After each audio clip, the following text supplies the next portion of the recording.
Dude, I want you to be as smart as I am. Motherfucker, give me a... Dude, I want you to be as smart as I am. Motherfucker, give me a...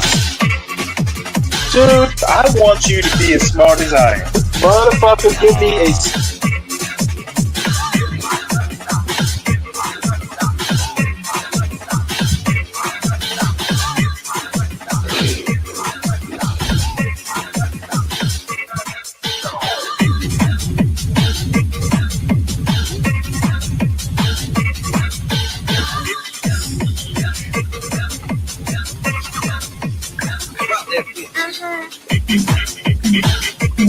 Dude, I want you to be as smart as I am. Motherfucker, give me a specific...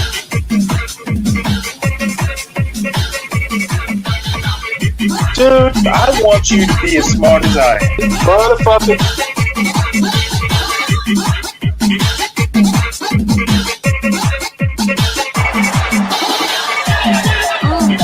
Come on out, you rapist!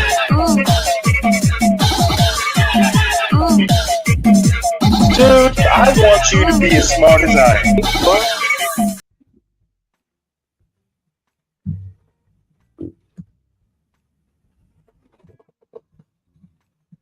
Both elected representatives. It is also violating the fundamental right of individuals. Do you believe that the Constitution grants everyone in our country the right to due process, including non-citizens?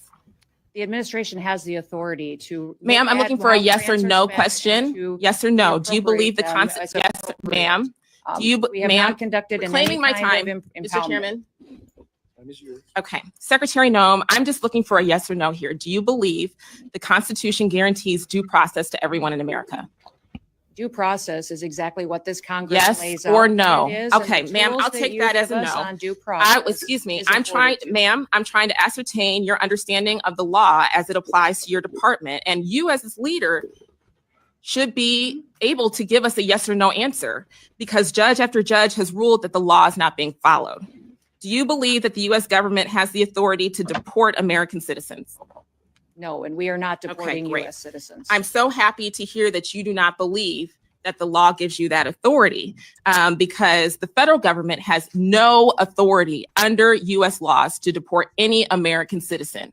And as I know, everyone viewing this hearing today knows that several American citizens have been deported to date. Secretary Noem, that was not a question. Secretary Noem, that oath that we both swore before taking office was to protect and defend the Constitution of the United States, not the president, not a political party, the Constitution. And that's what we're going to keep doing here at the Appropriations Committee. This administration is not just ignoring the constitutional power of the people's elected representatives. It is also violating the fundamental right of individuals. Do you believe that the Constitution grants everyone in our country the right to due process, including non-citizens? The administration has the authority to... Ma'am, I'm looking for a yes or no question. Yes or no. Do you believe the Constitution? Yes, ma'am. Do you, we have not conducted in claiming my time, Mr. Chairman? Okay. Secretary Noem, I'm just looking for a yes or no here. Do you believe? That's another Trump official simply unable to answer a direct question. And I'm going to be honest, there is something about MAGA that just is just kind of shifty. They cannot answer questions, yes or no. There always has to be some sort of qualification or some just great grand speech that needs to be made when a simple yes or no will suffice. So I guess Trump and his band of merry men and women are just going to have to work on being direct. Found the same problem the other day listening to Solicitor General Sowers, just unable to answer a question. Don't know why that is. So everybody, welcome to Stanley versus the World. We are at the beginning of the week, and tonight or this morning, we'll be doing largely news articles, and then I've got videos that at the end of all these news articles that'll just kind of reiterate my point. What is it with this administration and answering direct questions? Do they think they're above answering the questions of mere mortals? Just kind of disappointing. So let's get right into news stories here because there are a bunch of them since it's the beginning of the week. Everyone, if you are new to the channel, please make sure you subscribe to the John Galt Urban Landlord channel. Please hit the like button and share this wealth of points of view with your friends far and wide. Share it out, recommend it, etc. Please make sure you subscribe to the Stanley Cross channel. That's my personal channel. It is at Stanley Cross 6000, at Stanley Cross 6000, and where I do the occasional video essay. And of course, I didn't get a chance to do any this weekend. I was kind of busy. And then we did a show yesterday where John and Be Brave were up on what is it? No Captivity with Freezy. That was epic and hugely entertaining. And I recommend Freezy's show if you've never been over there. I've only watched it a few times, but a few times I have watched it. My only thing is they tend to have like 20 people on a panel. And I have yet to go up there, and maybe one day when it's something immensely interesting to me, I'll get up there and mix it up with them. But I've found over the months that being on a panel with more than 2, 3, 4 people just is not that productive for my particular type of interaction on panels. So let's sally forth here. Apparently, former President Biden has been diagnosed with prostate cancer, and it's, quote, aggressive. So the bullet points here, this is ground news. 82-year-old former U.S. President Joe Biden was recently found to have advanced prostate cancer with a high Gleason score. Not familiar with the Gleason score. And bone metastasis following a medical examination last Friday, I think it was. So it's pretty advanced. I don't know how, presidents do physicals. Hard to believe that, it got to this state without folks knowing about it. Doctors found a prostate nodule following increasing urinary symptoms, which led to further evaluation and cancer diagnosis with metastasis to the bone.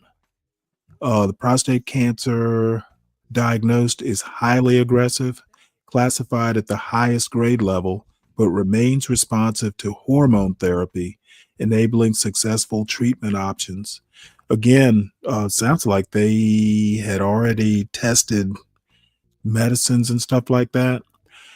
President Donald Trump expressed sadness on Truth Social and wished Biden a fast recovery, while Biden's former spokesperson and others offered support, emphasizing Biden's strength.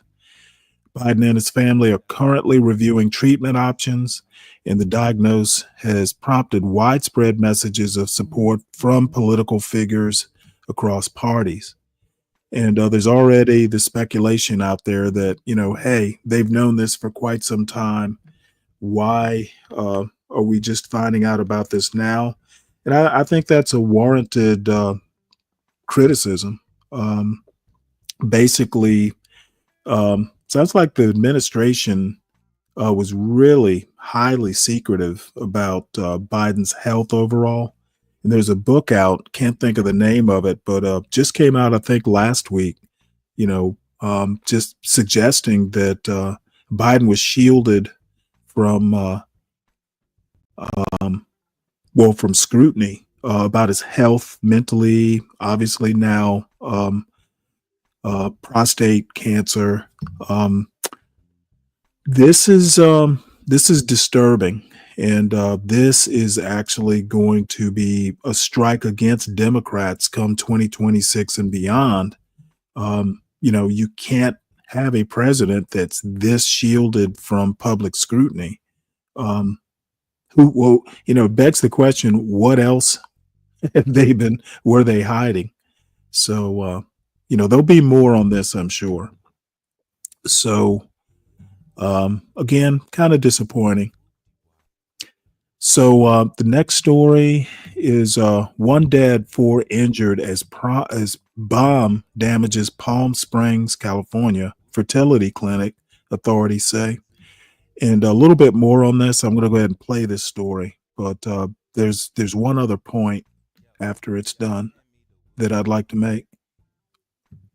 One dead and four injured as bomb damages Palm Springs fertility clinic, authorities say. This article is by Claire Fahey, Simon J. Levian, Laurel Rosenhall, and Maggie Miles, and read by an automated voice. One person is dead and at least four are injured in the desert oasis of Palm Springs, Caliph, after a bomb exploded on Saturday morning outside a fertility clinic, damaging buildings and leaving windows shattered across several blocks in what authorities called a terrorist attack. This explosion was significant, said Akil Davis, the assistant director in charge of the FBI's Los Angeles field office.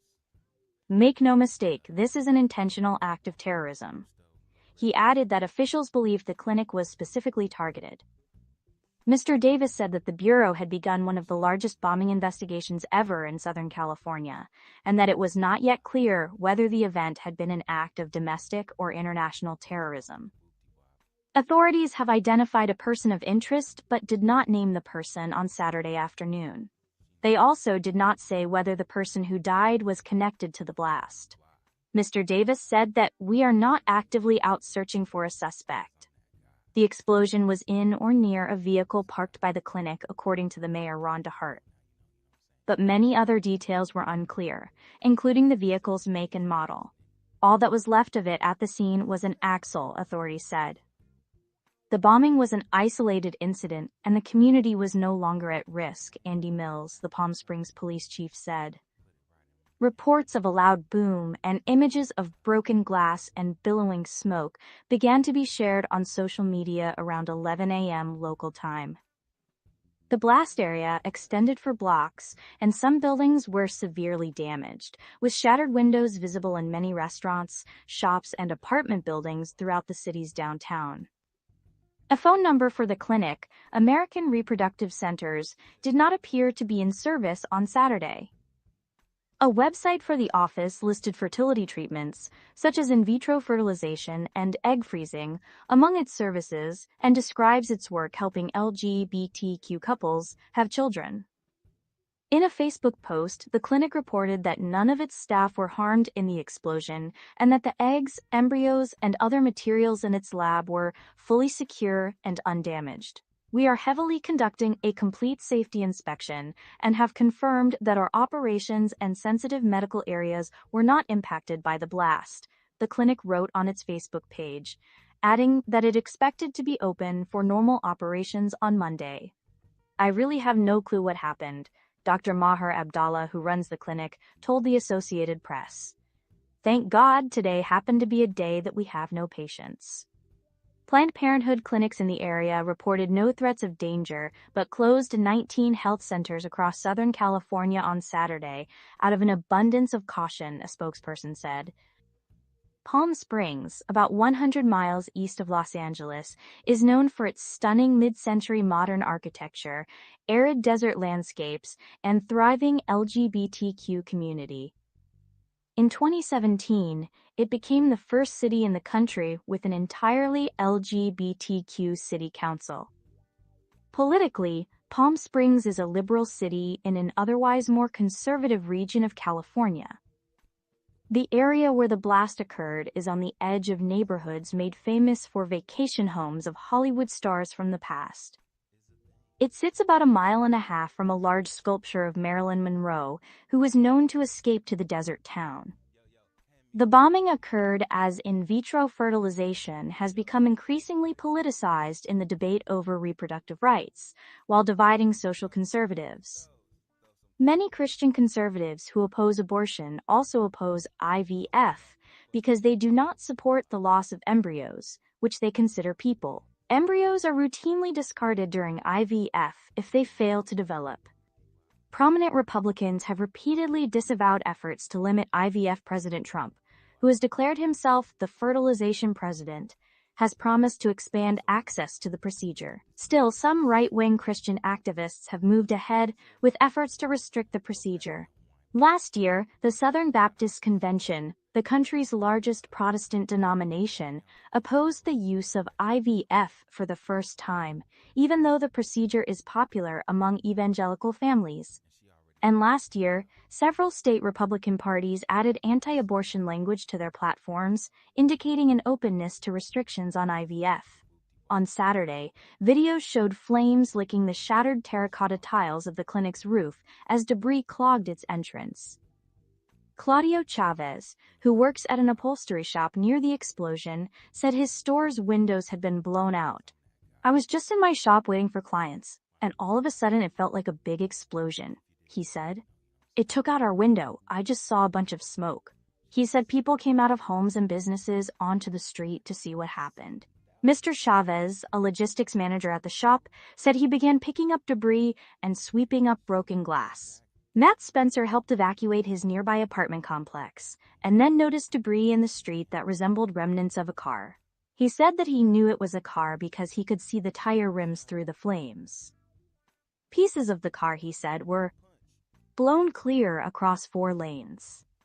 Other parts of the car became embedded in the side of a building, he added, and all the windows in a hotel were blown out. Scott Pistorius, 61, a construction project manager from Los Angeles, was sitting in his vacation home 4 blocks away from the explosion site when he heard a loud boom. "My initial response was earthquake, but in a split second I realized it was too intense," he said. "The whole house rattled, and then the glass in the door I saw flexing." Mr. Pistorius said he ran into his backyard, where he saw a plume of smoke billowing nearby. He grabbed his camera, got in his car, and drove to the scene. The Desert Regional Medical Center across the street, as well as a liquor store and a pancake house, had windows blown out, he said. A nearby hotel also had doors blown off and its portico was damaged, Mr. Pastorius said. Mr. Pastorius said the roof of the fertility clinic had collapsed and that the entire backside of the building had been blown out. Debris from the explosion shot across the street to the other curb, he said. "That was a very intense explosion," he said. Lisa Larrea and Jesus Jimenez contributed reporting. Okay, let's play this video here. It's very short.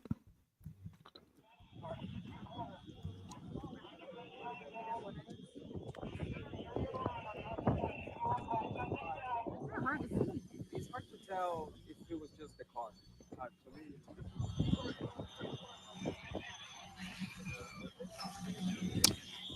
This is just showing the aftermath. It's not immediately clear whether the victim was connected to the blast. So there is one victim. So crazy. It blew out the glass of this liquor store. Look at this liquor store. Oh, that's horrible. Oh my God. Look at this, dude. Damn, crazy explosion. Glass and everything everywhere.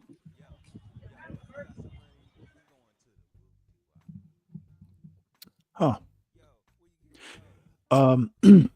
Well, some follow-up to that story. FBI identifies Guy Edward Bartkus as suspect in Palm Springs fertility clinic bombing. The FBI identified 25-year-old Guy Edward Bartkus from 29 Palms as the suspect in a Saturday bombing at a Palm Springs fertility clinic. Bartkus had expressed nihilistic ideations and left behind writings being reviewed to understand his state of mind before the attack.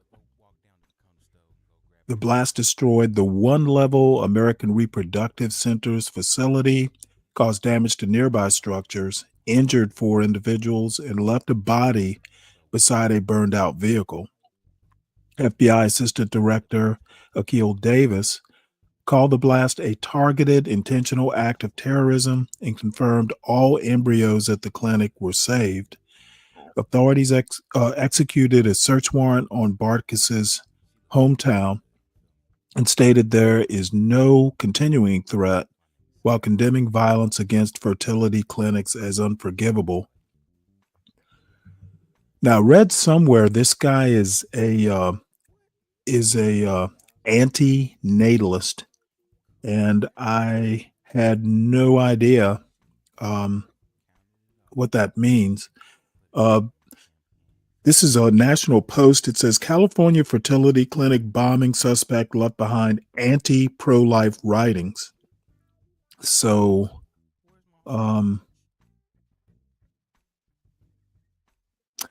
let's read this full article here. This is from the National Post. Says here, this is National Post from the AP. California fertility clinic bombing suspect left behind anti-pro-life writings. Let me blow it up here.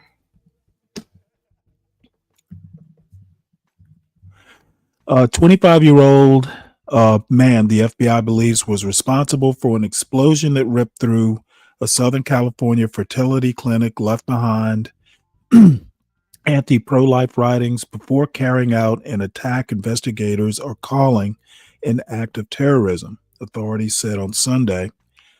Guy Edward Bartkus of 29 Palms, California, was identified by the FBI as the suspect in the apparent car bomb detonation Saturday that left the clinic in the upscale city of Palm Springs in the desert east of Los Angeles.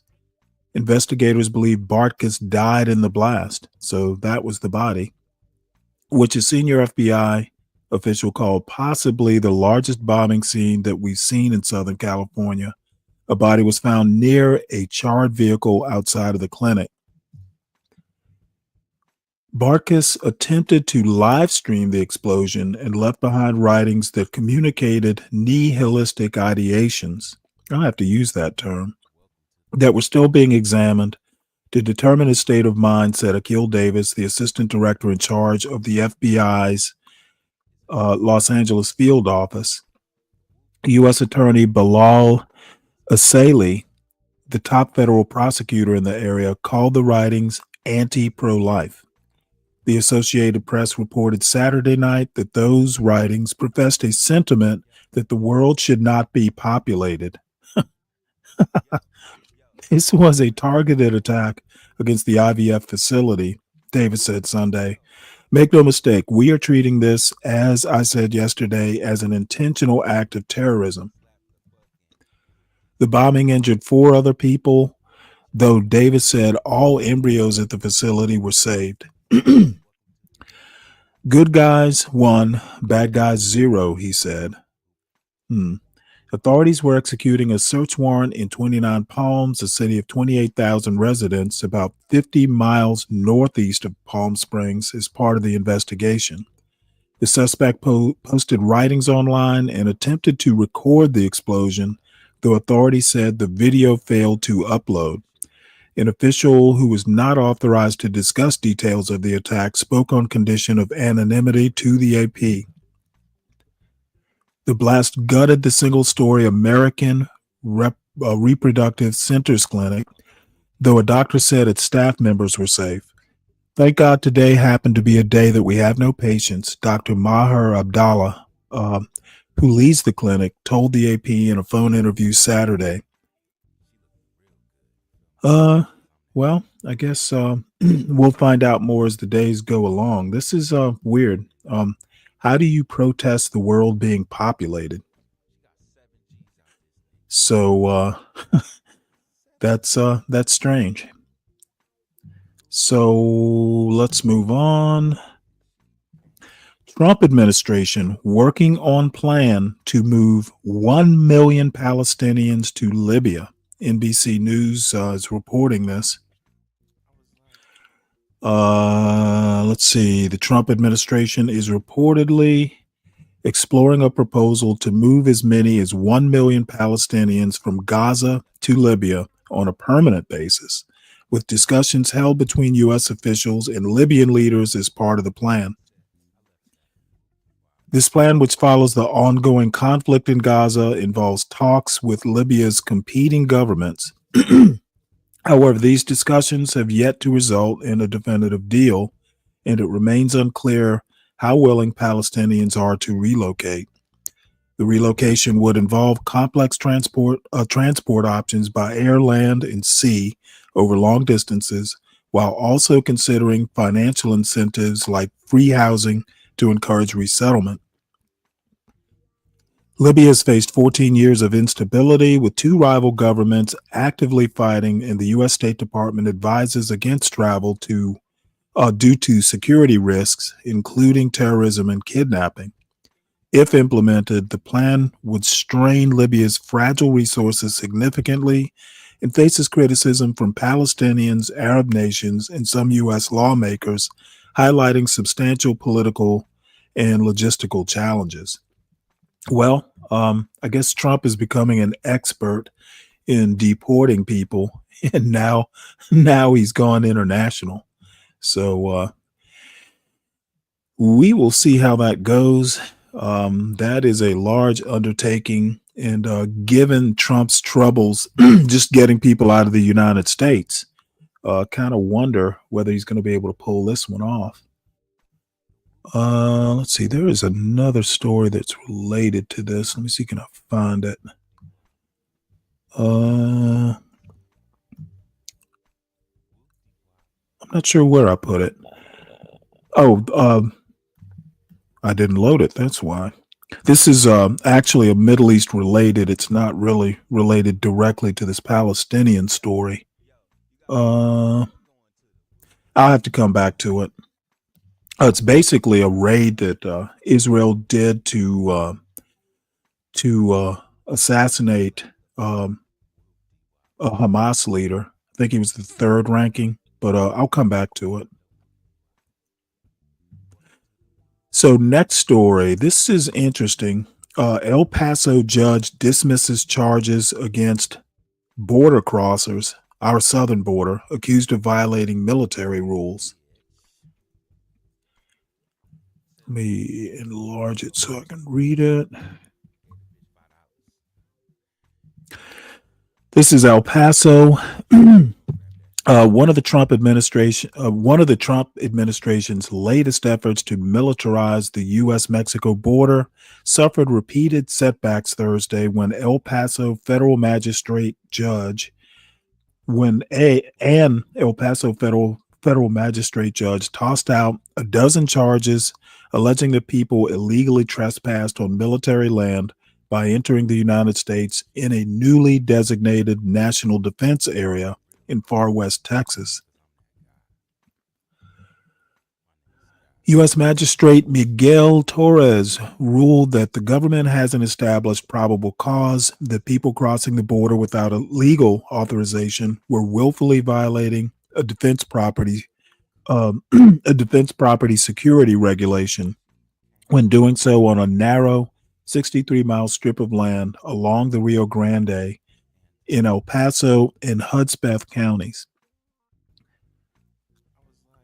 Let's see. Thursday was the first time an El Paso judge held a hearing on military trespassing charges since the Trump administration established the National Defense Area on May the 1st. The key issue for Torres, the magistrate, was whether the government had placed signs in conspicuous and appropriate places warning people that they were violating a military regulation or order declaring the land off limits to people without authorization by entering the United States in that area. Throughout 7 hours of hearings, Border Patrol agents repeatedly testified that they had been told that signs had been placed every 100 feet along the border, but none of the agents said they had actually seen them. Yeah, that organization and administration thing that the Trump administration seems to have problems with. Conspicuous matters. Where signs are matters Where signs are matters. What they look like matters, Torres said. Drawing an analogy to a sign that said danger minefield, but the only way you can read the sign is if you're well into the minefield. In addition to the 12 misdemeanor cases dismissed by Torres, prosecutors withdrew 3 other misdemeanor charges of military trespassing after determining that the defendants were apprehended in areas of Hudspeth County near Fort Hancock, which is outside the boundaries of the National Defense Area. All 15 defendants remain in custody because they are also charged with entering the United States after previously being removed from the country, which is a felony punishable by up to 2 years in prison. Well, shit, they're going to wind up in El Salvador. The dismissed misdemeanor charges carried a maximum penalty of a year in prison. Torres's rulings dismissing the charges came a day after a federal magistrate in Las Cruces, Gregory Wormuth, dismissed similar charges against nearly 100 migrants charged with similar violations in a 180-mile-long national defense area decreed by the Trump administration in New Mexico. In the El Paso cases, Assistant U.S. Attorney Scott Winooski argued that the government didn't need to prove that signs gave enough warning that people would be violating military regulations by entering the country. He said the mere fact that they were entering the country illegally was enough proof to show that they were breaking the law. But Torres rejected those arguments, saying prosecutors were trying to daisy chain knowledge of one illegal act to another. The evidence just isn't there, Torres said, in the first of his rulings that the government hadn't shown probable cause to charge someone with violating a military order or regulation. Let's see. The ruling in the first case came after a moment drawn from a TV courtroom drama when defense attorney Eric Anthony Hanshoe held up a copy of a 12 by 18-inch sign and asked Border Patrol agent Alejandro Portillo, who was seated less than 20 feet away, if he could read the sign. Portillo said he was unable to read the words on the sign from that distance. Yeah, I think we know where this is going to go. Pretty much sloppy.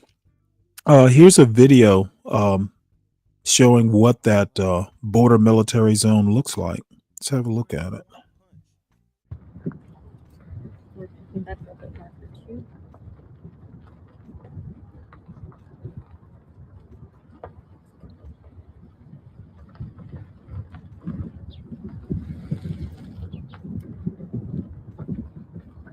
Hey, 12th man. Third sign.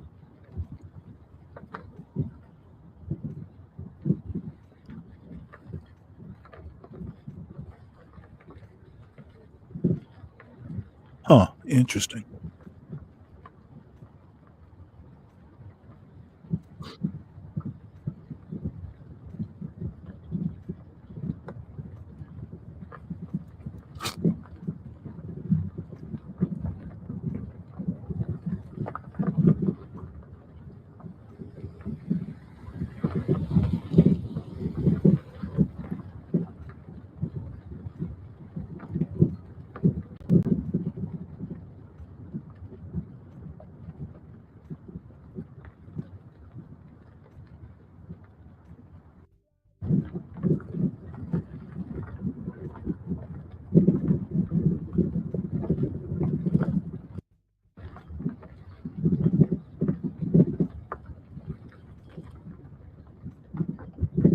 I'm assuming this is from the U.S. side.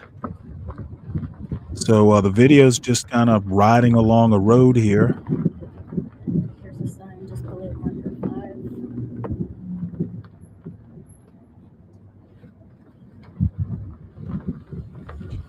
5. I think we get the idea.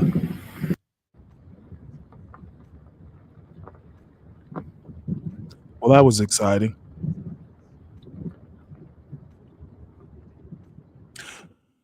All right. Well, let's hope they get some signs up to let anybody on that border know that they they're trespassing on military land. And I have a better idea. How about you set up a minefield? that'll get some folks' attention. It's give them something to really worry about.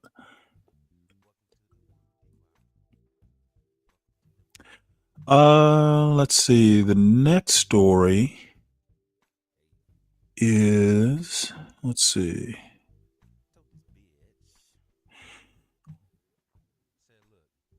Hold on one sec here. Okay, the next story, moving on. Trump administration strikes deal to allow sales of rapid fire gun modification. Oh boy. All right, the Trump administration agreed in a settlement announced on Friday to allow the sale and possession of forced reset triggers that increase rifle firing rates. Sounds like a great idea. This followed the Biden administration's 2022 ban and lawsuits citing mass shootings involving AR-15 style rifles, which led to blocked sales and challenges in court. Settlement ended ongoing appeals, required the ATF to return seized triggers, and barred the machine gun ban as long as devices are not made for handguns. Wow.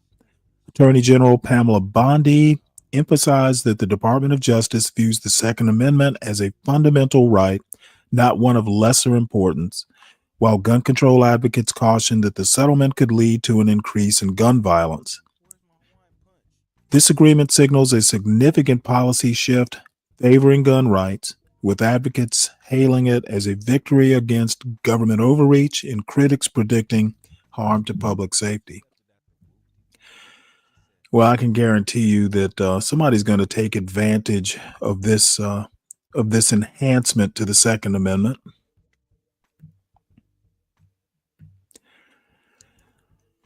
All right, next story. I actually went over this particular story last week, but I'm going to go over it again because if I recall, I was kind of pulled away from finishing the story.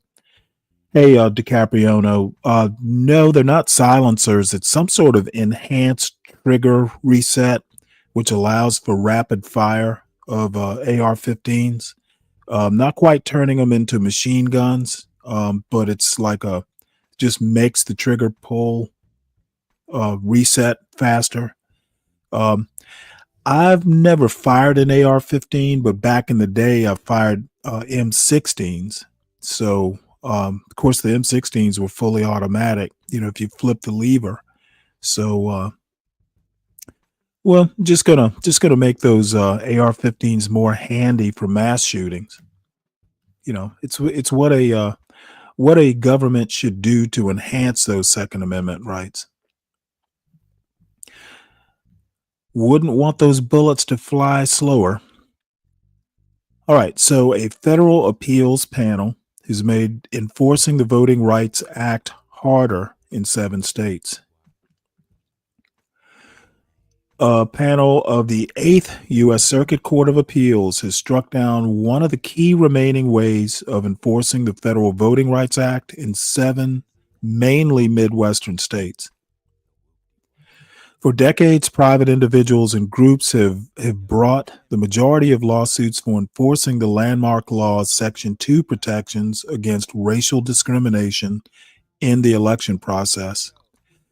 In a 2-1 ruling released Wednesday, the 3-judge panel found that Section 2 cannot be enforced by lawsuits from private parties under a separate federal statute known as Section 1983. That statute gives individuals the right to sue state and local government officials for violating their civil rights. Section 1983 stems from the Ku Klux Klan Act that Congress passed after the Civil War to protect Black people in the South from white supremacist violence, and voting rights advocates have considered it an antidote to the controversial 2023 decision by a different federal appeals panel that made it harder to enforce Section 2 in the Eighth Circuit. The earlier panel found that Section 2 is not privately enforceable because the Voting Rights Act does not explicitly name private individuals or groups.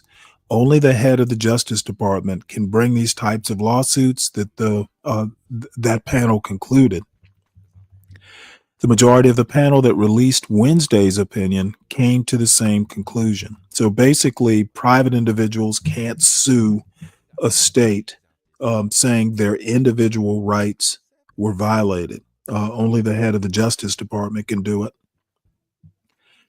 Because the Voting Rights Act, Section 2, does not unambiguously confer an individual right, the plaintiffs do not have a cause of action under Section 1983 of Title 42 of the U.S. Code to enforce Section 2 of the Voting Rights Act.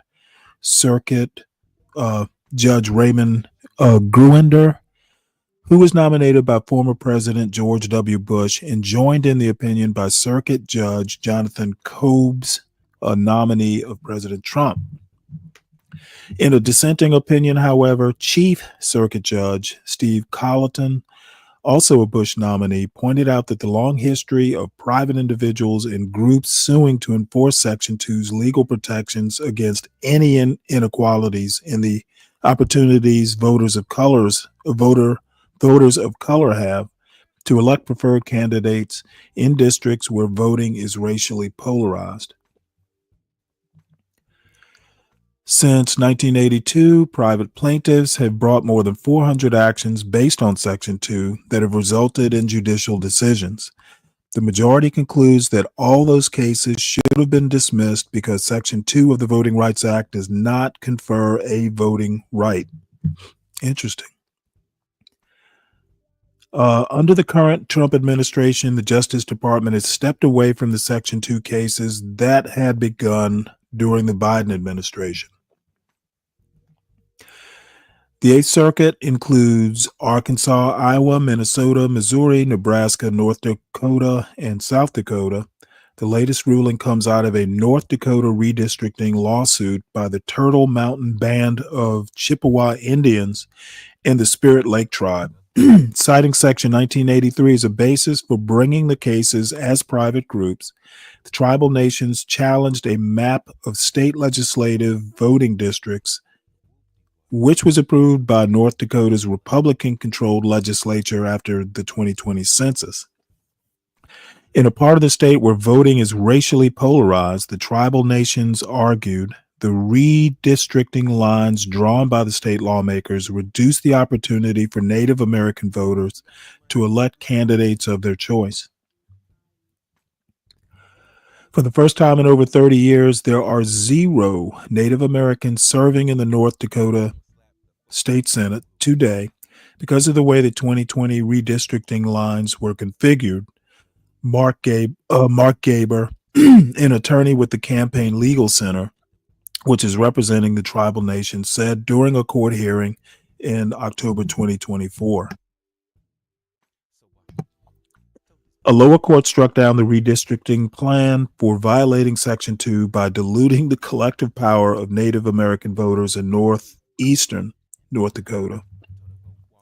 But the state's Republican Secretary of State, Michael Howe, appealed the lower court's ruling to the Eighth Circuit, arguing that, contrary to decades of precedent, Section 1983 does not allow private individuals and groups to bring this kind of lawsuit. House Press Office did not immediately respond to a request for comment on Wednesday's ruling. The tribal nations who brought the lawsuit and their attorneys are assessing whether to appeal the panel's decision. Mauda Moran, a spokesperson for the Native American Rights Fund, and Brendan Quinn, a spokesperson for the Campaign Legal Center, tell NPR. Today's ruling wrongly blocks Native voters in North Dakota who have fought for nearly a century for fair representation from challenging gerrymandered maps under the Voting Rights Act. But tribal nations and Native voters will keep fighting, Matthew Campbell, NARF's deputy director said in a statement. Gaber of the Campaign Legal Center said in a statement that if the panel's ruling is left intact, this radical decision will hobble the most important anti-discrimination voting law by leaving its enforcement to government attorneys whose ranks are currently being depleted. Since 2021, Republican officials in Arkansas and Louisiana have made similar novel arguments in redistricting lawsuits after Justice Neil Gorsuch, Trump's first Supreme Court nominee, issued a single paragraph opinion that said lower courts have considered whether private individuals can sue an open question. For this North Dakota lawsuit, 14 GOP state attorneys general sign on to a friend of the court brief arguing that private parties don't have a right to sue with Section 2 claims. In a separate Arkansas-based case for the 8th Circuit, GOP state officials have also questioned whether there is a private right of action under another part of the Voting Rights Act, Section 208, which states that voters who need assistance to vote because of disability or inability to read or write can generally receive help from a person of their choice. Many legal experts consider this questioning of a private right of action as the prelude to the next potential showdown over the Voting Rights Act at the Supreme Court, where multiple rulings by the court's conservative majority have eroded the law's protections over the last decade. Yeah, well, Chief Justice Roberts is famous for just wanting to scrap the Voting Rights Act. Chief Justice, I can't remember direct quotes, but it's pretty much alluded that, we have achieved a post-racial society. He does not think that the Voting Rights Act is necessary at all. And so I think the next step for them would be to appeal to the Eighth Circuit, the full panel. And then, if that goes against them, they still have the option to go to the Supreme Court. I think this will probably, even if it makes it to the Supreme Court, not sure that this will survive. They are determined. Republicans in general are pretty much determined to scrap the Voting Rights Act. So, we'll see how that goes. Let's see, DiCapriano, what's very interesting is how certain class protections are given to all when they were meant for a specific group of persons affected. Yeah, and that is basically the pendulum swinging the other way. Republicans in particular, Republicans in general and MAGA in particular, basically think that any sort of protection given to a protected class discriminates against whites and white males in particular. So I think what you're going to see, and this might take another couple decades, but you're going to basically see civil rights laws, including, I believe, the 1964 Civil Rights Act may not go away, but the acts, the other follow-on acts, the Voting Rights Act, Fair Housing Act, I think you're going to see all those under threat. People genuinely believe that America has achieved the post-racial plateau. And I can tell you right now, we are nowhere near close. We're closer than we were, 60 years ago, but we are not there. So, stay tuned, folks. If you think protected classes are a thing, you're going to see all those things just kind of under threat by Republicans, in the decade or two to come. Let's see, can reservations be redistricted? Yes, they can. I don't know how the treaties interact with states redistricting, operations. I don't know. Voting rights law is really complicated.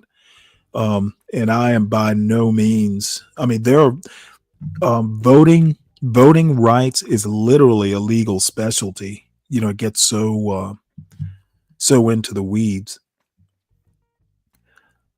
Were Native Americans considered 3/5 a person? No, but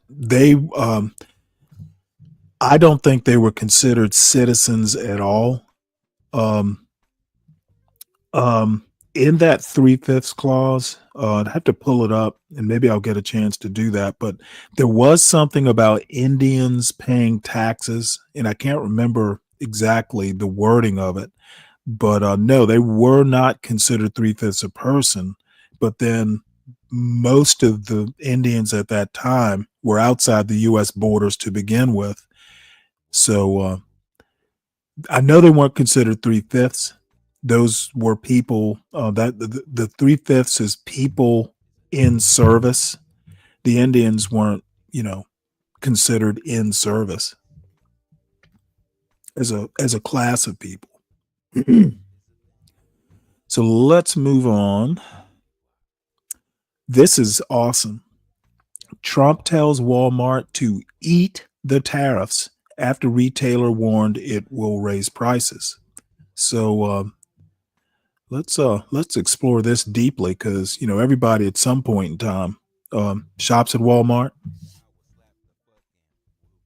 So it is important to know what they're doing to Walmart. Let's see. President Donald Trump told Walmart on May 17, 2025 to absorb the costs caused by tariffs instead of raising prices across its stores. I don't think he can do that.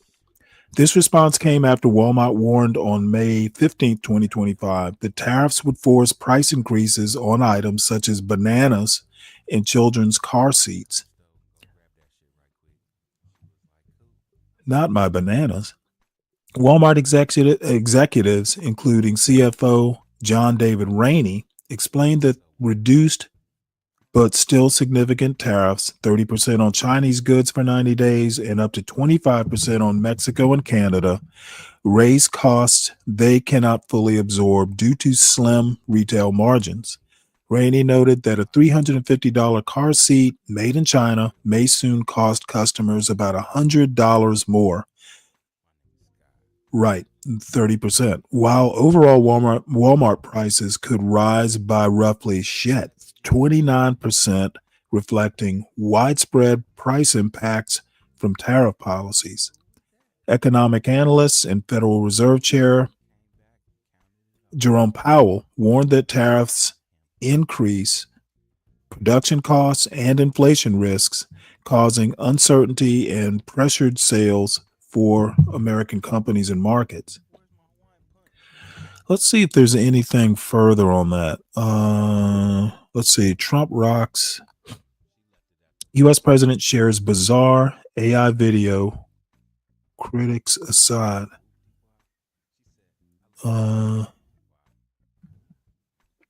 Trump.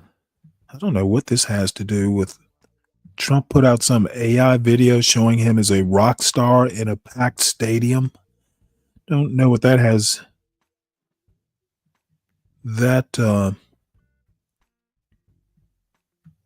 I don't know what that has to do with Walmart, but let's see what we got here.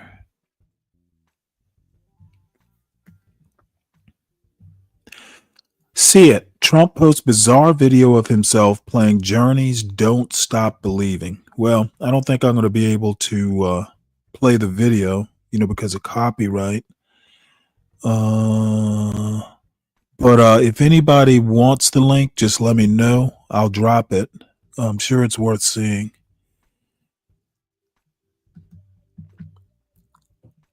Let's see here.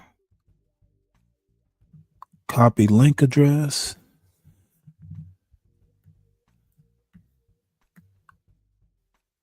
So this is that video supposedly of Trump playing as a rock star.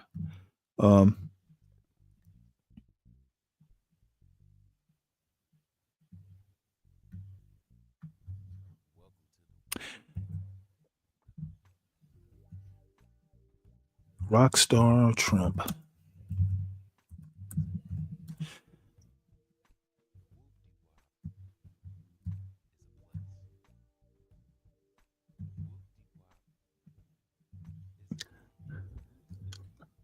Oh, darn it.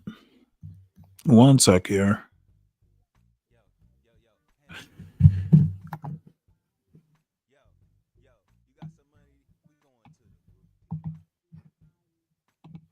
All right. So there's that link if anybody wants to see Trump play a guitar.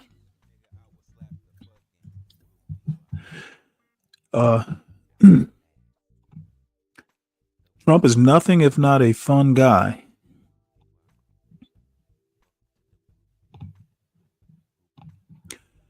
All right. Well, this is my biggest nightmare because I detest cable companies so much so that I don't have cable TV. So cable giants Charter and Cox to merge. That is just going to be a monster in a $34.5 billion deal. So here we go. Cable giants Charter and Cox to merge in $34.5 billion deal. This article is by Michael J. De La Merced, Lauren Hirsch, and Benjamin Mullen, and read by an automated voice. The cable giants Charter Communications and Cox Communications said on Friday that they had agreed to merge, a colossal deal that would create one of the biggest TV and internet providers in the United States. The deal, which values Cox at roughly $34.5 billion, presents a test for President Trump's antitrust enforcers. While many dealmakers had expected the Trump administration to be more permissive than the Biden administration, many on Wall Street have been surprised by early signs that a tough-on-deals stance may persist. Charter and Cox argued that the deal would help them compete against big rivals, including larger national broadband companies, Red, Comcast, Verizon, and others, as well as satellite service providers. They are also likely to argue that their cable networks don't significantly overlap geographically. Charter and Cox signaled in their news release they were eager to secure the Trump administration's approval of the deal. The announcement said the merger puts America first by returning customer service jobs from overseas, echoing the president's campaign language. It also underscored the value of bringing, quote, hyperlocal, unbiased news produced by Charter's Spectrum news stations to Cox customers, an apparent gesture toward mollifying the White House, which has been critical of the press.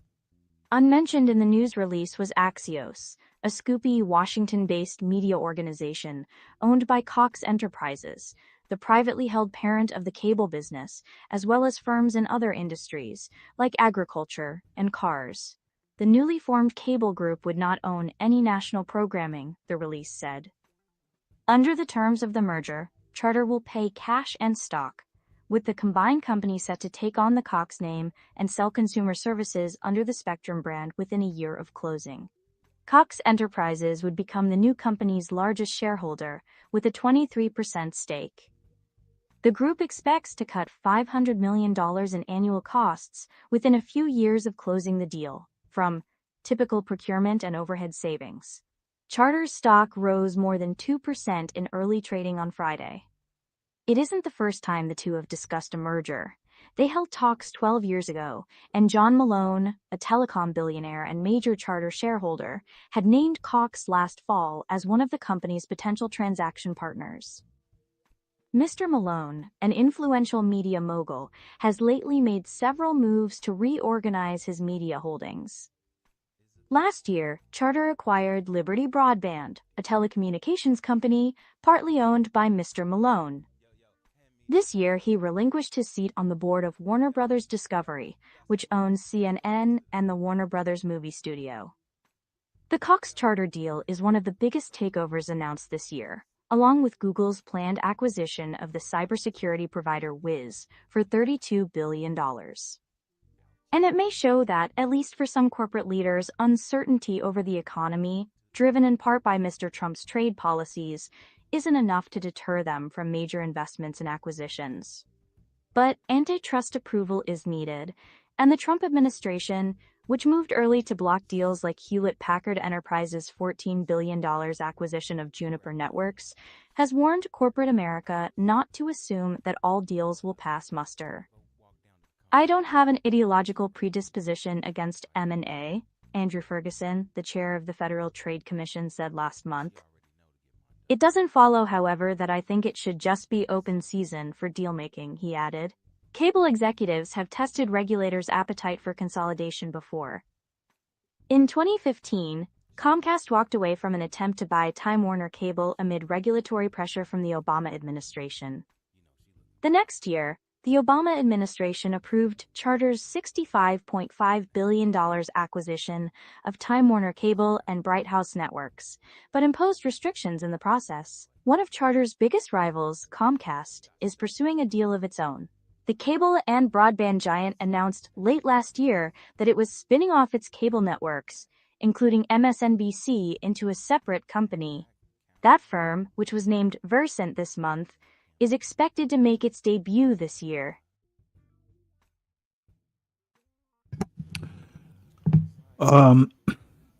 DiCapriono, the Cox service areas,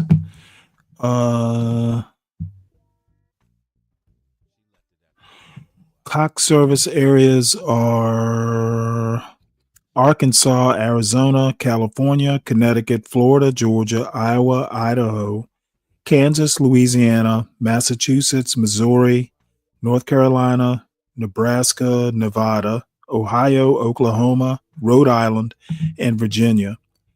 And just so you know, I actually had Cox in Northern Virginia, much to my displeasure.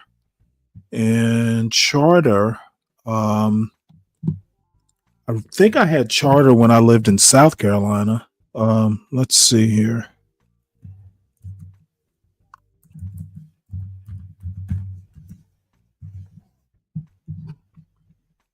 And Charter is in. So Charter Communications, through its Spectrum brand, offers services in 41 states. So looks like Charter might be bigger than Cox. And they're saying Spectrum service area includes states such as Arizona, New Jersey, Idaho, and Virginia. So it's got a little map here for Charter. So that's what the Charter map looks like. And let's go back. Let's look at Cox. I didn't see a map for Cox.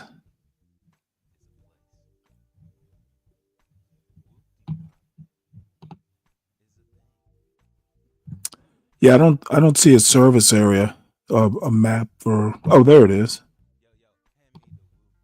Oh, that's Cox Internet. Okay, here's the broadband. So yeah, it looks like Charter's quite a bit bigger than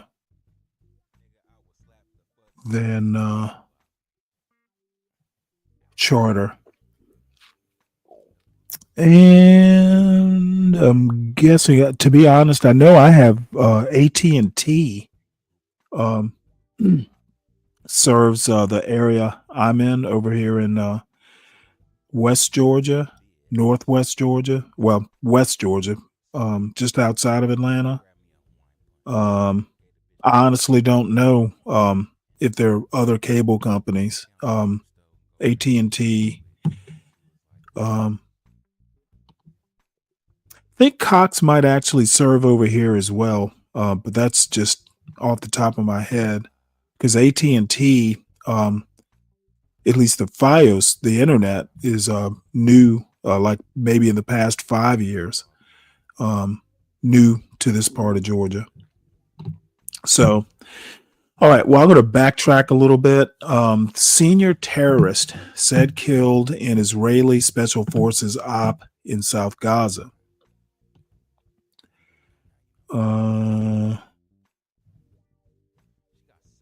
Says here, let me enlarge it again.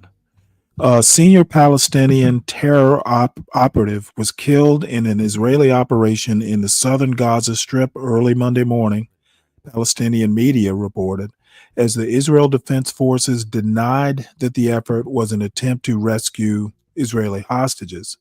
Media outlets in Gaza reported that Israeli special forces entered Khan Yunis and killed Ahmad Sarhan, a senior member of the military wing of the Popular Resistance Committees. According to the reports, the force entered the heart of the Palestinian city in disguise, including some troops dressed as women. During the operation, Sirhan's wife and children were apprehended, the reports claimed. The Popular Resistance Committees is considered the third largest terror organization operating in the Gaza Strip, after Hamas and Islamic Jihad. Damn, you only hear about Hamas. I didn't realize there were two other big organizations. In recent years, the group has operated under Hamas's directives. Okay. Amid the incident at dawn, a wave of heavy airstrikes was reported around the Khan Yunis area, including Nasser Hospital. Videos from the strip showed large strikes in quick succession in the area, followed by the sounds of helicopter gunships, shelling, and small arms fire, and other explosions. There were unconfirmed Palestinian media reports of casualties. So there is that. And again, if anybody needs links or anything like that, I'll drop them. I didn't get to put all my links into the actual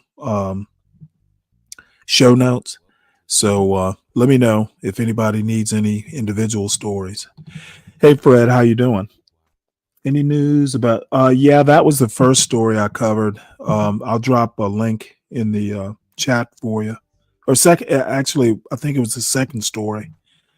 But yeah, the actual bomber was killed by the bomb blast, and apparently he is some anti-natalist. Had no idea that there were people who were violently anti-natalist, but now we know.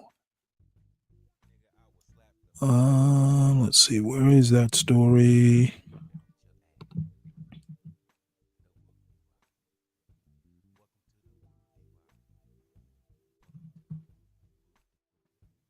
One sec here.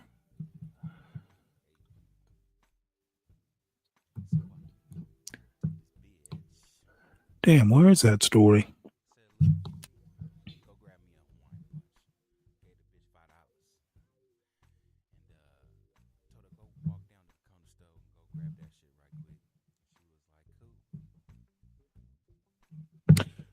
Well, let's look at my history here. Browser history.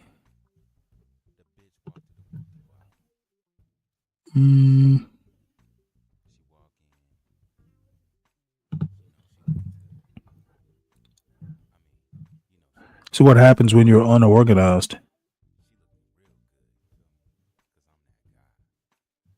Tell you what, let me go ahead to the next story, and then I will find it in a minute here, Fred.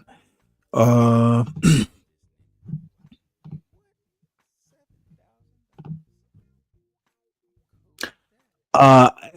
name didn't sound like it. His name was Guy. It sounded like almost like a Middle Eastern name. I don't think it was a black guy. Never know, but they didn't really specify the race. But it's Palm Springs, California. So odds are he's not. So this is, I guess I knew this was going to happen, but Trump is basically turning into, well, this kind of seals the idea that he is a cult of personality. Trump to house 7,500 soldiers for military parade in government office buildings. President Donald Trump plans a large military parade with 7,500 soldiers in downtown government buildings on June 14th, 2025, for his birthday, not the 4th of July, but for his birthday. The parade honors the Army's 250th anniversary and coincides with Trump's 79th birthday, following long-standing military celebration plans. The event will showcase 120 military vehicles, including 24 Abrams tanks, ought to do wonders for those Washington streets, an equal number of Bradley infantry fighting vehicles, 4 Paladin self-propelled howitzers, and various aircraft flying overhead. The parade's cost is estimated at $30 million, but may rise to $45 million, featuring a viewing stand on Constitution Avenue near the White House and a fireworks finale. The parade drew criticism, with lawmakers saying Trump uses it for political purposes, while Trump says it celebrates the greatest military in the world.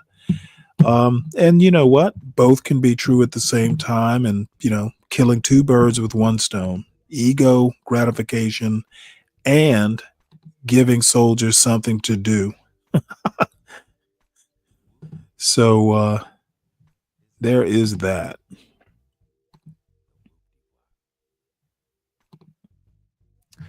Let's see.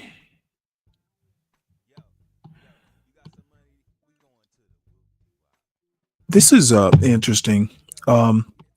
CIA rejects diversity efforts once deemed as essential to mission.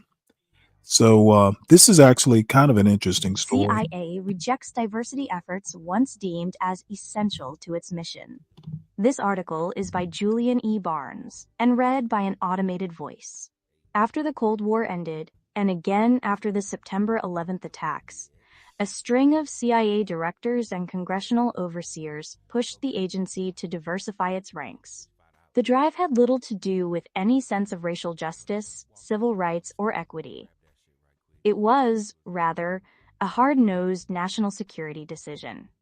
The agency's leaders had come to believe that having analysts from an array of backgrounds would lead to better conclusions. Officers with cultural knowledge would see things others might miss. Case officers who reflected America's diversity would move about foreign cities more easily without being detected. If there is one place that there is a clear business case for diversity, it is at the CIA and intelligence agencies, said Senator Mark Warner, a Virginia Democrat who is a longtime senior member of the Senate Intelligence Committee. You have to have spies around the world in all countries. They can't all be white men, or our intelligence collection will suffer. But what was once a bipartisan emphasis on the importance of diversity at the agency is facing new pressure. Under the Trump administration, the CIA has moved to dismantle its recruitment programs, especially those that have sought to bring racial and ethnic minorities into the organization, which is mostly white. John Ratcliffe, the CIA director, says those steps are about making a colorblind organization solely focused on hiring and promoting people based on merit. Defenders of diversity recruitment say the battle to integrate the agency is being abandoned when it is only partially complete. In the 1980s, white men filled 90% of top leadership positions. Those numbers began to fall a decade later as the agency recruited and promoted more women and minorities. The recruitment helped, though it did not result in a spy agency that looked precisely like America. 10 years ago, the last time the agency released detailed numbers, more women had ascended to top jobs. But people with racial or ethnic minority backgrounds made up only a quarter of the agency, and representation in leadership roles lagged much further back. Critics of the Trump administration's moves fear that without aggressive recruiting of minorities, the CIA will be less able to carry out its mission of working covertly in any country in the world and stealing secrets for the United States. Mr. Ratcliffe not only shut down the diversity recruiting efforts, but also started firing the officers assigned to them. Other high-ranking CIA officials argued that the officers be allowed to transfer to other jobs at the agency, but they were overruled by Mr. Ratcliffe, who cited President Trump's orders to roll back diversity, equity, and inclusion initiatives. Suddenly, CIA officers who had been assigned to help find the next generation of spy handlers, even those who had worked at recruiting at primarily white universities, were on the chopping block. Liz Lyons, a CIA spokeswoman, defended that decision. CIA will be the ultimate meritocracy that employs, develops, empowers, and retains officers who are steadfastly focused on our mission to recruit spies and collect foreign intelligence, better than any other intelligence organization in the world, she said. A federal judge has halted the firings, putting in place a temporary injunction and then ordering the agency to hear appeals and consider the officers for other positions.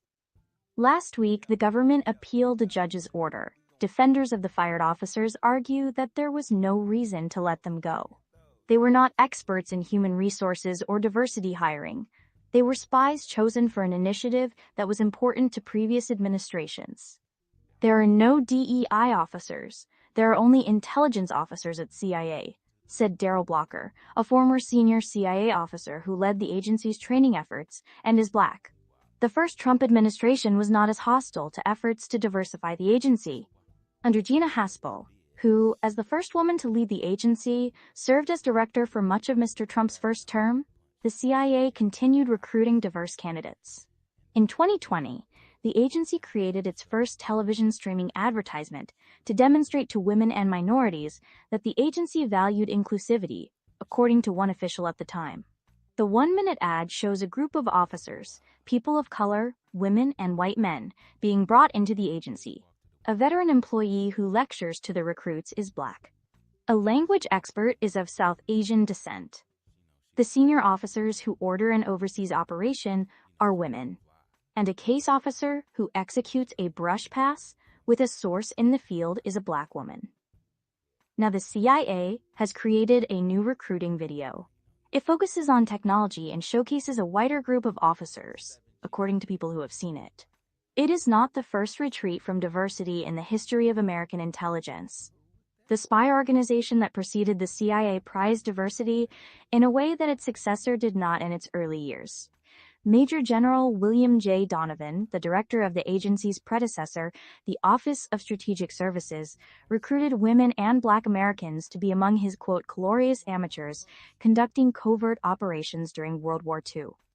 In a speech after the OSS was shuttered and before the CIA took its place, General Donovan highlighted the diversity of the group he had assembled. "We have come to the end of an unusual experiment," he said. This experiment was to determine whether a group of Americans constituting a cross-section of racial origins, of abilities, temperaments, and talents could risk an encounter with the long-established and well-trained enemy organizations. While the Pentagon has begun purging material that celebrates the diversity of the armed services, the CIA has not started editing its history. The agency's website still has a page highlighting General Donovan's quote and the contributions of Black, Japanese American, Hispanic, and female OSS officers. Bill Donovan recognized that diversity was our strength, Mr. Blocker said, but General Donovan's commitment to a diverse force did not carry over when the CIA was established in 1947. Despite Donovan's best measures, it was basically, "Okay, little ladies, go back to the kitchen," Mr. Blocker said. It was only after the fall of the Berlin Wall that change began on a larger scale. John McLaughlin, a former deputy director of the agency, said perceptions about the agency's needs began to shift. From that point on, it was commonly understood that diversity was not simply something nice to have. It was a business requirement, Mr. McLaughlin said. You really needed people who could blend in different parts of the world and who didn't look like me. I blend in Ireland, and that's not useful to anyone. The push for a more diverse workforce intensified after the September 11th attacks, as the Middle East and terrorism became top priorities. Members of Congress criticized the agency for not having enough Arabic, Dari, and Pashto speakers, and too few officers focused on the Middle East and Central Asia.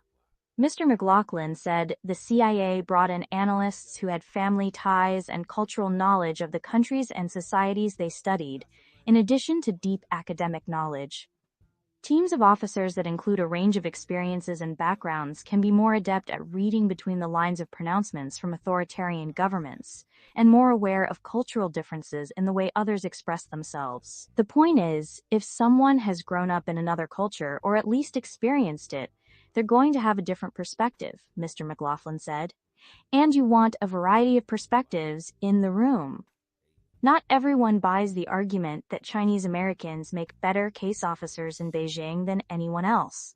When he was running the CIA's Near East Division, Daniel Hoffman, a retired senior clandestine services officer, said he worked hard to eliminate any bias in promotions and potential discrimination, and to ensure that promotions were based on merit. That, he said, made for a stronger and more diverse agency. But recruiting spies and stealing secrets overseas is all about good tradecraft and language ability, Mr. Hoffman said.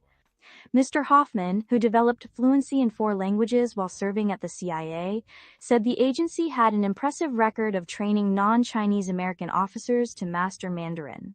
For Mr. Hoffman, promoting people solely because they were female or from a minority background was counterproductive, but he said ensuring that no one was held back because of their sex, ethnicity, or gender reflected the nation's core values and made the CIA stronger.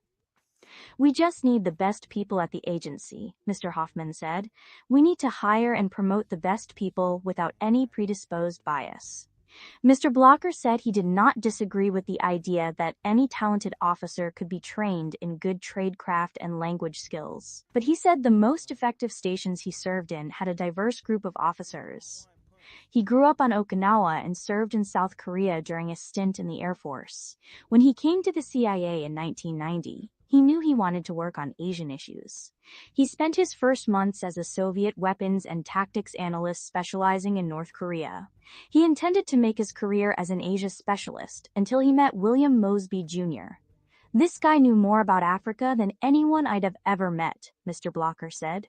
Mr. Mosby could get any African leader on the phone, hired a diverse bench of officers, and taught them how to recruit any kind of source. As much as I didn't want to be a black dude going to Africa after meeting Bill Mosby, it changed my life, Mr. Blocker said.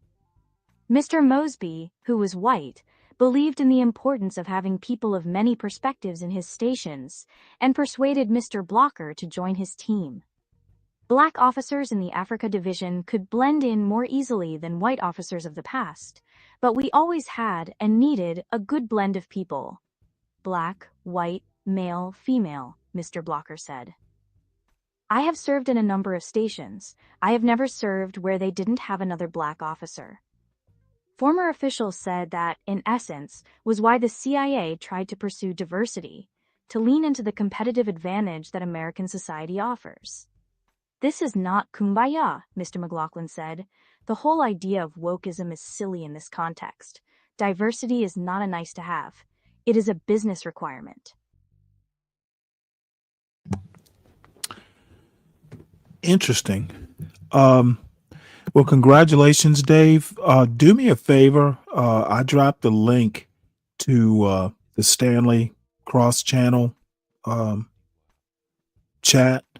I made you a moderator over there. If you can go over, if you got a link or something you want me to hit, like a graduation notice or anything like that, feel free to go over there and just drop it. So, proud father of a summa cum laude, tech honors, and academic honors graduate, 1 down, 2 to go. Well, congratulations. Thank God I only had 1. Your work is not done. You've got miles to go before you sleep. But good to hear. She's a daughter, right, Dave? Let's see. So next story, Musk's XAI updates Grok chatbot after white genocide comments. No idea what this means, but I think it has something to do with the South African immigrants, maybe. Says here, Elon Musk's XAI announced on May 15, 2025, it corrected unauthorized changes causing its Grok chatbot to propagate false white genocide claims on South Africa. And I've heard a couple people, in my little YouTube orbit talking about genocide in South Africa. I've not been able to find anything that confirms a genocide, and I even looked it up. Um, uh, so anyway, apparently, at least as far as this chatbot is concerned, it was a false reporting. The issue arose from a rogue employee making unsanctioned modifications to Grok's system prompts, violating internal policies and bypassing the normal review process. Grok repeatedly inserted conspiracy theories about white genocide in unrelated discussions and questioned Holocaust death tolls before XAI publicly addressed the programming error. Doesn't sound like it was an error. Sounds like it was intentional. XAI committed to transparency by publishing system prompts on GitHub and establishing 24/7 monitoring to prevent future incidents, aiming to rebuild trust in Grok's responses.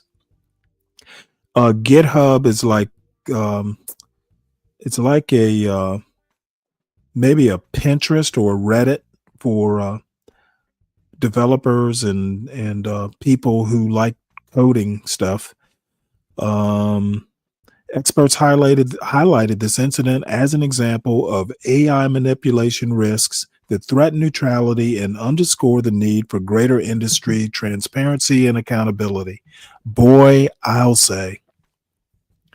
Some rogue employee just goes in and does something like this. That does not give me high confidence.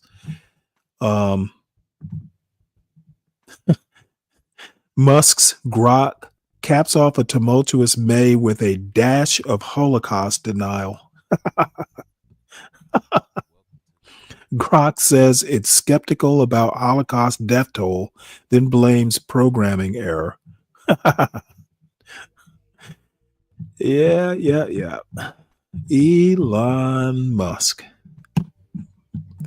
God only knows what rogue employees have injected into government systems. All right, so this is an editorial, and this actually kind of surprised me. I'd never really thought about it. This article from the New York Times Magazine: Why do more police officers die by suicide than in the line of duty? I had no idea that more cops commit suicide than die in the line of duty. Wow. So, wow. I don't know what to say about that. It's a Twitter bot. Is that what it is, DiCaprio?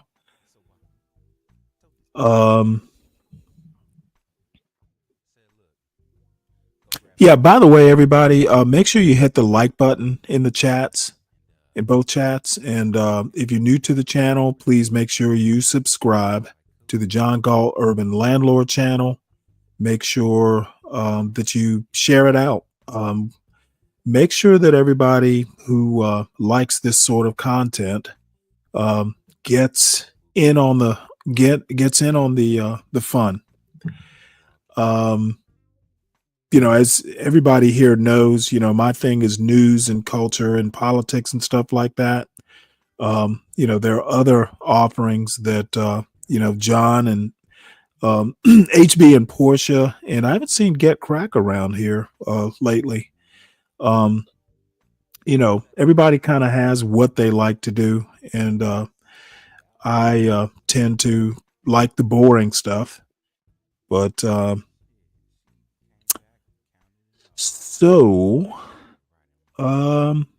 let's get into this story. This actually kind of, I guess I'd never really thought about it. So again, it's New York Times Magazine. Unfortunately, there is no robot that's embedded in this news story. Oh yeah, there is actually. Holy shit, this is like an hour. This is a long ass article, but I'm gonna play it, and once we get kind of bored with it, or if it starts getting repetitive, but this is fascinating. Who knew? Officers down. His best friend and fellow cop killed himself. Then he nearly became a statistic as well. Why do more police officers die by suicide than in the line of duty? Published by the New York Times Magazine. Written by Jamie Thompson. Read by Kirsten Potter. Matthew Hunter woke up disoriented, his cheek against concrete.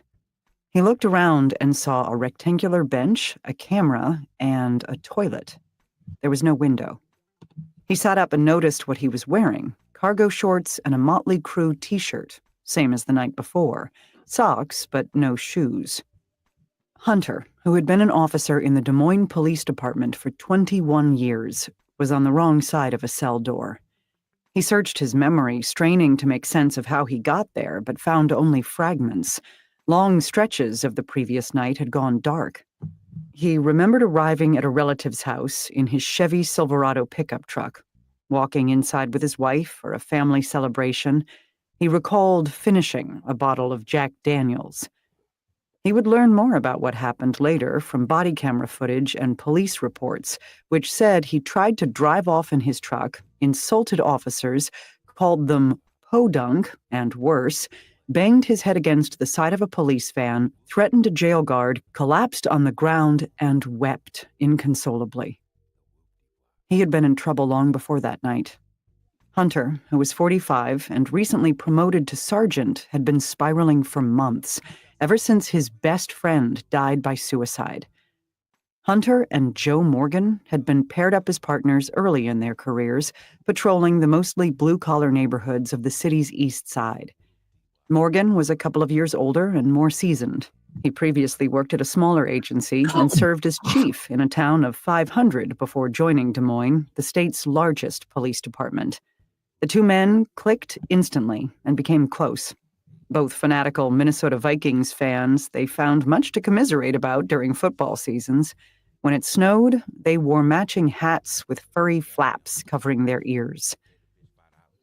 On September 16th, 2020, Hunter was in his bedroom, changing out of his uniform, preparing to help his wife make dinner for their 3 children, when he received a call. Joe Morgan just killed himself, a sergeant told him. Hunter didn't believe it at first. If he had been asked to name cops who might hurt themselves, his friend would not have been on the list. He climbed into his truck and drove 5 minutes through the suburbs to Morgan's home, parking on a quiet street with tidy lawns. He walked past a dozen patrol cars and approached the crime scene tape that circled his friend's driveway. He had ducked beneath yellow tape hundreds of times in his career, but that night he felt his pace slow as a familiar act suddenly became filled with foreboding.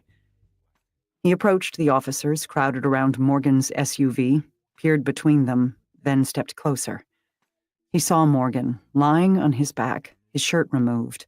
One of his flip-flops, left behind as officers had dragged him out of the driver's seat, dangled from the SUV's running board. There was a dark hole in his friend's chest. Hunter tried to force his mind into investigative mode as he studied the scene, hoping to see signs of a struggle, or at least evidence of an accident. He saw Morgan's sunglasses on the dash where he usually left them, his phone plugged into a charging cord. There was a bottle of Coke in the cup holder, a quarter of it gone. On his friend's chest, he saw signs of stippling, tiny red burns that indicated the gun had been fired at close range. Hunter wanted to go inside and comfort Morgan's wife and daughter, but at first he couldn't move. He felt distressed that the other cops could just stand there, looking at Morgan's 54-year-old body lying still and vulnerable. As Hunter waited for the medical examiner to arrive, he realized that neither the police chief nor any of the assistant chiefs had shown up. Hunter thought that was odd. When an officer got hurt, whether by bullet or car crash or heart attack, top commanders usually came to check on the troops and comfort their family. 13 hours later, Hunter arrived at the police station to attend roll call, where officers gathered for assignments before their 6 a.m. shift. The mood was somber. No one suggested that Hunter, sleep-deprived and still reeling from the sight of his dead friend, take the day off or see a counselor. The police chief, Dana Wingert, walked to the front of the room and looked out at several dozen cops, many of whom had worked for the city for 20 to 30 years. "By now you've heard that Sergeant Joe Morgan killed himself," Wingert said. "We're never going to know why." Sitting in the back of the room, Hunter says he heard Wingert say that the department wasn't going to spend time trying to figure it out. There would be no inquiry into why Morgan, a 23-year veteran, had shot himself 40 feet from his front door. The agency seemed to blame Morgan and look no further. Wingert did not respond to requests for comment. American policing has paid much attention to the dangers faced in the line of duty, from shootouts to ambushes, but it has long neglected a greater threat to officers: themselves. More cops kill themselves every year than are killed by suspects. At least 184 public safety officers die by suicide each year, according to First Help, a nonprofit that has been collecting data on police suicide since 2016. An average of about 57 officers are killed by suspects every year, according to statistics from the Federal Bureau of Investigation. After analyzing data on death certificates, Dr. John Violanti, a research professor at the University at Buffalo, concluded that law enforcement officers are 54% more likely to die by suicide than the average American worker. A lack of good data, however, has thwarted researchers who have struggled to reach consensus on the problem's scope. Recognizing the problem, Congress passed a law in 2020 requiring the FBI to collect data on police suicide, but reporting remains voluntary. "Suicide is something you just didn't talk about in law enforcement," says Chuck Wexler, the executive director of the Police Executive Research Forum, PERF.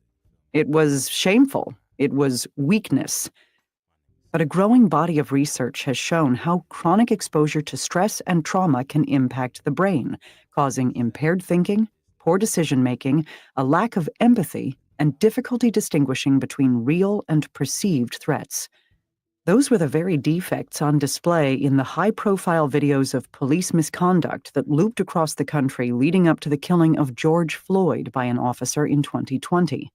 National outrage and widespread protests against the police were experienced as further stress by a force that already was, by many metrics, mentally and physically unwell.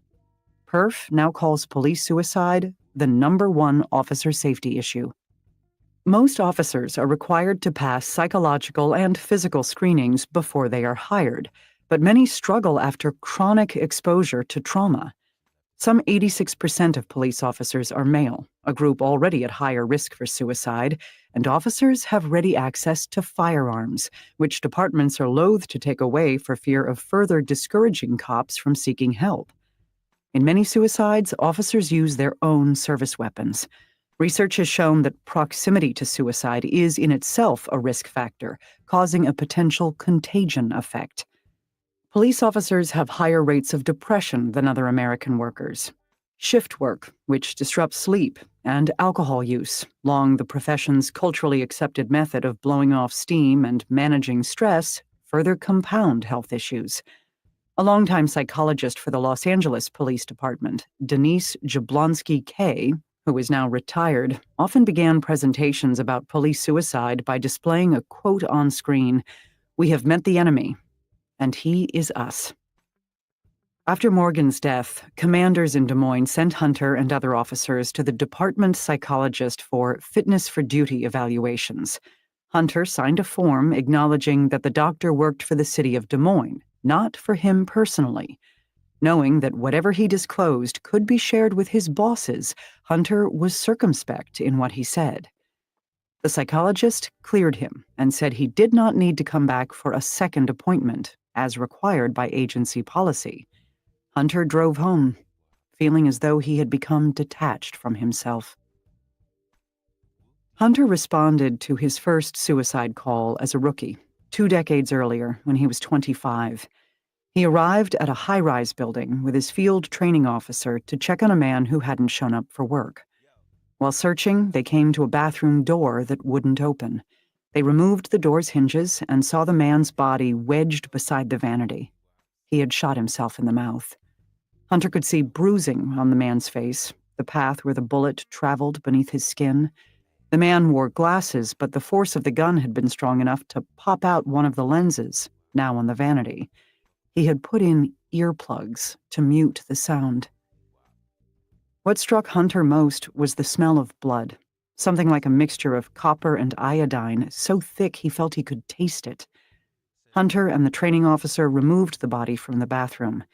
Afterward, Hunter took off his gloves and washed his hands in the kitchen sink, using the man's citrus-scented soap. He noticed that none of the other police officers seemed particularly bothered. A crime scene investigator bent over the man's body. She explained to Hunter about stippling and exit wounds, then pushed a finger against the man's skin to show Hunter where the bullet was, how easily it moved back and forth. She snapped a picture of his earplugs. She had never seen that before, she said, and wanted to show colleagues. Hunter took the cue, distancing himself with a veneer of professional curiosity and busying himself with preserving the scene. That evening, Hunter and the training officer went for dinner at a nearby fire station, where firefighters were deep-frying corn shells to make tacos. He was surprised to find himself with an appetite, and ate several.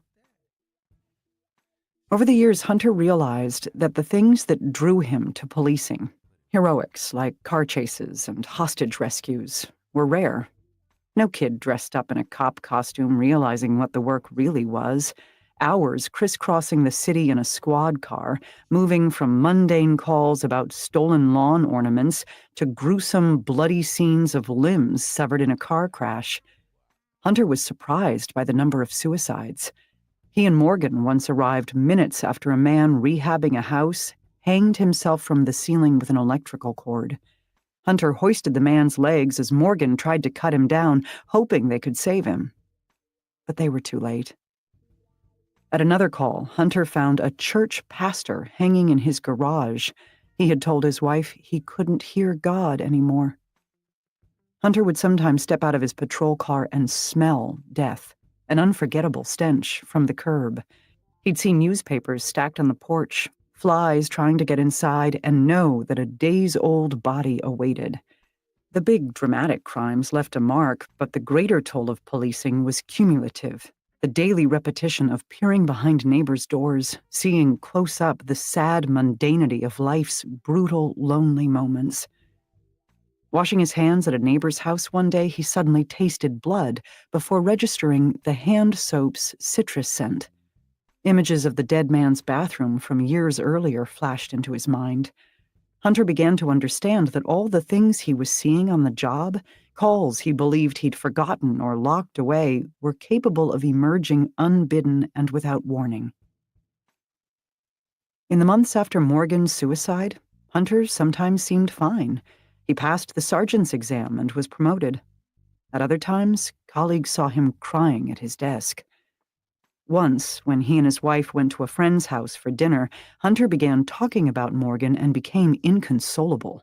His wife called a friend who reached out to one of Hunter's police academy classmates, now a sergeant. He came to the house and encouraged Hunter to see a counselor. Hunter decided not to, taking comfort in the fact that his agency psychologist had told him that what he was feeling was normal. As time went on, Hunter began to feel as if a sheet of glass had descended between himself and the world. He was on one side of it, watching his life, his family, his days unfold. For long stretches, there were no feelings, no connection, just numbness, as if he were 1,000 miles away. When a feeling did surface, it was something like despair. He wanted to pound on the glass and get back to the other side, but there he remained, disconnected and alone. What is the point of going on when you can't feel anything anymore? He wondered. Months after Morgan's suicide, on Memorial Day, an alert went out over the police radio about a suspicious death. Hunter drove to the house, walked past crying relatives, and stepped into the living room. On a couch, he found a military veteran in his 90s who appeared to have shot himself.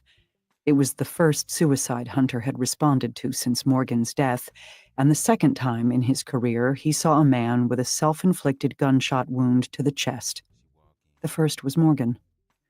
Hunter's mind flashed to his friend's SUV. He remembered seeing a bottle of Dr. Pepper that Morgan had bought for his daughter in a plastic bag on the passenger seat.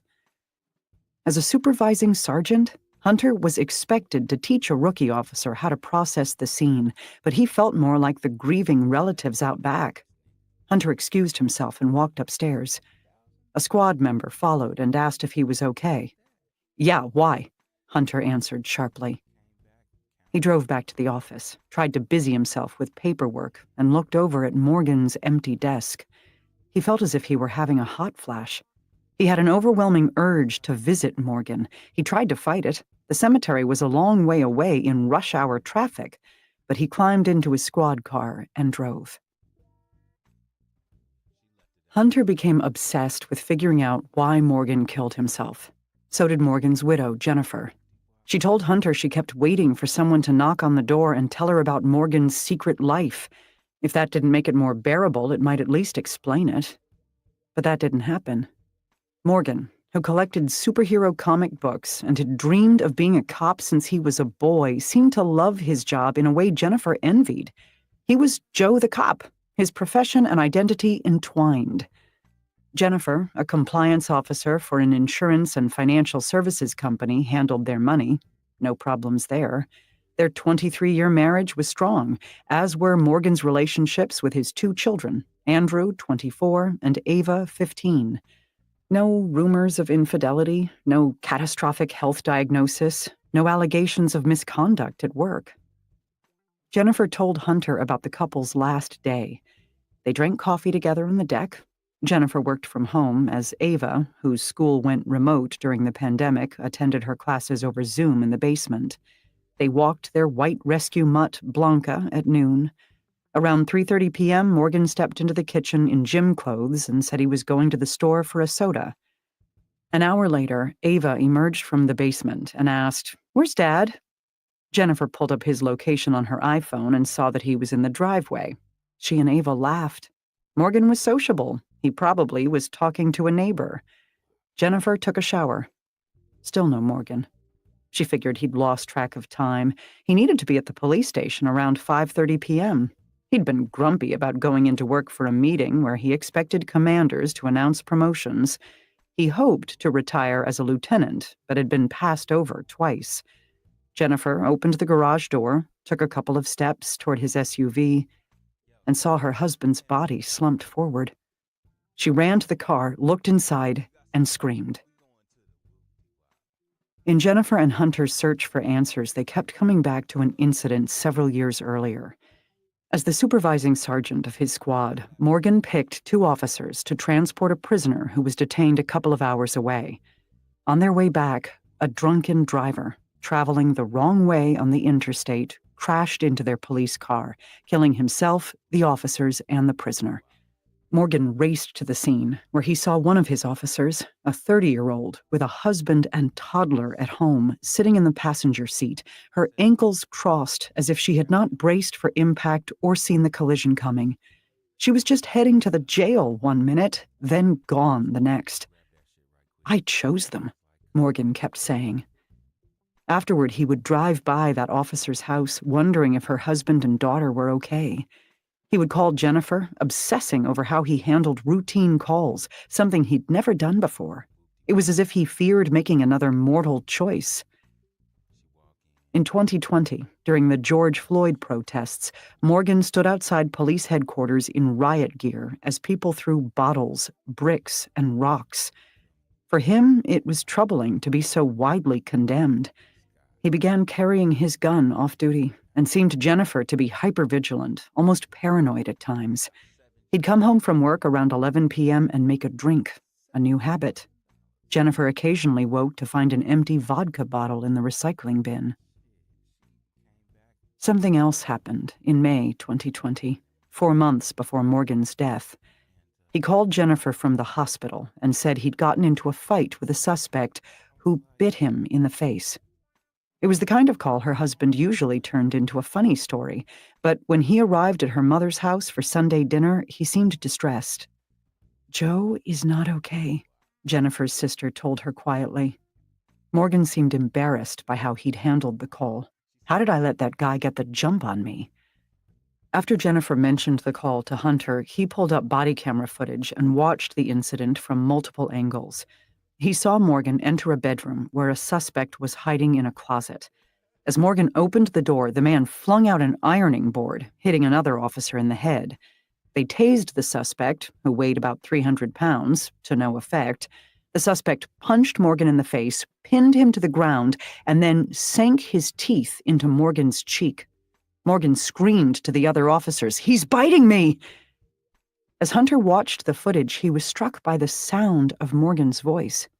He didn't want to use the word scared, because cops hated that word, but his former partner's voice was full of fear, almost desperation.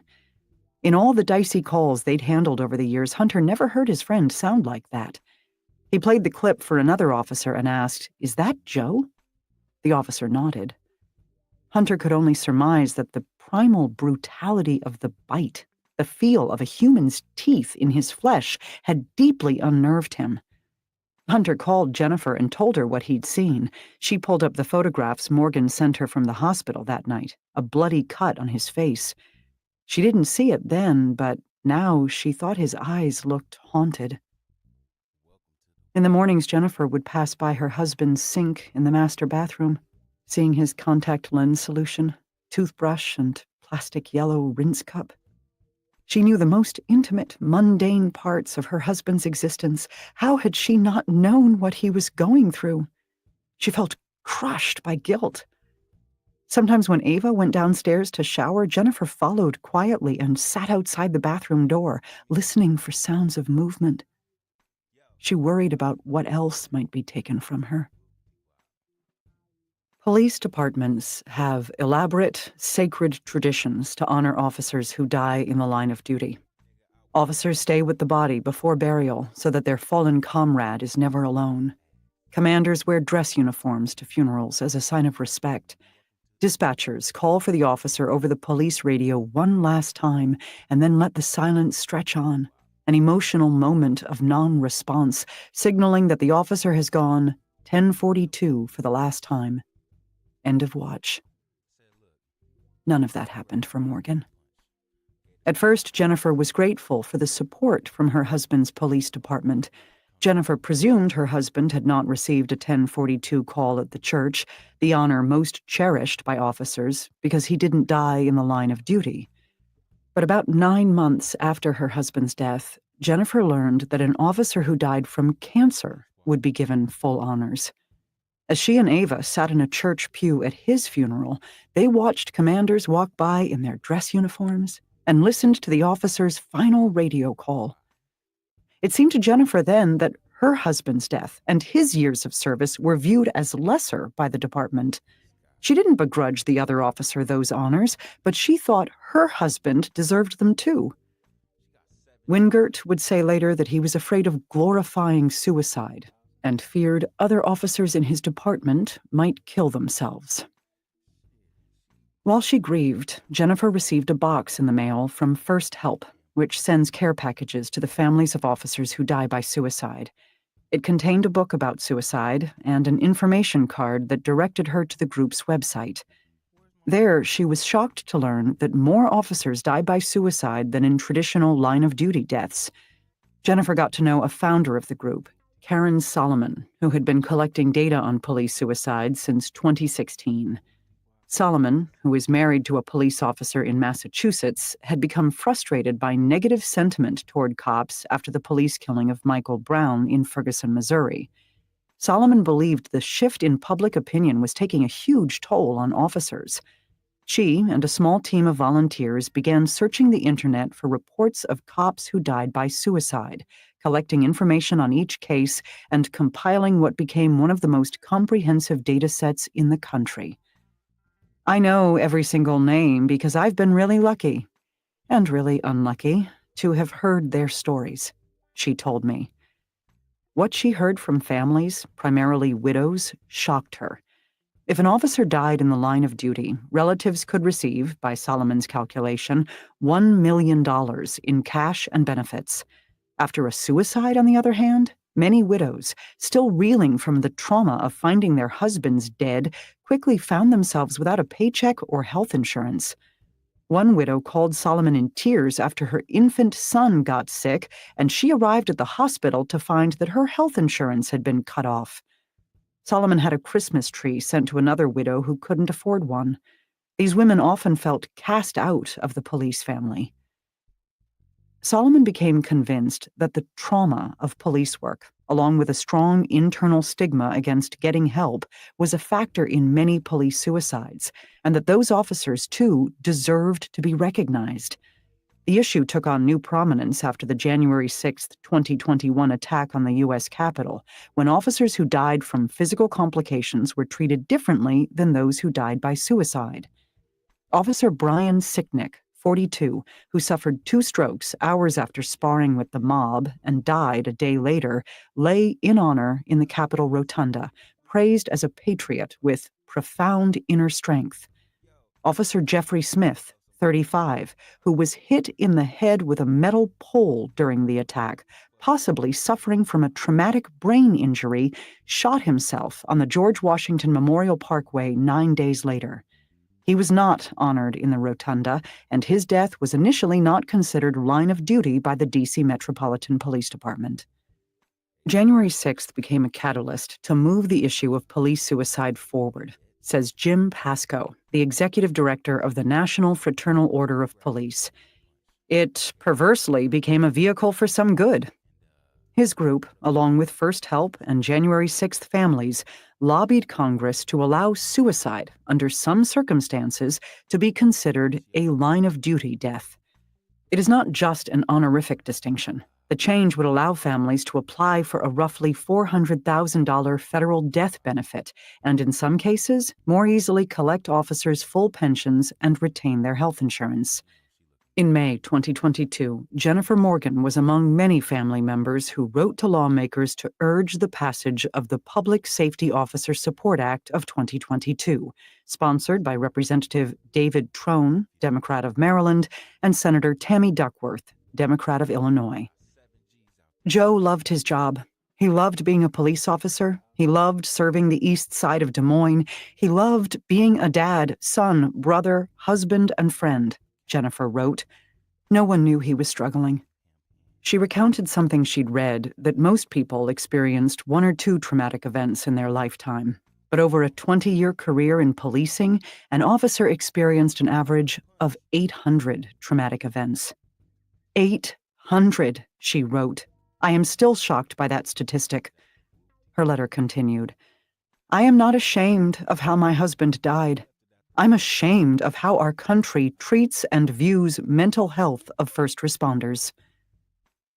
When President Joe Biden signed the bill into law that year, it opened an avenue for officers who died by suicide to be added to the National Law Enforcement Officers Memorial in Washington, 2 curving limestone walls that carry the names of the fallen.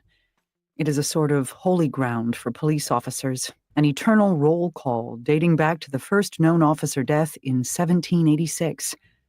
The nonprofit that oversees the wall, the National Law Enforcement Officers Memorial Fund, considered an authority on line-of-duty deaths, historically has rejected cases of suicide for commemoration. After the new federal law was passed, the organization decided that if the Justice Department deemed an officer's suicide a line-of-duty death, and if it was clear that trauma suffered at work was the cause, the officer could be considered for the wall. Jennifer began helping to prepare a case for the department to submit. She wanted Joe's death to be recognized. By the summer of 2021, 9 months after Morgan's death, Hunter's grief was consuming him. Late one night, in the town of Indianola, according to police reports, a sergeant noticed a woman pounding on the back of a Chevy Silverado pickup truck at an intersection. The sergeant, Justin Keller, walked toward the truck, where Hunter sat in the driver's seat. The woman was Hunter's wife, and she explained that he'd had too much to drink at a family celebration. She told the officer that Hunter was a sergeant at the neighboring Des Moines Police Department and that he'd been struggling since his friend killed himself. Asked by the sergeant for his identification, Hunter replied, "What's your dumb probable cause for stopping me?" Keller radioed for backup. When he asked Hunter where he was going, Hunter yelled, "Lie, lie, lie!" Hunter got out of the car, approached the officer, and said, "F you," several times, then shouted, "Do you want to f with me, dude? I'll f with you." An officer told Hunter's wife that they were arresting him on a misdemeanor charge of public intoxication. When Hunter refused to follow the officer's orders, an officer grabbed him by the arm and put him into a patrol car. Hunter threw his body forward onto the seat and claimed the officer had pushed him, the police said. As the encounter unfolded, Hunter's wife began to cry and asked her husband to calm down. "Oh my God, Matt, stop, please." She told the officers that they'd been married for 13 years and that she'd never seen him like this. "It's scary," she said. From inside the car, Hunter shouted, "Is that how you treat a cop?" Later that night, according to a police report, Hunter wept and hit his head against the inside of a police van, called a detention officer a homosexual, accused him of rape, and said, "I will kill you and your family." Then he passed out. Hunter denies saying these things, which were not captured on audio or video. At the jail, Hunter tossed a fingerprint card and pen in the air and insulted and flipped off an employee. At one point, he refused to get off the ground and said, "I'm a piece of cop." He continued shouting obscenities from inside a cell, then passed out again. Hunter was released the next day and placed on administrative leave while his department opened an investigation. He made an appointment with a private psychologist, Dr. David Grove, whom he had seen once before. In session notes, Dr. Grove wrote that Hunter had been experiencing nightmares, flashbacks, emotional numbness, detachment, disturbed sleep, impaired concentration, crying spells, and feelings of despair. He diagnosed Hunter with post-traumatic stress disorder. Because Hunter's actions on the night of his arrest were inconsistent with his previous behavior, Grove believed that PTSD had played a significant role. A few weeks later, Hunter arrived at Chief Wingert's office in police headquarters. He said there was no excuse for his behavior, which he described as mortifying. "That's not who I am as a person," he told the chief. "I thought I could deal with what I had seen, what I lost." He said he hadn't recognized what he was going through and had not been able to reach out for help. He reminded the chief that he'd never been in any serious trouble and said he believed he could continue getting help and return to the force, perhaps sharing his experience with other officers who might also be struggling. Jennifer Morgan and a fellow officer had written to the chief on his behalf, with the officer describing Hunter as someone worth saving. The next day, Hunter received a call from a captain who told him the chief had decided to terminate him. The captain instructed him to drop off his uniforms and other gear at the station. Hunter hung up the phone and sat on the edge of his bed for a long time, stunned at the abrupt end of his 21-year career as a police officer. He'd been a cop for nearly his entire adult life. Who was he without a badge? The days passed, long and shapeless, as Hunter struggled with what to do next. Money troubles mounted. He worried about paying the mortgage on his 2-story house on a cul-de-sac, the kind of place he'd dreamed of for his family. His marriage struggled. One night after a disagreement during dinner, his wife left the house and didn't return. Hunter had always viewed himself as part of a big police family, one in which everyone took care of one another. But many of his friends and colleagues had disappeared overnight. He coached his 10-year-old son's football team alongside the captain, who called to fire him. The captain suggested he step down from coaching. Hunter refused. That fall, Hunter climbed into his truck, drove a few blocks, and opened the DoorDash app, where he'd set up an account as a new driver.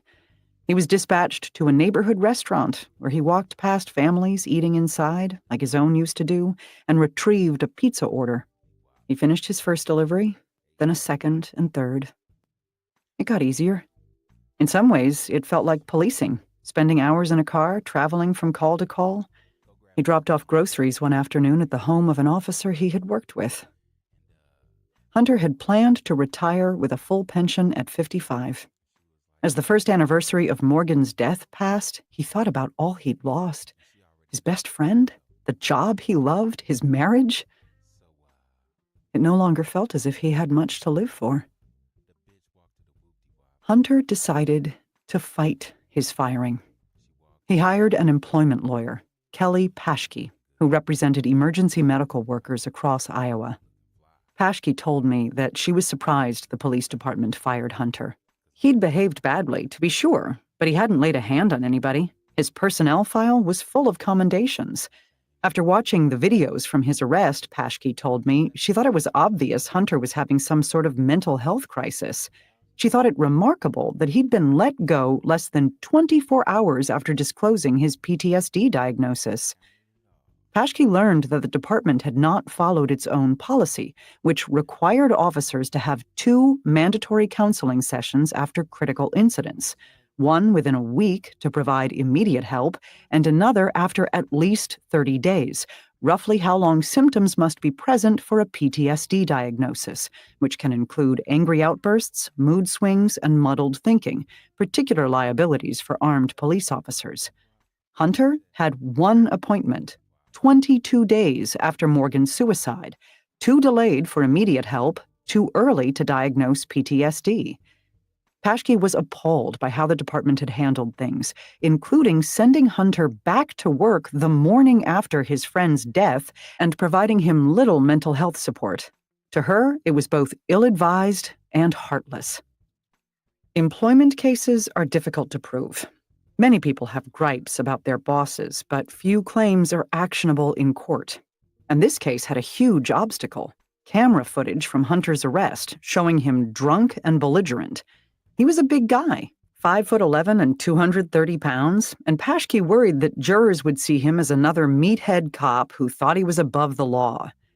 She worked on contingency. If she lost the case, she'd lose thousands in expenses.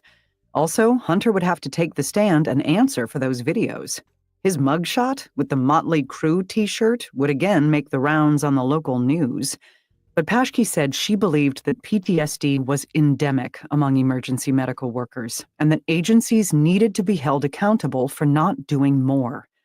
They filed suit against the city of Des Moines under the Iowa Civil Rights Act, claiming that the city had discriminated against Hunter because of his disability, PTSD, and failed to reasonably accommodate it. 2 years after he was fired, in the fall of 2023, Hunter walked into the Polk County Historic Courthouse, ascending a marble staircase as he'd done many times to testify as an officer. Now he wore a civilian's gray suit, his hair longer, his waist thicker. When he stepped into the courtroom, he saw 2 police officers, both of whom he'd long known and worked with, neither of whom made eye contact as they sat behind the city's lawyers. Paschke and her partner, David Albrecht, were nervous going into jury selection. They didn't know how receptive a group of strangers would be to discussing suicide and mental trauma in a sterile courtroom. But right away, people opened up, the lawyers told me. A former U.S. Marine talked about his friend's struggles with PTSD.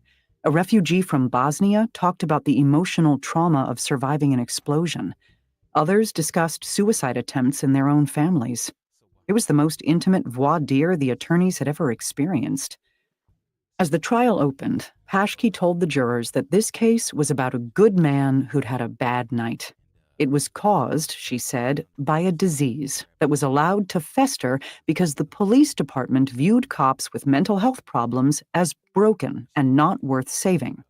If the city was going to send men and women out to deal with the community's messiest traumas, it had to provide adequate support and not punish officers for disclosing mental health struggles. But one of the city's lawyers, Michelle Mackel-Wiederanders, would later tell the jurors that instead of taking responsibility for his bad behavior, Hunter was trying to blame police commanders. Do we want someone in a uniform with a gun who may emerge like the guy who showed up on that video?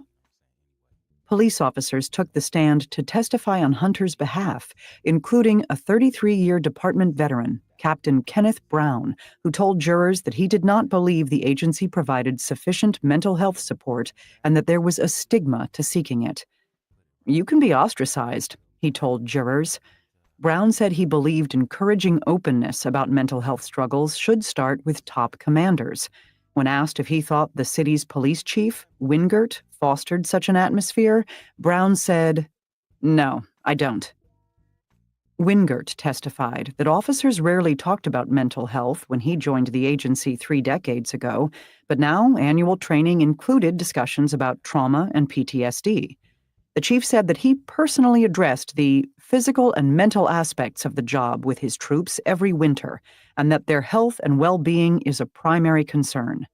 The department had a peer support team where officers could seek confidential help from one another, and the city provided free use of the Lighthouse app, which offered various mental health resources. Officers also were free to seek outside help and counseling through their health insurance. Wingert told jurors he'd watched video of Hunter's arrest in his office the next day. The aggression, the name-calling, the vulgar language. Hunter had threatened the responding officers, who worked at a smaller local police department, about what would happen if they ever came to Des Moines. Wingert said the arresting officers had been overly gracious to Hunter, noting they could have charged him with more serious offenses, including harassment for threatening to kill the detention officer and his family. The chief talked about the shifting landscape for police officers after the killing of George Floyd and the increased public scrutiny of the profession. I mean, we even went so far as to have an 11-hour debate at a council meeting about whether or not we should be able to buy ammunition to train our officers, he said. The public expected him to hold officers accountable, and that was what he had done, Wingert said. Hunter's diagnosis had nothing to do with his firing. His actions got himself fired, Wingert said. A PTSD diagnosis did not absolve him of consequences, Wingert said. Albrecht pressed the point.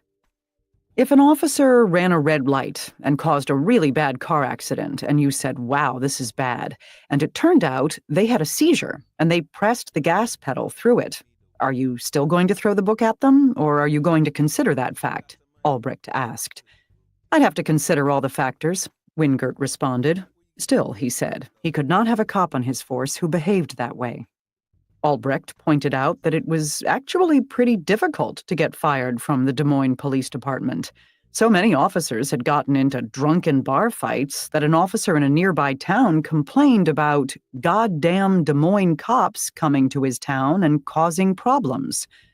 Albrecht also detailed several excessive force cases, including one in which an officer, who had been repeatedly disciplined, punched a man in the face, stomach, and groin, and then, after handcuffing him, dropped him face first on the concrete and broke or cracked 9 of his teeth.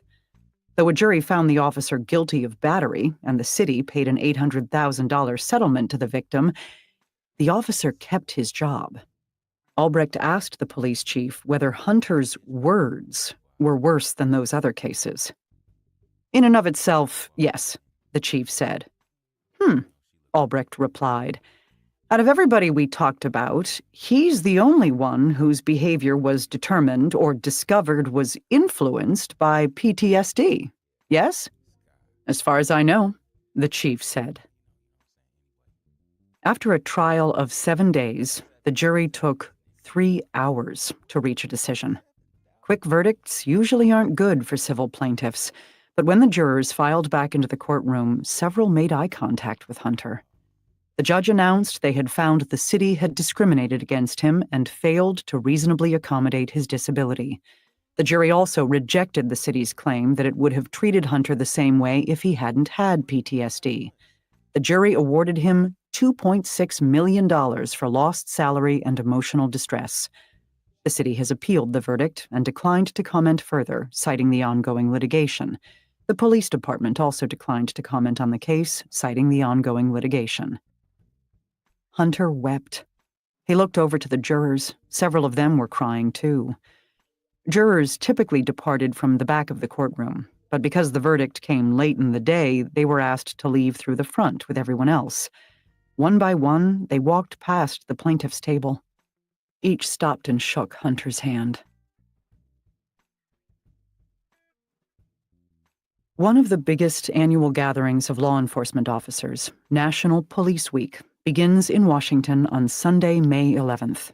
Tens of thousands of officers from across the country attend the week's most important event, an annual candlelight vigil to honor fallen officers. What qualifies as a line-of-duty death has expanded over the years to include heart attacks, strokes, and COVID-19. Many families expected this to be the first year that death by suicide would be included too. But in January, the National Law Enforcement Officers Memorial Fund, the nonprofit that oversees the wall, told families that it would not add any suicide deaths this year. Bill Alexander, the chief executive of the organization, told me that the issue has been difficult to navigate. While the wall sits on federal land, it is maintained entirely by donations. Because there isn't a consensus about how to treat deaths by suicide, the group's board was concerned about alienating some of its supporters. It also worried about maintaining the integrity of the country's most important policing monument, Alexander told me, one that embodies the profession's highest ideals: honor, service, and sacrifice. The board felt a strong moral duty to protect what they view, and what I view, as a very sacred space, he said.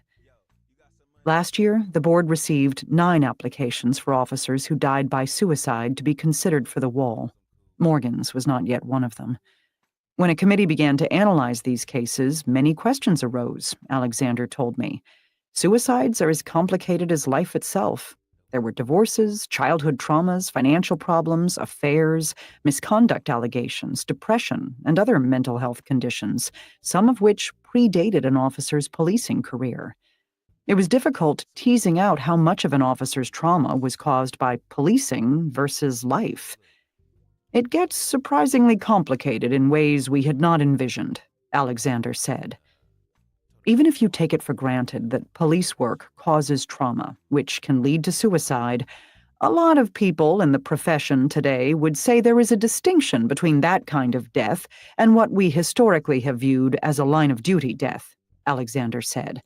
One group went to work, kissed their spouse goodbye, and didn't go home, versus a man or woman in uniform who, for a variety of reasons, took an act that ended their own life.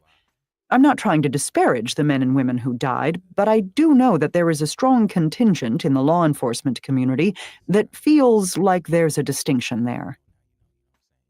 The decision upset many family members, including Katie Slifko, whose husband, Corey, a 20-year veteran of the South St. Paul Police in Minnesota, died by suicide in 2019. Slifko, whose husband's death already has been classified as line of duty by the state of Minnesota and the Justice Department, points out that the wall has included hundreds of officers who died from COVID-19. She does not believe that the board, which has requested years of her husband's medical records, requires similarly conclusive proof that an officer contracted COVID on the job. You're telling me that you can link COVID back to the job, but you have a tough time linking PTSD? Slifko said. I could list 35 calls off the top of my head that bothered my husband on a regular basis.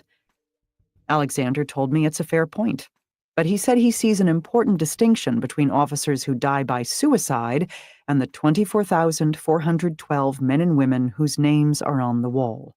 The latter, he said, if given a choice of life or death, would unanimously say, I choose life. Shut out of the traditional wall in Washington, relatives have found another way to honor their loved ones.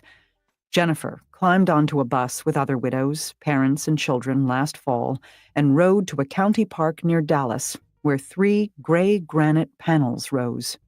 Solomon's group, First Help, had decided to build its own wall. Jennifer walked to the memorial and found her husband's name. It had been 4 years since his death. She had come to believe that her husband didn't choose to leave them. He just wasn't able to figure out how to stay. As she ran her fingers along the wall, tracing her husband's name, she felt certain that if he, and so many of the other officers whose names were on the wall, had been helped, they would have chosen life too. Matthew Hunter awoke on a recent morning and stepped into the day's first light. He'd sold his house in the suburbs and moved to a rural area outside Des Moines. Here, among hayfields and horses, Hunter lives with his new girlfriend and her young daughter. He spends each morning tending to their horse, pig, rooster, and chickens. He and his ex-wife share custody of their 3 children.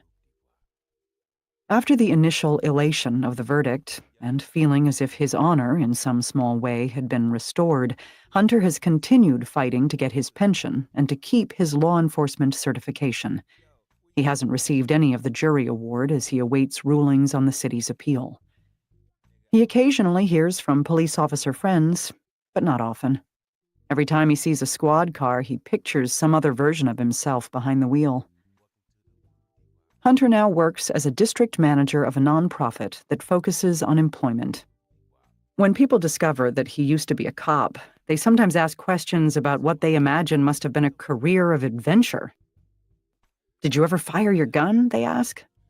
Hunter tries to come up with stories they'll enjoy instead of telling them stories like the one that came to him on a recent afternoon while driving home with his girlfriend.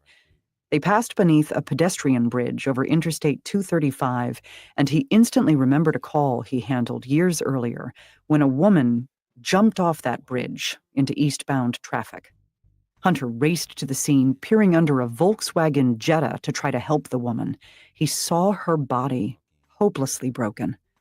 He escorted the traumatized Jetta driver away, trying to spare her the image he'd just witnessed, one of many he remembers in perfect detail. Hunter has had a lot of therapy in the past 5 years to process those kinds of images. But even now, after fighting for his PTSD to be recognized as a casualty of policing, a medical condition just like back pain or a broken bone, it's hard for him to admit how dark things got after Morgan's death. If I tell you I contemplated taking my own life, he recently told me, if I tell you I had a gun in my hand, that I sat there and stared at it, held it, literally could have been moments from ending my life. If I say that, I get scrutinized by every single person I've ever known. I get looked upon by some as being weak. All the people who work at the city will say, see, it's a good thing he's not a cop. It's still an incredibly hard thing to talk about. And yet, he tries. Because in his heart, he thinks that kind of honesty might save lives, might even have helped his partner. Every couple of weeks, Hunter drives through the cemetery gates, winds around a path along the edge of a pond and up a hill. He steps out of his car and walks to Morgan's grave. He tells him about everything he has missed. Before leaving, he takes a photograph of Morgan's headstone with the pond in the background. Hunter has many of those pictures in his phone now, through different seasons, spring, fall, and winter. He remains close with Jennifer Morgan. She told me she still worries about him. If you are having thoughts of suicide, call or text 988 to reach the 988 Suicide and Crisis Lifeline, or go to speakingofsuicide.com/resources for a list of additional resources. You know, I have an odd thought, and maybe it's not original, but number one, I'm shocked that Des Moines, Iowa. You think of the Midwest. I would think that the city and the population would be so pressuring the police department or the city of Des Moines to like make this cop whole. It to me is self-evident that emergency workers, but cops in particular, firemen as well, it's like a different version of soldiering, not quite the same thing, but it just seems to me obvious that PTSD would be one of the things that would be a byproduct of, being a policeman, especially in a larger, metropolitan area. I had no idea that cops die by suicide more per year than in the line of duty. And I think it's, and I'm not Mr. Thin Blue Line. I'm not that kind of guy, but this is almost just, this is neglectful. And I would actually think that, some BLM type organizations, there's abolish prison abolition, all those groups that are, so into, either reforming police or getting rid of policing or changing it, beyond where people think it should be. This would be a win. Okay. You don't want cops on the street that are suffering PTSD. You actually wind up, cops suffering PTSD or the precursors to PTSD are a huge threat. They carry guns. You do not want people going through, this kind of mental trauma. It's obvious that this cop had like a psychotic break practically. Now, the alcohol part, a lot of things that he probably shouldn't have been doing, but I'm just shocked. This is just neglect and people, I mean, I can't believe that this is not a bigger issue than it is. So, I'm not going to belabor the point. And again, my father's a retired policeman, actually. He's been probably retired longer, well, almost as long as he actually worked. And, somehow or another, he went through Vietnam and being a policeman. He's one of the more, he's just real even tempered. He's very grounded. But my point is that it's just shocking to me that this should be a no brainer. Getting cops 101% of the help they need, so they're not a threat to Black people or just the population in general. So I won't belabor the point any longer than that. But I would look to see a BLM type organization to be like 100% on board, doing what they can to make sure the streets are safe, including not having cops that are, just, hair trigger, emotionally or mentally. So anyway, we'll move on. This is 180 degrees out from this last story. Let me get rid of this. Anna Wintour, if you all know, she's like been the editor of Vogue magazine for decades. Anyway, she becomes an unlikely activist as Washington quashes DEI. And this was just a compelling story, for someone like me who tends to be interested in a lot of different things. So let's hear what she's doing, what high fashion is doing for DEI. This story was written by Robin Givan. Anna Wintour becomes an unlikely activist as Washington quashes DEI, New York. On May 20th, at the Cipriani event space across from Grand Central Terminal, bold-faced names from the world of fine art, Hollywood, fashion, and politics, as well as the cocoon of philanthropic wealth, will gather to honor the legacy of photographer Gordon Parks.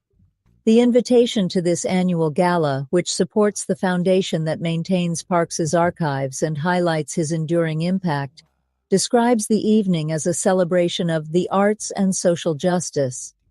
Parks, who died in 2006, used his camera as a weapon to combat racism and prejudice.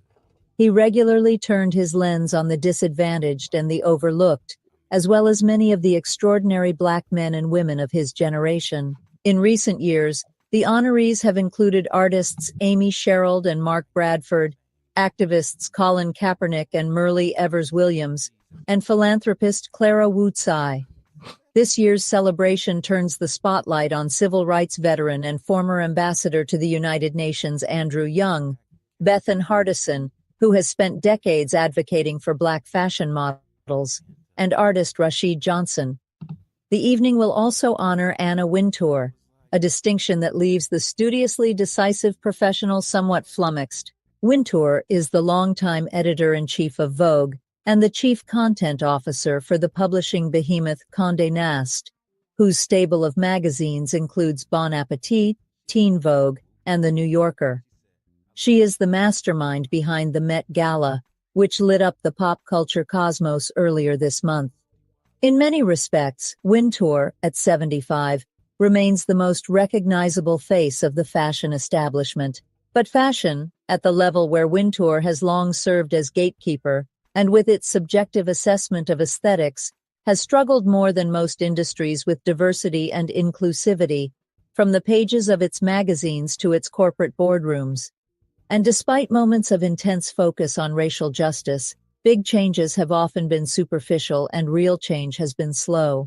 5 years ago, during the powerful sweep of the Black Lives Matter movement, editors, designers, stylists, and others within the fashion industry were emboldened to confront the powers that be with a list of outrages that included pay inequity and assertions that they were actively disrespected in their workplace. Critics recalled Vogue's cover from 2008 that featured LeBron James and Gisele Bündchen, which some felt mimicked a King Kong and Fay Wray movie poster.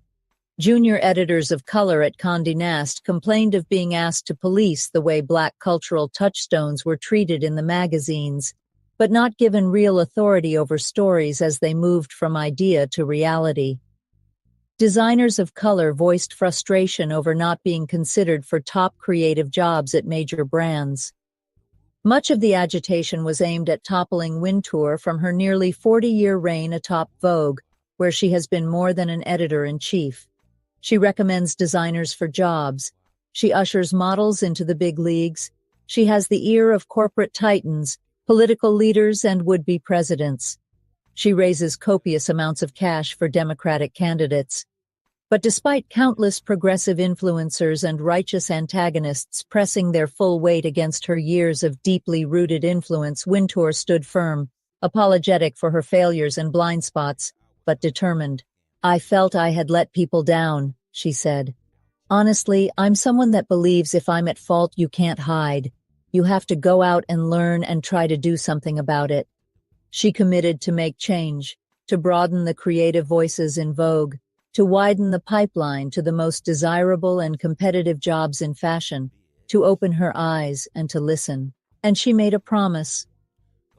"I recognize that there are moments and times people within the company, without the company, when they haven't felt as welcome as they should be," Wintour told the Washington Post in 2020.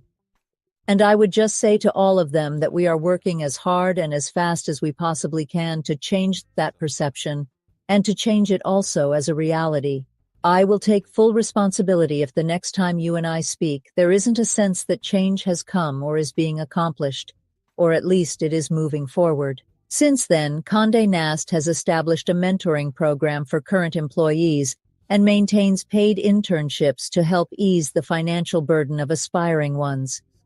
Wintour is leaning into Photo Vogue, an initiative started many years ago in Italy that consists of exhibitions and a database to which photographers can submit their work for assessment and, possibly, a job.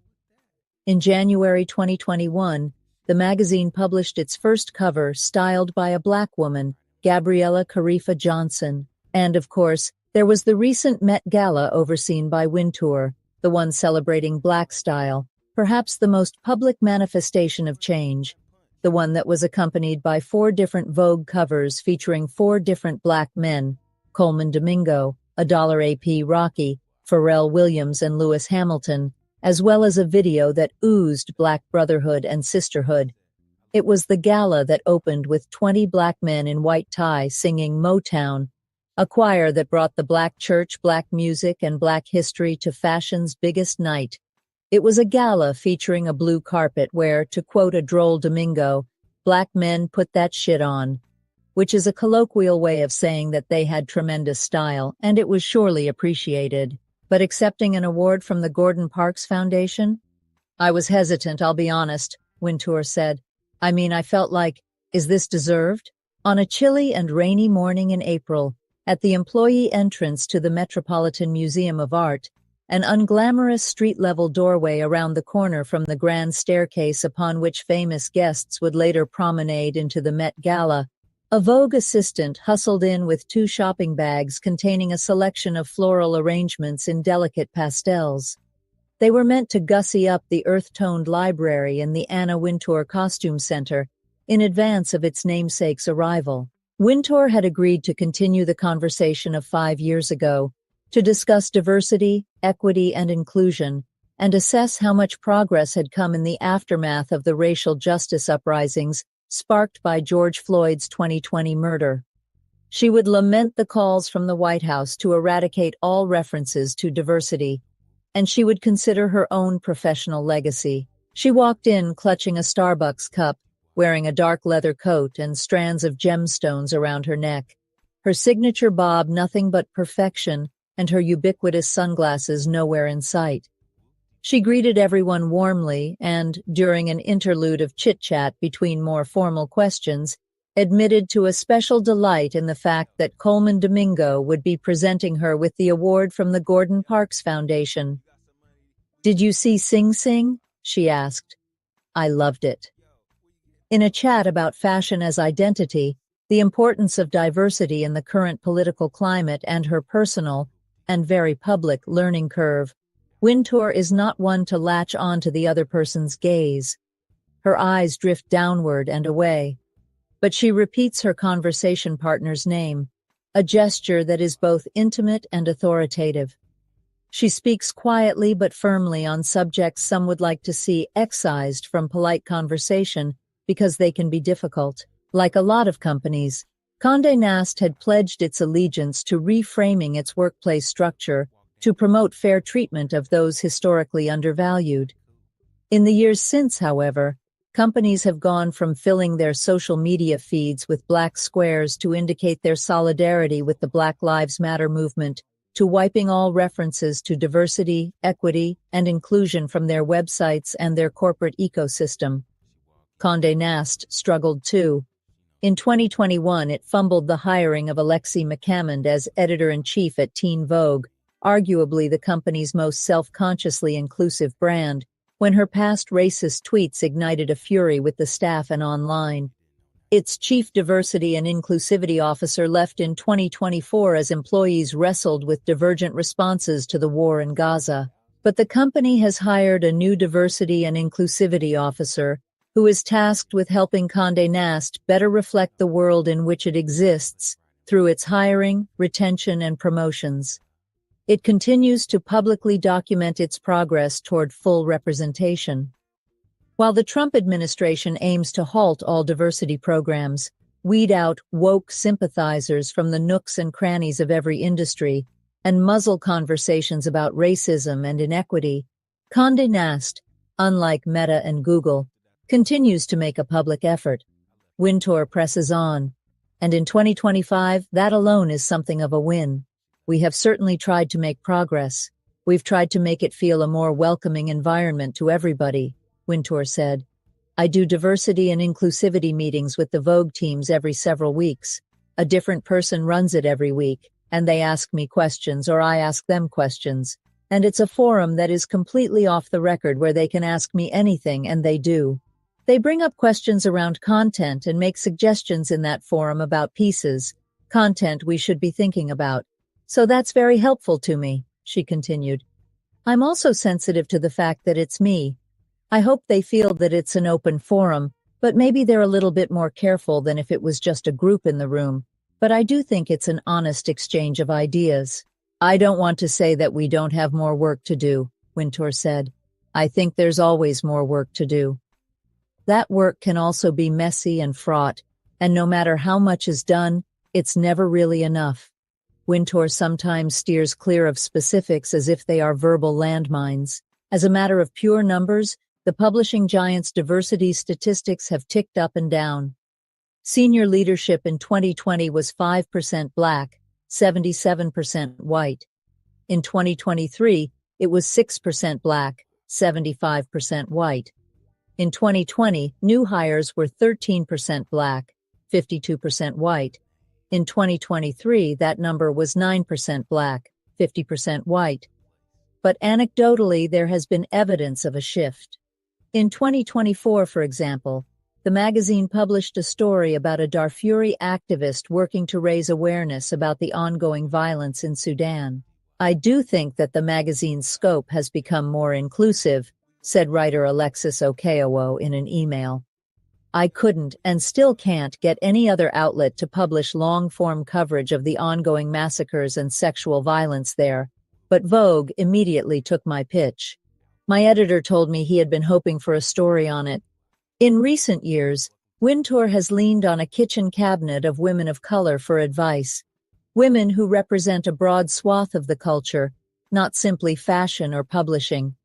She declines to name them out of respect for their privacy, and perhaps because in 2025, no good deed goes unpunished on social media. She has learned from the editors of the more than 24 global iterations of Vogue that differentiating between diversity and inclusivity is a complex and nuanced undertaking. It's interesting to hear from India or Japan and what is important in those countries. That I think teaches you a lot about inclusivity and listening and being diverse at the same time, Wintour said. The exact distinction between diversity and inclusivity is not clear to me. I think it depends on what country you're in and what their cultures are, and you have to always be listening to the people who are there on the ground because it's not like one thing. It's so many different opinions and different cultures weaving together. She has tried to broaden her cultural diet, which has included films such as Tyler Perry's The 688 and, of course, Sing Sing. And the experience of this year's Met Gala, along with putting together the May issue, meant working with more Black models, stylists, and photographers, some of whom had never worked for Vogue and others, such as stylist Law Roach, who had not done so in such an immersive way. I listened a lot to Coleman and Farrell, Wintour said. Each one of our co-chairs and writer Jeremy O. Harris, and all the people that we've talked to along the way have talked about how fashion gives them, and how they dress gives them, a sense of clarity and identity and self-respect in how they present themselves to the world. And I think that's something that is often not sufficiently appreciated. The Met Gala raised the profile of designers who were included in the exhibition, as well as those who dressed guests, and those who, for the first time, hosted tables. But some also approached the project with considerable skepticism, or at least caution. Blackness, after all, is complicated, and Black style deserves more than lip service or a single night of celebration. As a Black designer, it's a little bit more than a theme. It's beyond that. It's a decision that we have to make every morning just to move throughout society, said Jerry Lorenzo. In the beginning, I'm not sure how and if I fit into it. Most people have probably passed someone on the street wearing Lorenzo's Essentials line of sweatshirts and track pants in dense cotton. But his main collection, For Fear of God, is something else entirely. It's loose-limbed, tailored elegance in earthy tones and luxurious fabrics. Okay, well, we get the gist of it. I don't need to take a virtual walk down a catwalk. If anyone wants to hear the rest of the story, just let me know. I'll drop the link. I had no idea Gordon Parks did photography for Vogue magazine. So that's something new I learned. I've learned all kinds of things this morning. So let's see. I got one more. This is an editorial, basically talking about the big beautiful bill, the budget bill that the House Republicans have gotten out of committee, and I guess it's going to go to a floor vote. Last night it came out of committee along a party line vote. So Heather Cox Richardson, my favorite female historian, is going to. She wrote about it in her Letters from an American overnight. So we'll play a little bit of that, maybe all of it. We'll see. But it's basically going to talk about the budget bill, kind of the background, where it's going, etc. May 18th, 2025. By Heather Cox Richardson. Tonight, late on a Sunday night, the House Budget Committee passed what Republicans are calling their big, beautiful bill to enact Trump's agenda, although it had failed on Friday when far-right Republicans voted against it, complaining it did not make deep enough cuts to social programs. The vote tonight was a strict party line vote, with 16 Democrats voting against the measure, 17 Republicans voting for it, and 4 far-right Republicans voting present. House Speaker Mike Johnson, Republican Louisiana, said there would be minor modifications to the measure. Representative Chip Roy, Republican Texas, wrote on X that those changes include new work requirements for Medicaid and cuts to green energy subsidies. And so the bill moves forward. In the Bulwark today, Jonathan Cohn noted that Republicans are in a tearing hurry to push that big, beautiful bill through Congress before most of us can get a handle on what's in it. Just a week ago, Cohn notes, there was still no specific language in the measure. Republican leaders didn't release the piece of the massive bill that would cut Medicaid until last Sunday night, and then announced the Committee on Energy and Commerce would take it up not even a full 2 days later, on Tuesday, before the nonpartisan Congressional Budget Office could produce a detailed analysis of the cost of the proposals. The committee markup happened in a 26-hour marathon in which the parts about Medicaid happened in the middle of the night. And now, the bill moves forward in an unusual meeting late on a Sunday night. Cohn recalls that in 2009, when the Democrats were pushing the Affordable Care Act, more popularly known as Obamacare, that measure had months of public debate before it went to the Committee on Energy and Commerce. That committee held 8 separate hearings about health care reform, and it was just one of 3 committees working on the issue. The ACA markup took a full 2 weeks. Cohn explains that Medicaid cuts are extremely unpopular, and the Republicans hope to jam those cuts through by claiming they are cutting waste, fraud, and abuse, without leaving enough time for scrutiny. Cohn points out that if they are truly interested in savings, they could turn instead to the privatized part of Medicare, Medicare Advantage. The Congressional Budget Office estimates that cutting overpayments to Medicare Advantage when private insurers upcode care to place patients in a higher risk bracket could save more than $1 trillion over the next decade. Instead of saving money, the big, beautiful bill actually blows the budget deficit wide open by extending the 2017 tax cuts for the wealthy and corporations. The Congressional Budget Office estimates that those extensions would cost at least $4.6 trillion over the next 10 years. And while the tax cuts would go into effect immediately, the cuts to Medicaid are currently scheduled not to hit until 2029, enabling the Republicans to avoid voter fury over them in the midterms and the 2028 election.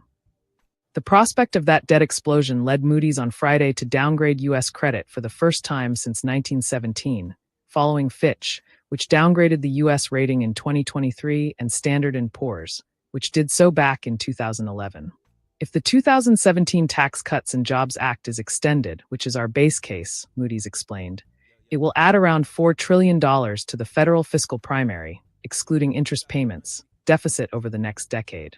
As a result, we expect federal deficits to widen, reaching nearly 9% of GDP by 2035, up from 6.4% in 2024, driven mainly by increased interest payments on debt, rising entitlement spending, and relatively low revenue generation.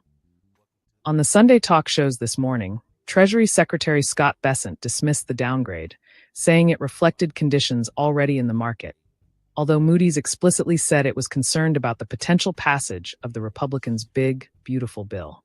House Speaker Mike Johnson said that the credit downgrade just proved the need for the measure with its historic spending cuts to pass, although Moody's named that bill as its reason for the downgrade. The continuing Republican insistence that spending is out of control does not reflect reality. In fact, discretionary spending has fallen more than 40% in the past 50 years as a percentage of gross domestic product, from 11% to 6.3%. What has driven rising deficits are the George W. Bush and Donald Trump tax cuts, which had added $8 trillion and $1.7 trillion, respectively, to the debt by the end of the 2023 fiscal year. But rather than permit those tax cuts to expire, or even to roll them back, the Republicans continue to insist Americans are overtaxed. In fact, The U.S. is far below the average of the 37 other nations in the Organization for Economic Cooperation and Development, an intergovernmental forum of democracies with market economies, in its tax levies. According to a report by the Center for American Progress in 2023, if the U.S. taxed at the average OECD level, over 10 years it would have an additional $26 trillion in revenue. If the U.S. taxed at the average of European Union nations, it would have an additional $36 trillion. But instead of considering taxes to address the deficit, in the 2024 campaign, Trump insisted that foreign countries would pay for further tax cuts through tariffs, no matter how often economists said that tariffs are passed on to consumers. In October 2024, when editor-in-chief of Bloomberg News John Micklethwait corrected Trump's misunderstanding of the way tariffs work in an interview at the Economic Club of Chicago, Trump replied, "It must be hard for you to, spend 25 years talking about tariffs as being negative and then have somebody explain to you that you're totally wrong." Referring to analysis that his plans would explode the national debt, including analysis by the Wall Street Journal, hardly a left-wing outlet, as Micklethwait pointed out, Trump replied, "What does the Wall Street Journal know? They've been wrong about everything. So have you, by the way. You've been wrong about everything. You've been wrong all your life on this stuff." Walmart's suggestion that it will have to raise prices because of tariffs is forcing the administration to try to manage reality. We're wired for everyday low prices, but the magnitude of these increases is more than any retailer can absorb. Walmart's chief financial officer John David Rainey during an interview with CNBC on Thursday. Rainey predicted higher prices by June.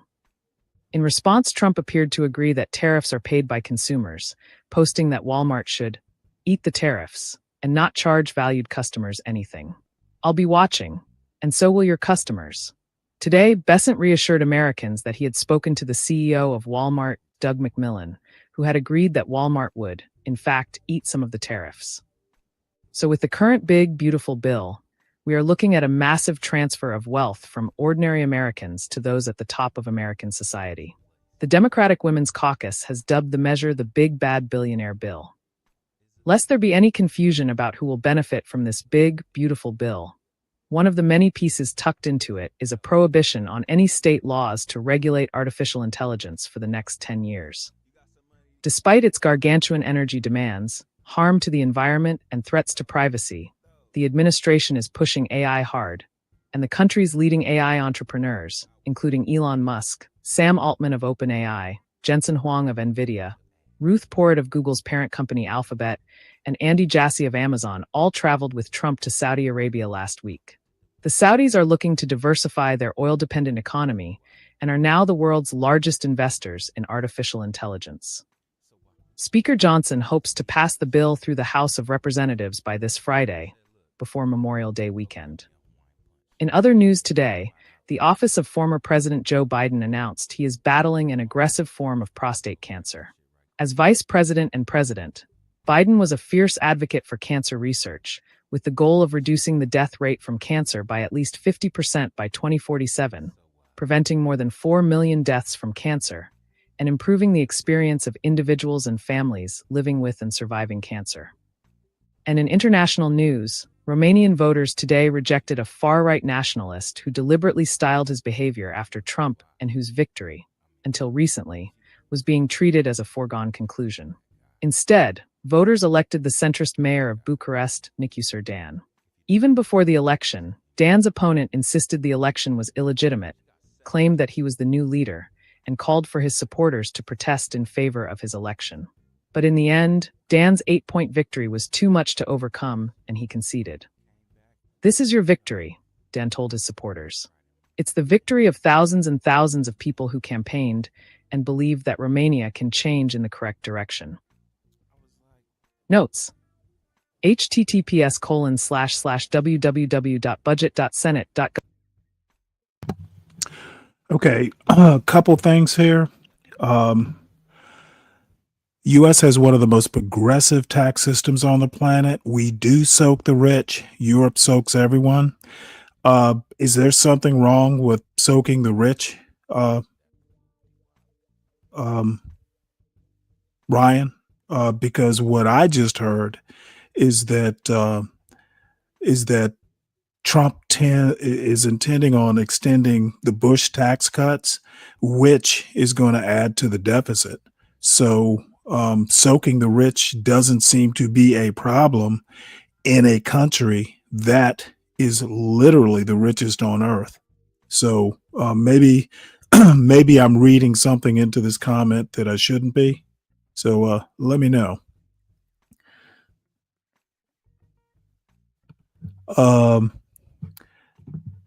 And you know, I was actually thinking about that, Rick. I am wondering, with your little comment here about let's go, Brandon. I'm wondering if Biden having, stage 4 cancer and it's already metastasized. I worry about the metastasizing. That's the bad news. But I'm kind of wondering if that's going to neutralize Trump's, kind of criticism of Biden by name. And I'm betting it won't. I'm betting he's going to feel sorry, but he's going to, if cruelty is the point, basically bashing a cancer patient seems like something that MAGA would enjoy. And probably some of MAGA's voters will enjoy it also. We'll see. Let's see if civility is truly dead in America, in Trump's America.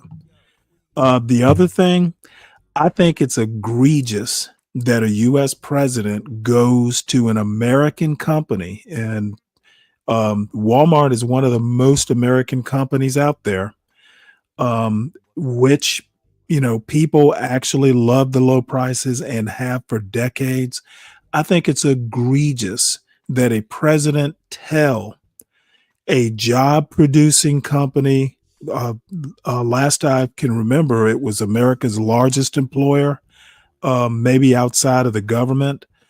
It is egregious that a U.S. president tells a company to eat the cost of something that he imposed.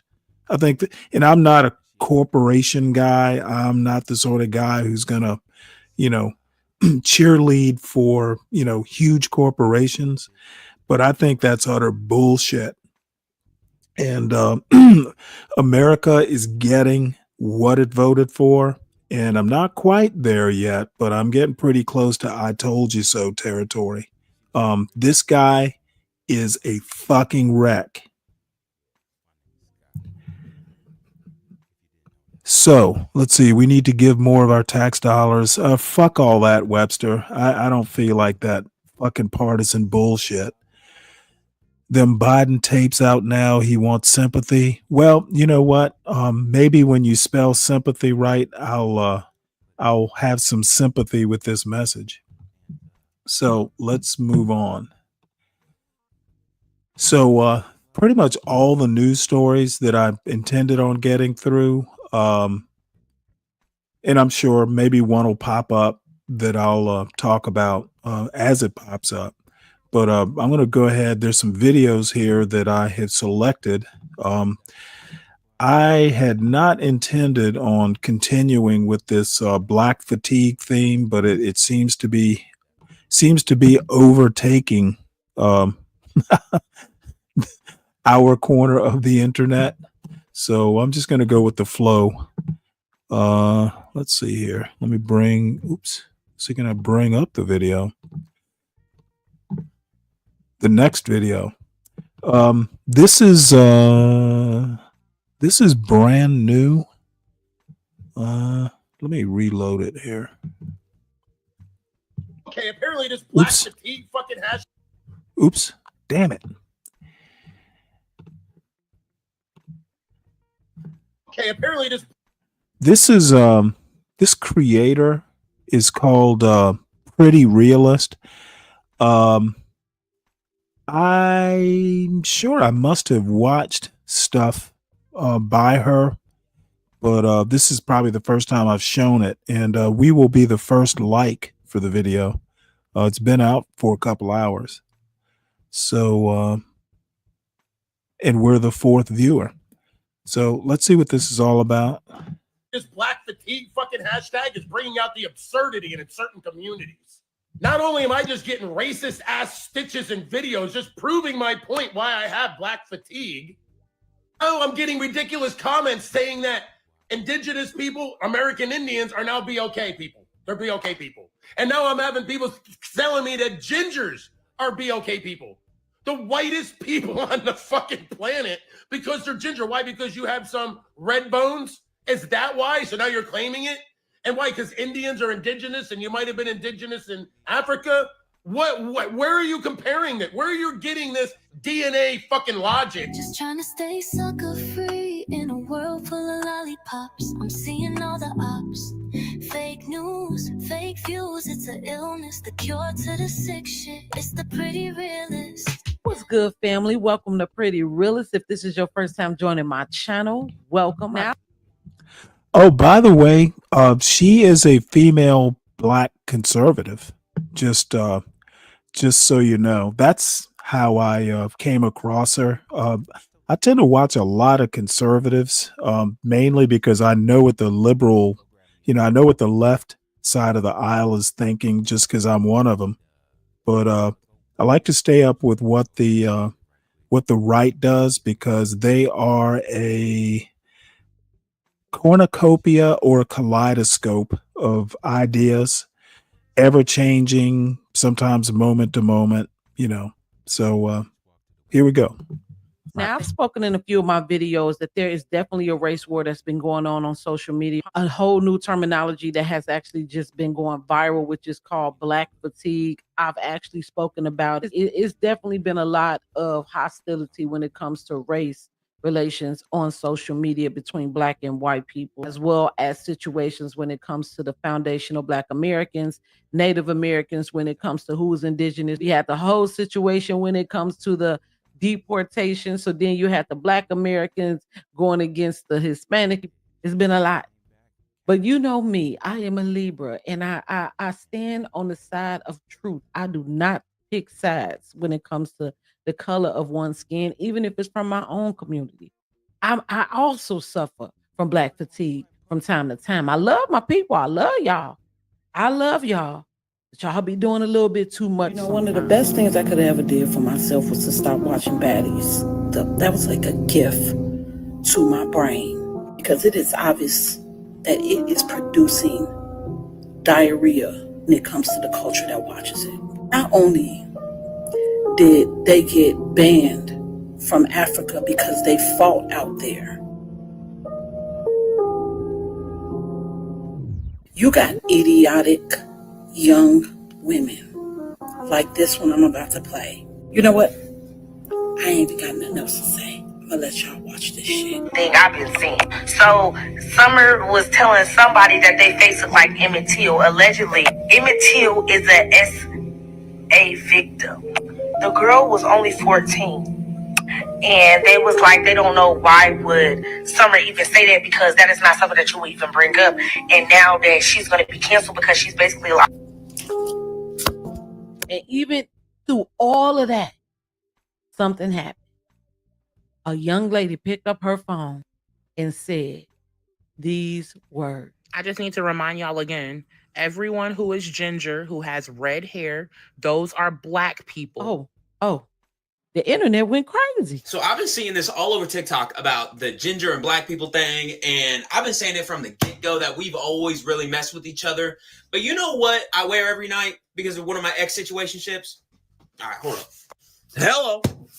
I've been enjoying this moment of peace that we've had between two opposite races that actually may be part of the same race. If I told you that there was no black and white at one point, to do a reaction to this video, I found it on PBS. This lady actually really breaks down the history of racism. The only thing that's really been separating us more than anything is a social construct called race.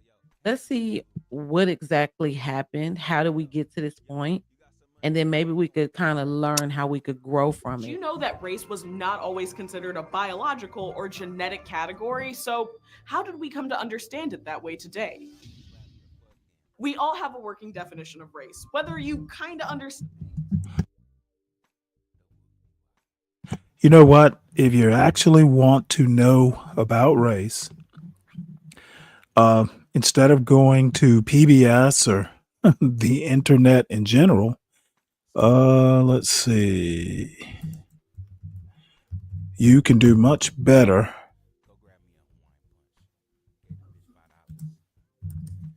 There are actually a couple books here.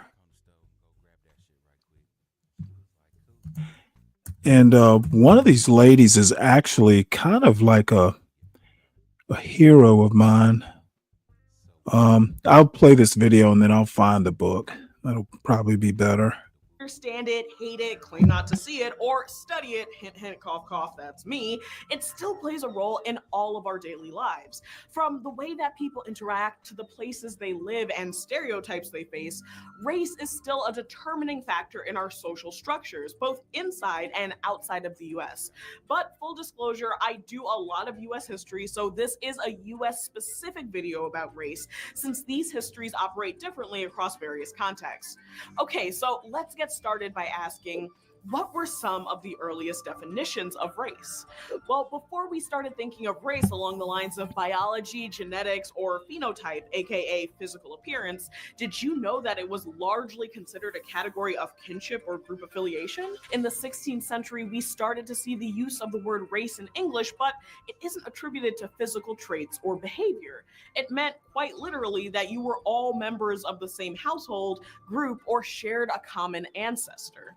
But when did race shift to being less about kinship groups to sounding more complicated than the lyrics? Yeah, I thought she was actually going to talk about it. It looks like she shows a large part of this PBS special. Let's see if she lists it, because I can drop that link. I'm not going to watch her watch. I'm going to watch her watch another video.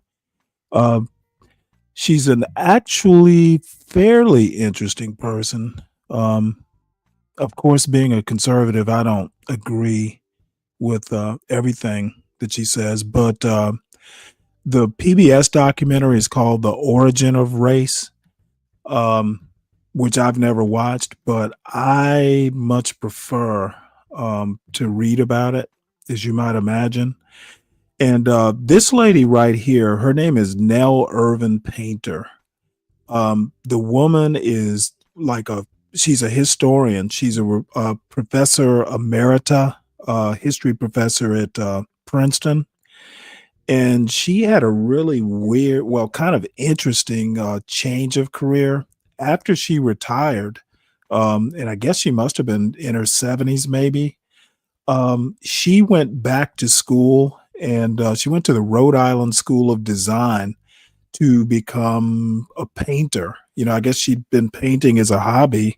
She had nothing better to do, so she decided to go to art school in her 70s. So what she does, she pops up occasionally to give a history talk or something like that, but she actually kind of just paints in her retirement. And the woman is just drop dead brilliant. And she has a really interesting background as well. I think she's from the South, but I can't remember. It's been a long time since I've even thought about her. But the book is called A History of White People. It's basically an academically it's an academic book, but it's written for the general public. I highly recommend it. And then going back to the social construct stuff, why can't redheads be black? It's a social construct. You can pretty much construct it the way you want. So people don't understand how plastic the concept of race is. And race, in my opinion, and I'm no sociologist, and SKC doesn't seem to be around, I would say race is way more malleable or plastic than ethnicity is. Neither are biological. I used to think ethnicity involved biology, but it actually doesn't. So anyway, that's my my recommendation, instead of watching the PBS special, read the book, The History of White People. And it is very interesting. And I think the most interesting thing is most of your white racists don't even understand what race is. They're just racist. So, and the other funny thing is apparently be brave type racists don't like books. So, and there's a reason they don't like books. It's because books would basically explode a lot of their, self-made myths, that they like to propagate. So, yeah, books are like water to the Wicked Witch of the West for white racists, and a lot of anti-black blacks as well. Don't read a book because it might prove you wrong. And actually, speaking of that, I'll go ahead and show this video. It was a nice segue into this video by a organization called Healing Grace. Are white kids shielded from America's racial history? And my answer is yes, they are.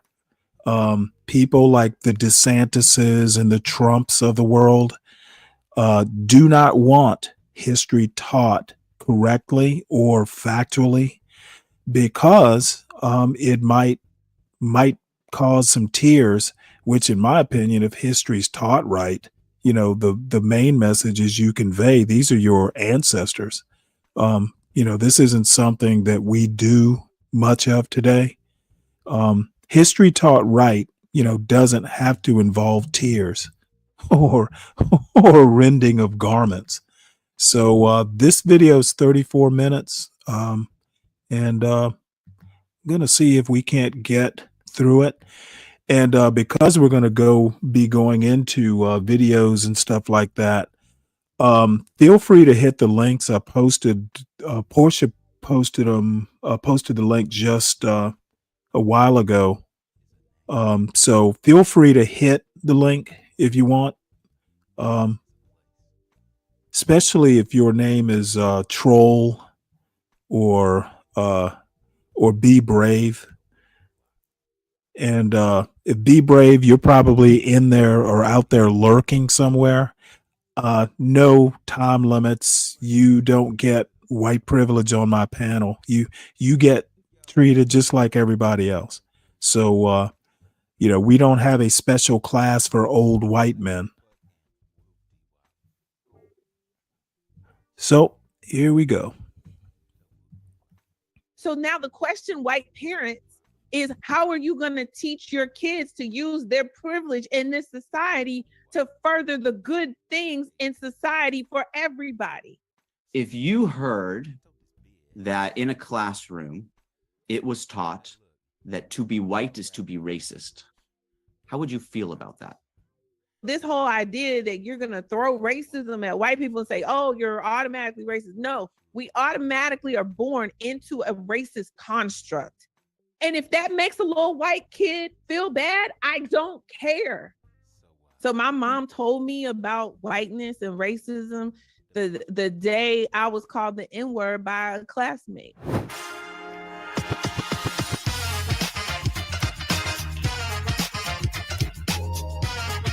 I had no idea there was theme music.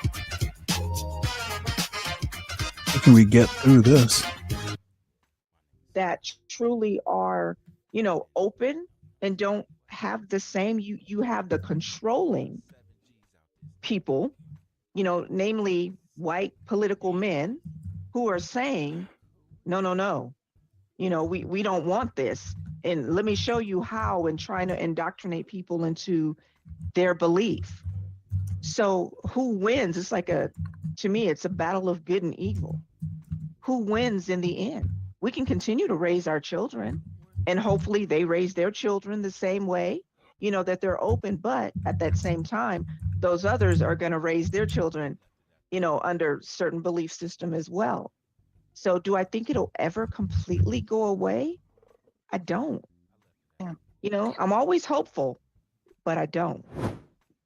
There's some piece of it that some people feel like is the purpose of it to make little white children feel guilty when they were not the ones? I have to bring it up because I know that there's another side to this where people are saying, wait, this isn't racist. It's like, wait, how are we teaching this? Can we teach this in a way that teaches history and shows how awful history was, and we don't want to repeat it, without saying, you white kid who's 10 years old are responsible for what happened to us, 50 years ago or 100 years ago.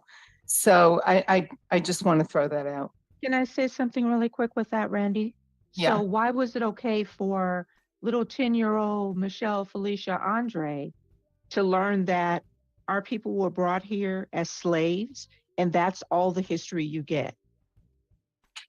I'm not sure I understand. What do you mean? So this is what we learned in history.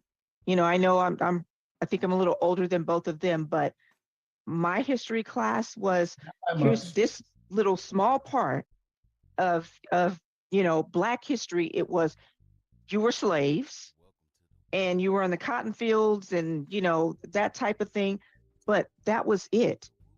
I didn't learn about Black inventors, or that prior to coming, being brought to America, there were whole, kingdoms that were ran, queens. Exactly, queens. I love my yes.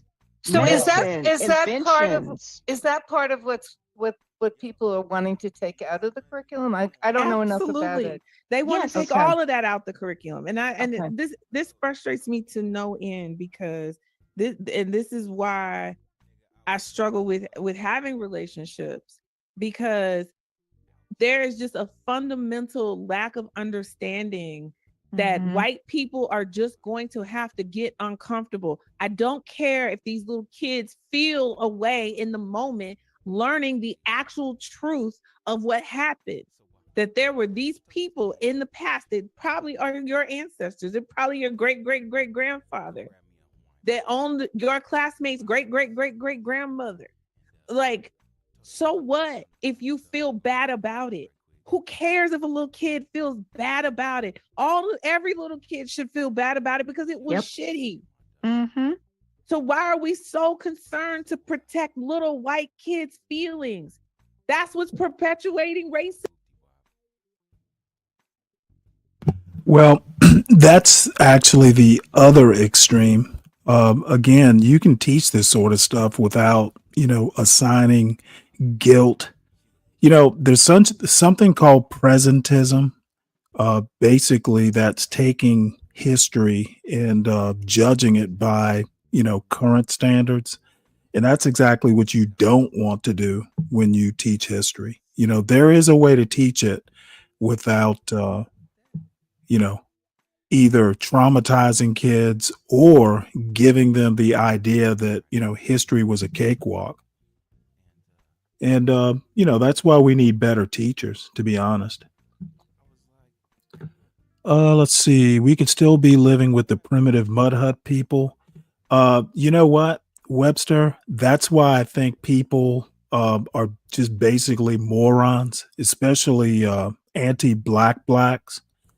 To be honest with you, you can't miss what you don't have.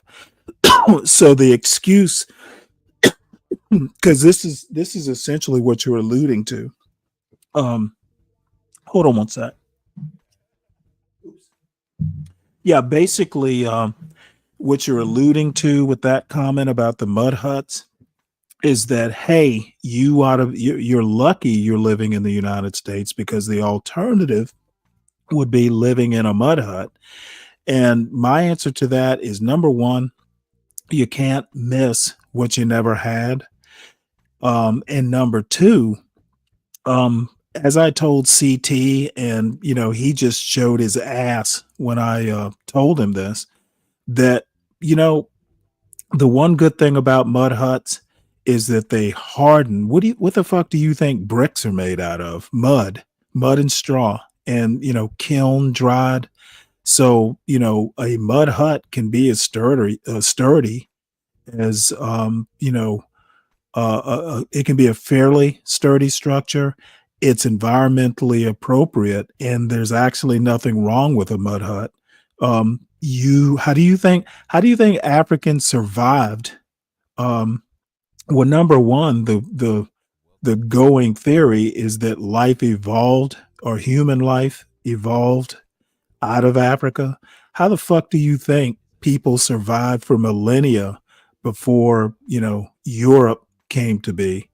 It is literally like simian thought to not be able to reason through this stuff.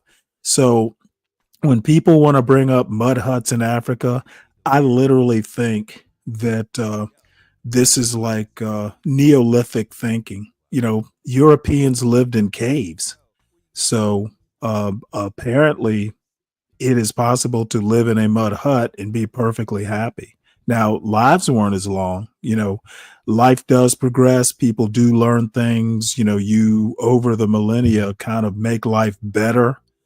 But this mud hut theory that the anti-black blacks want to propagate, it's like water off my back, because it tells me that there's no critical thought involved in that kind of comment. So y'all have fun with the kindergarten level thinking, and I will continue to watch this video. Racism in the first place. Yeah. Because you're so scared to tell white kids the truth about what happened just a mere not even 150 some years ago. Understand, white people kept the fact that slavery was abolished. They took all their slaves to Texas, trying to keep them in slavery. That's why Monday is Juneteenth. And took them to Texas, and for 2 whole years kept them enslaved. After that was illegal, they broke the law, and the government paid them reparations. That's what I was getting ready to say too. They were paid because their laborers were taken away from them. Yes.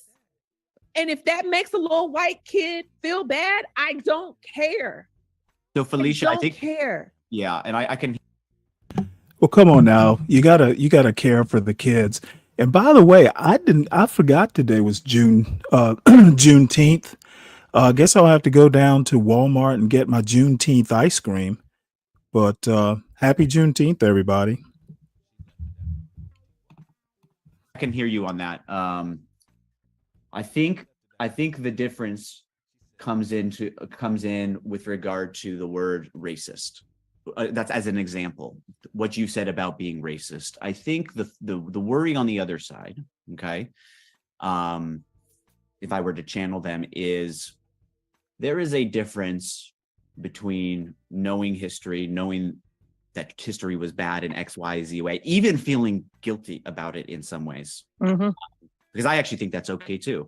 Even though I don't tend to like boxes and don't tend to feel myself in boxes, I will be honest, to the extent that a Jewish person does anything, there's a little sense of responsibility inside of me that goes, ooh, I got to rectify that. Or to the degree that America does something and I'm an American, I feel, ooh, they did that on my watch in my name. I feel some responsibility about that.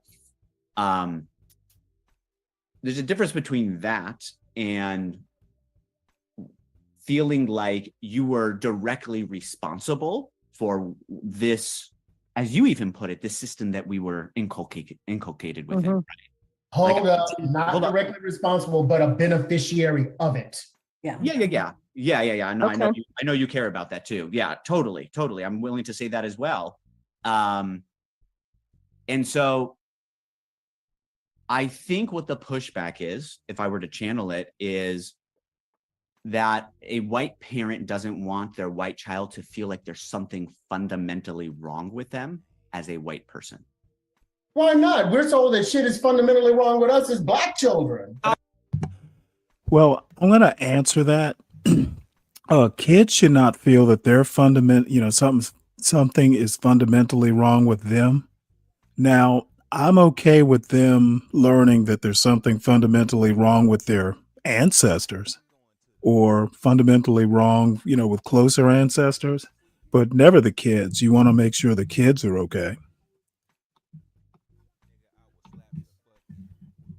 But I All don't the even. time. That's wrong. Every Is that day. wrong? That's wrong. No, isn't and it? we think that's. I think that's wrong. I think it's totally wrong. I don't think that should be the case.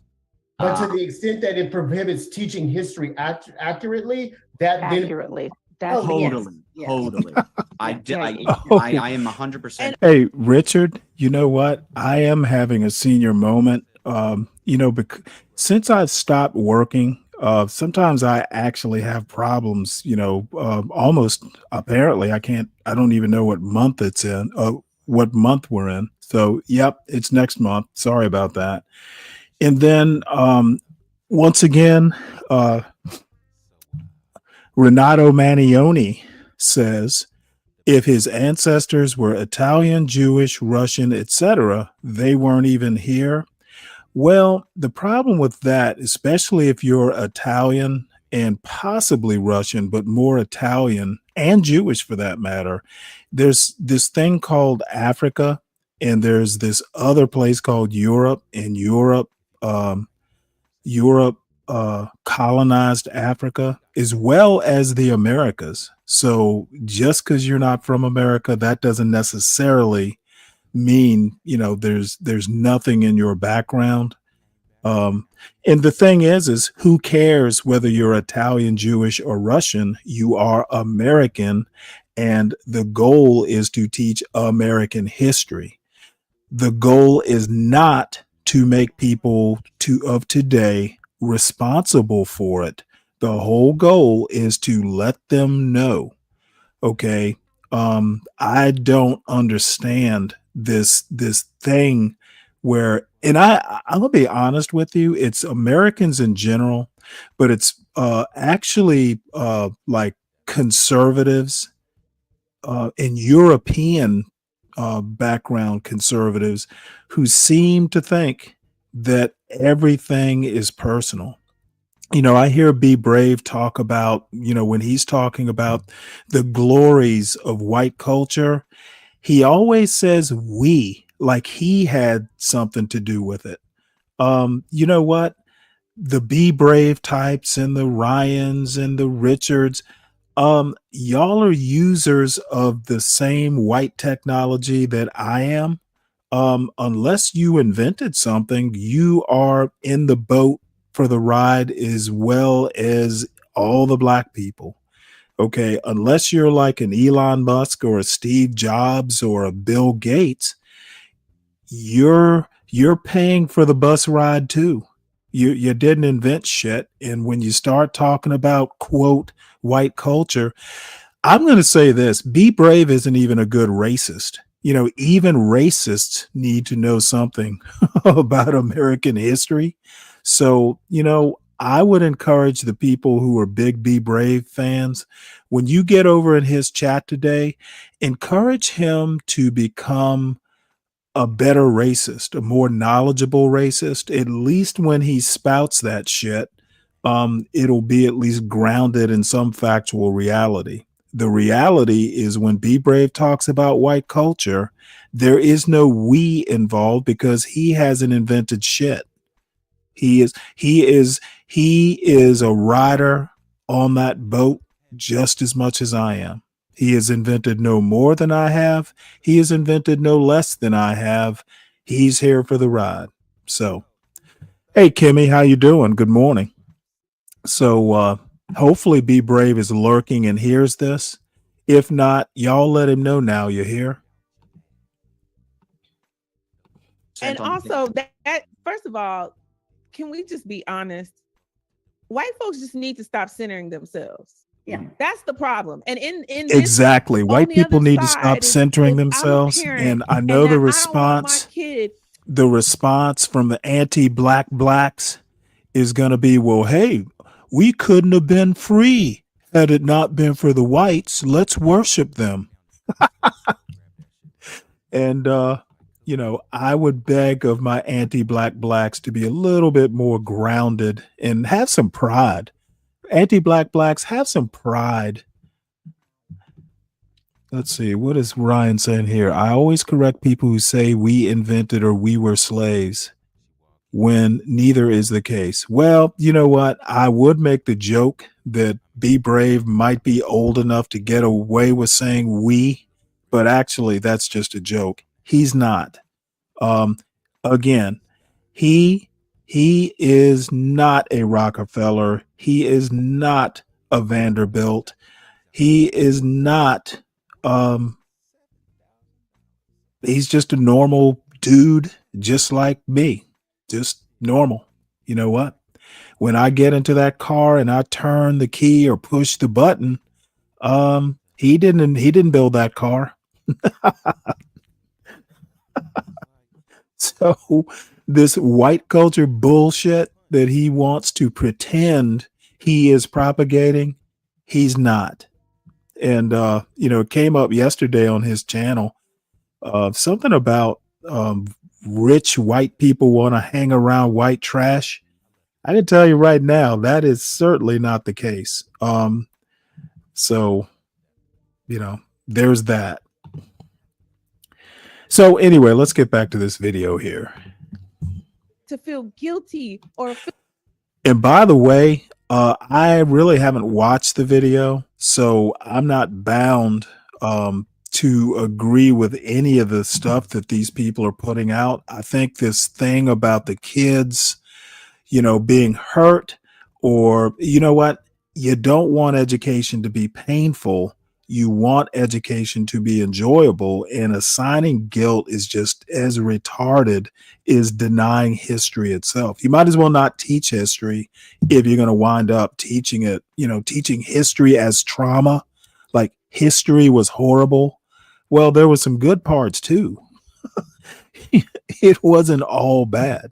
So, we need talented teachers, and I'm getting the impression that none of these six have spent time in the classroom, and neither have I for that matter, but at least I have a mother who was a retired teacher. My sister's a retired teacher.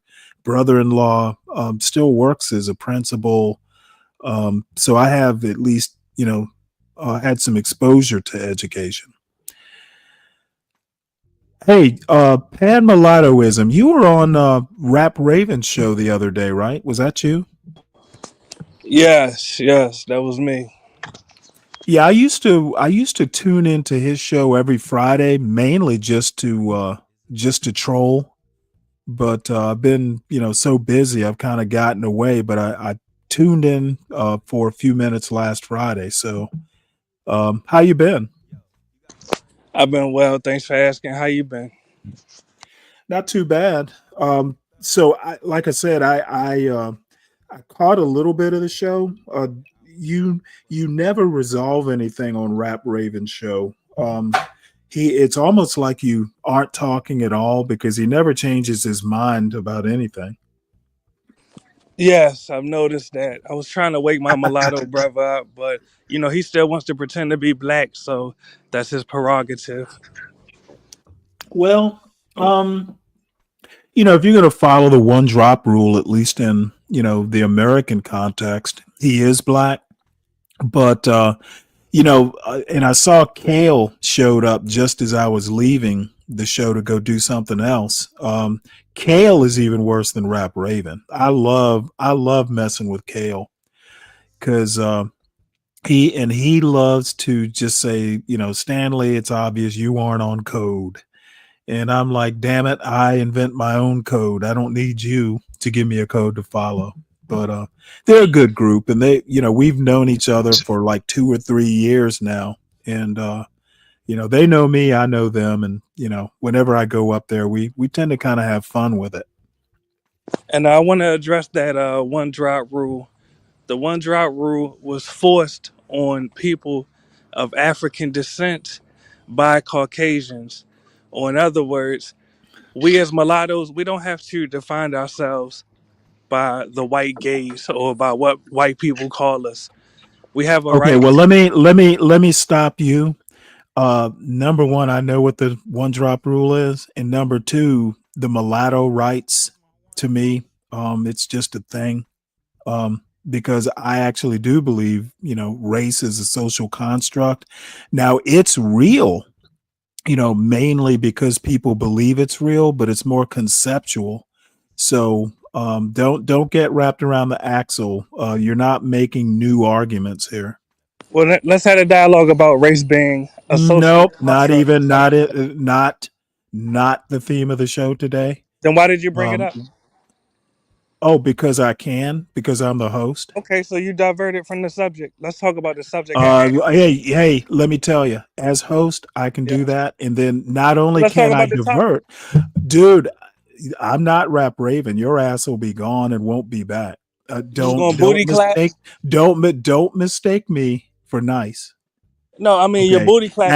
As I said, as host, yes, I can divert. I can come back and I can divert again. You need to understand who's helming this ship. Yes, and we heard that part. It would not be you. All right. Now you either show respect, or you can run along. It is not essential. It is not essential that you be on this panel. Yes, I have no respect for a booty clapper such as yourself, but we. Yep. Well, you can go make those comments on Rap Raven's show. I don't have time for shit like that. Serious conversations only. Now, if I know you, that's cool. But you've been on this panel before there, Mulattoism. You know better than to behave like that. So let's see what's happening in the commentariat here. It's Stanley's ball and he will take it home whenever he pleases. Hey, you know who I learned that from, Genesee Ben? Your Lord and Master, Be Brave. Be Brave drops people way better than I do. I have actually learned a lot from the way he hosts the panel. And part of it is just not to take nonsense. Now, I don't mind a diversion, but when you act like you're a young man and you're teaching me about one drop rules and what a mulatto is, dude, I don't do that. If you bring up something that I don't know, I'm glad to learn it, but let's not cover ground that every fifth grader knows or used to know. They don't teach history quite like they used to, which is what this video is about. I don't understand why adults choose language like that. It's corny. Well, the thing is, Kimmy, we aren't all as sophisticated as you. And I mean that in the best possible way. Some people, we are not all created equal when it comes to critical thinking or, just kind of like taking lessons from life and actually applying them so you don't make the same mistakes twice. Not everybody's built like that. And I would, in my more cynical moments, I think almost very few people are built like that. But it depends on the day. Some days I'm more cynical than other days. Yeah. And you know what? I think Be Brave, he might overdo it, but I would not be the person to tell him he is. He rules his panels with an iron fist. Sometimes I can picture him with a whip, keeping his panel slaves in order. Ryan has been a good test dummy. I'm not going to comment on that. Ryan's in the chat. He can do it. What is booty clapping? You know what? I honestly don't know. I think it has something to do with twerking. Maybe somebody else in the chat might know. So let's continue on with this video that's not as good as I hoped it would be. Or feel like it's their fault or feel like that they've unjustly benefited. Guess what? Because you're white in America, you have a privilege. So now the question, white parents, is how are you going to teach your kids to use their privilege in this society to further the good things in society for everybody? Okay, well, here is the thing about that, and I really hate stopping videos every 2 minutes or every sentence. The notion of white privilege, back in the day, the history of it, at least the part of history that I know, was basically almost like a social construct. If race is a construct, white privilege is a construct. And to be honest, if you go back and you look at, we talked about Wilmington, North Carolina, 1898, where, populist movements in the United States, whenever they got like really cooperative across racial lines, have always just kind of been blown up by elites and elite whites in particular. So the privilege of, say, no matter what, I have white skin, so I'm better than any black doctor or engineer. That is a construct also. So you have to be careful when you're talking about white privilege. It's not like you're going like to a club and you've got, like, how you put those, I don't know if they still do it, like they stamp your hand. So if you go out of a club, when you want to go back in, you hold your hand under the little infrared light and the stamp will glow. White privilege isn't like that. It is a construct. And I think in the US and Europe, for that matter, there is a privilege, but it's not like a privilege as in, I've got a secret decoder ring. Okay. It's not a consistent privilege. And then the problem with America in particular, and Europe probably as well, is there is no aristocracy. So you might have white privilege one day and not have it the next day. And I'm going to tell you, when I was growing up, I've had like black privilege, but it was kind of predicated on, for want of a better term, IQ. There've been a lot of times when, they would go, well, this guy is smart and, he's black.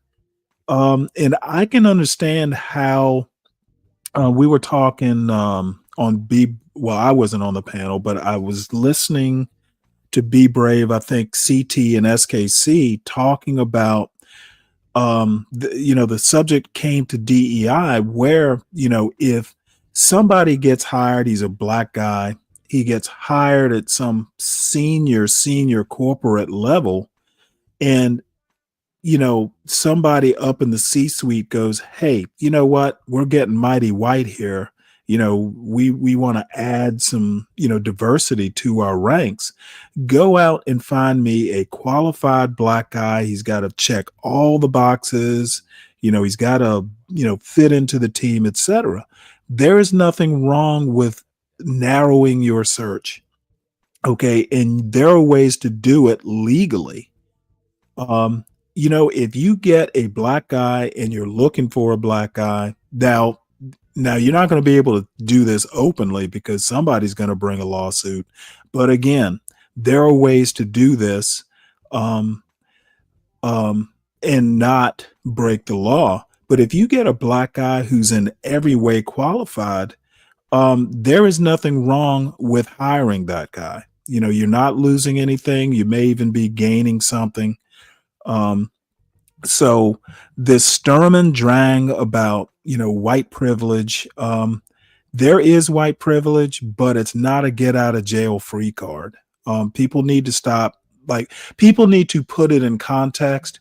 And this young lady, lower center, does not seem that she's able to put things in context. That's just my opinion. Yeah. I'm guessing she's a mulatto. Yeah, totally. Yeah. What's wrong with that? So I'm not disagreeing with that. I'm not disagreeing with that at all. This whole idea that, but the parents don't want their little kids, the little white kids, to feel bad about being white. So what? Who cares? So there's a difference between. If you feel bad. Well, the other thing that the flip side of that coin is if you teach actual history, there's also the risk of black kids being traumatized and having is it imposter syndrome? So it's not just little white kids, if history is badly taught, that get traumatized. So that, I wonder, maybe they account for that, maybe they don't. But I just want to point that out. It's not all about the white kids. Is where I'm going. Yeah, you feel bad, but let's talk about it. Like, sit and talk with your children, have the discussions, tell them, hey, be proud of who you are. You can't help Yes, what color your skin a lot is, of but education what you should be can happening help at home. is what you do with it in the world. So Felicia, let me give let's use a kind of very concrete example, and I wonder how you would feel. I don't think, I think there's a lot of people, kind of to Michelle's original point, I think there's a lot of people that push back on teaching to building greater awareness. So I completely acknowledge that exists. Just yes, because that's the force of whiteness in this country. And I find that problematic, right? She actually does sound like Lynn would. As you shared, with people worrying about emotional reactions, that there'll be any kind of negative emotional reaction to learning history and learning one's connection to history, right? The fact that it might be my, well, it wasn't mine, but a white person's great grandparent, right? So I get your pushback on all of that, right? If you heard that in a classroom, it was taught that to be white is to be racist, how would you feel about that? But first of all, I don't like that sentence, because the construct of whiteness is the root of racism. So let's make sure we're teaching the right things. So sorry. Just because you're white doesn't automatically make you a being that thinks in racist ways. Okay. And first of all, I don't really know, and I have to go back to the academics. I don't really know if we can call people people racist. We can call people prejudiced and biased, but racism and being racist, that is a construct for systems and society.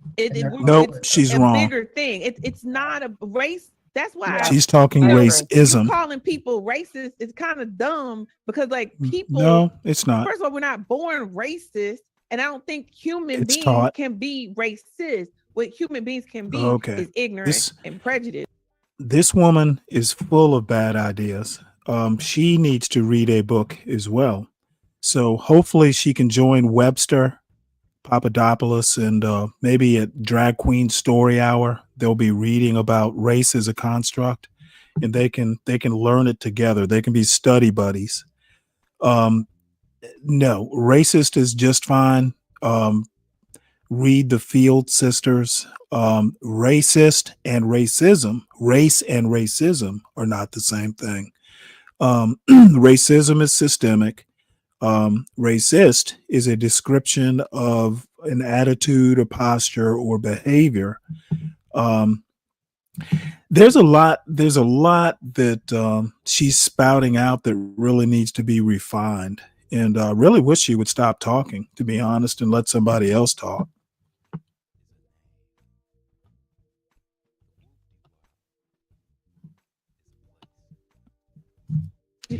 And bias. If she insists, I'm gonna have to skip ahead. So this whole idea that you're gonna throw racism at white people and say, "Oh, you're automatically racist." No, we automatically are born into a racist construct.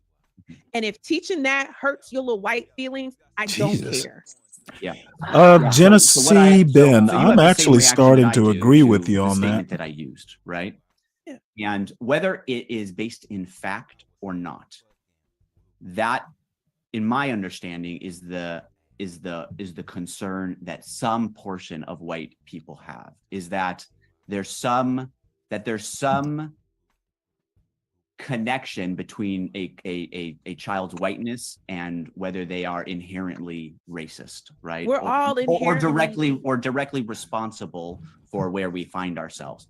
That is Okay, I don't even know why that's a question. And I'm going to be honest with you. I tend to disagree that we are all naturally racist. We humans tend to be distrustful of people they don't know or people that are, substantively different.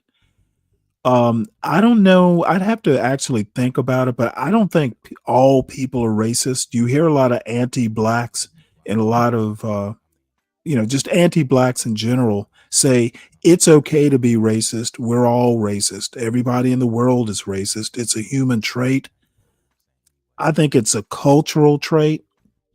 I do not think race is something that is like inherent or genetic.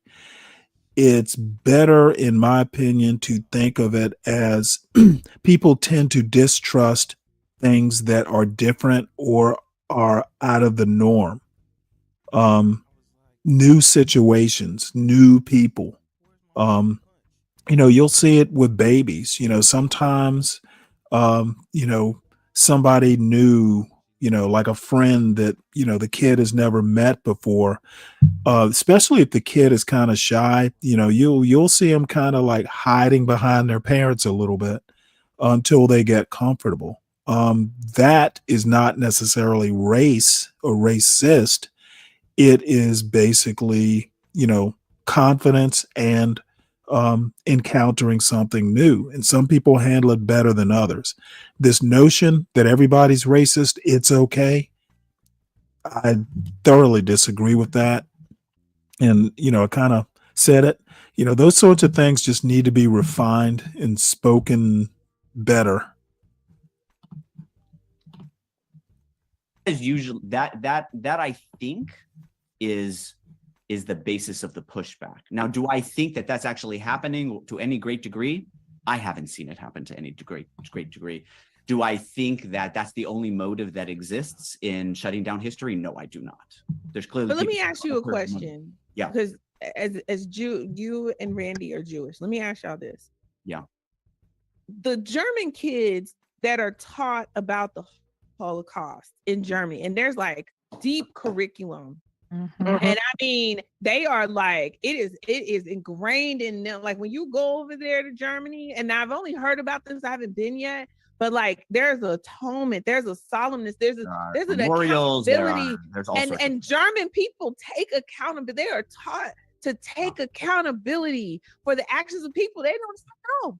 Yeah. And nobody's saying, hey, how do your kids feel? Do the German kids feel guilty? They weren't around when the Holocaust was around. Are they guilty? Is anybody saying that? Yeah. No, I listen. I am channeling what I think are the fears that exist. It's kind of what Michelle was saying. What's in your back? What's in your back seat? What's in your back seat? I'm just trying to channel. I'm trying to channel. Get real about this. This is just a distraction. It's privilege that's in your backseat. Because honestly, it doesn't matter if the little white kid feels bad or not. They still white in America. Well, let me bring this home. Go in the world with your privilege. Really to a personal level, real quickly on a personal thing is just last really night I was having a conversation with myself about my little grandkids who are just barely 4 and 5 years old. And I've been reading and thinking, and we had a speaker come in who was 100 years old who told about the horrors of the Holocaust that he lived. Now watch this lady center bottom. Watch her go, well, your grandkids are racist. Through. I thought, okay, when can I tell these precious little souls about how evil humans can be to each other? Mm-hmm. When can I tell them about stories of the horrors of slavery? When can I expose them to the horrors? You know what? I think the best way to do it, if there is a book at their age level that talks about it, that's the way to introduce. If there are no books for 4 years, if there are no Holocaust or slavery coloring books at 4 or 5, then don't you do it. Just wait till there are books at their age level. Don't be talking about 6 million people killed in the Holocaust to your 4-year-old. You will make them hate history. To be honest, I'd have to think about it when I don't know about my wife, but I'm sure I had talks about race and all that jazz, but it wasn't so much. I don't think I've ever sat my son down and talked about slavery. Um, if I did, it was just in passing. You know, maybe he had a question from a history class or something, but I think you could probably get away with it, not talking to your 4 or 5 year old about slavery or the horrors of slavery. Granny's going to traumatize those kids, those grandkids, and their parents won't let Granny babysit anymore if she keeps this shit up. Of something like the Holocaust. You know, The day how do they I do that witness and it. when, you know? The and, day and they witness it and they come talk to you about it. So my mom told me about whiteness and racism the day I was called the N-word by a classmate. That's when you have the conversation. When they come to you and say, hey, I've seen this and I don't know how to process. I don't know. It depends on how the child. I would have to be there to actually diagnose this woman in what she did. But when my son, I think he was in kindergarten, somebody called him a mulatto, and so so he came home and said, "Well, you know, so and so called me a mulatto." And I think my response was, "Does the kid even know what a mulatto is?" And that was actually the end of it. I didn't sit my son down and talk about what a mulatto was. Um, it would be normal for me to go look up the word, you know, if you want to know what it is. But I think my son probably knew what a mulatto was. He was actually kind of he knew stuff even at 4 and 5. He was 5 when he was in kindergarten, but you know, kid called him a mulatto. I kind of chuckled and went, "Hey, does the kid even know what is it? What the fuck does a kindergartner know?" And I told my wife it was probably something he heard his parents say. You know, I knew the kid; he wasn't particularly bright. And what kindergartner actually knows what a mulatto is, unless it's used at home? And I forgot to ask my son, well, was the kid a mulatto who asked you? Because up in that part of Northern Virginia, there's a lot of miscegenation. So I think the first thing, the first line of defense is like, don't be getting upset. You know, America's a racist country. Don't be upset when your kids come home and, they've been called a slur or, some racial comment is made. The first thing, parent, don't you get upset. And, it's situational how you handle it. But I think if you are a parent, and I'm just guessing that this lady here probably made a bigger deal out of it than it should have been. Kids say all kinds of things, and just sometimes I think it's just to see what the reaction is.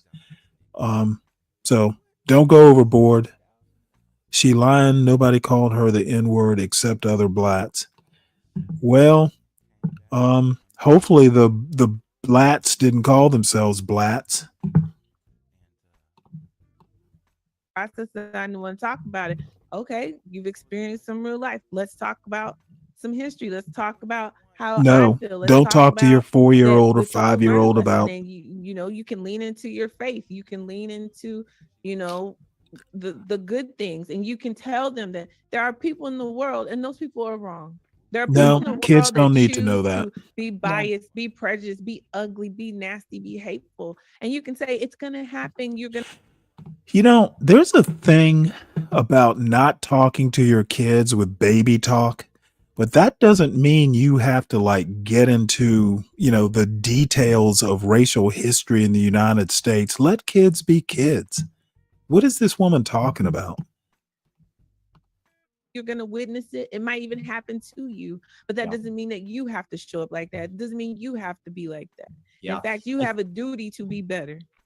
I think, but so I totally, listen, first of all, I'm pro teaching history. I just want to let you know that, but I do think there are fears that need to have the light of day to be discussed, right? Yes.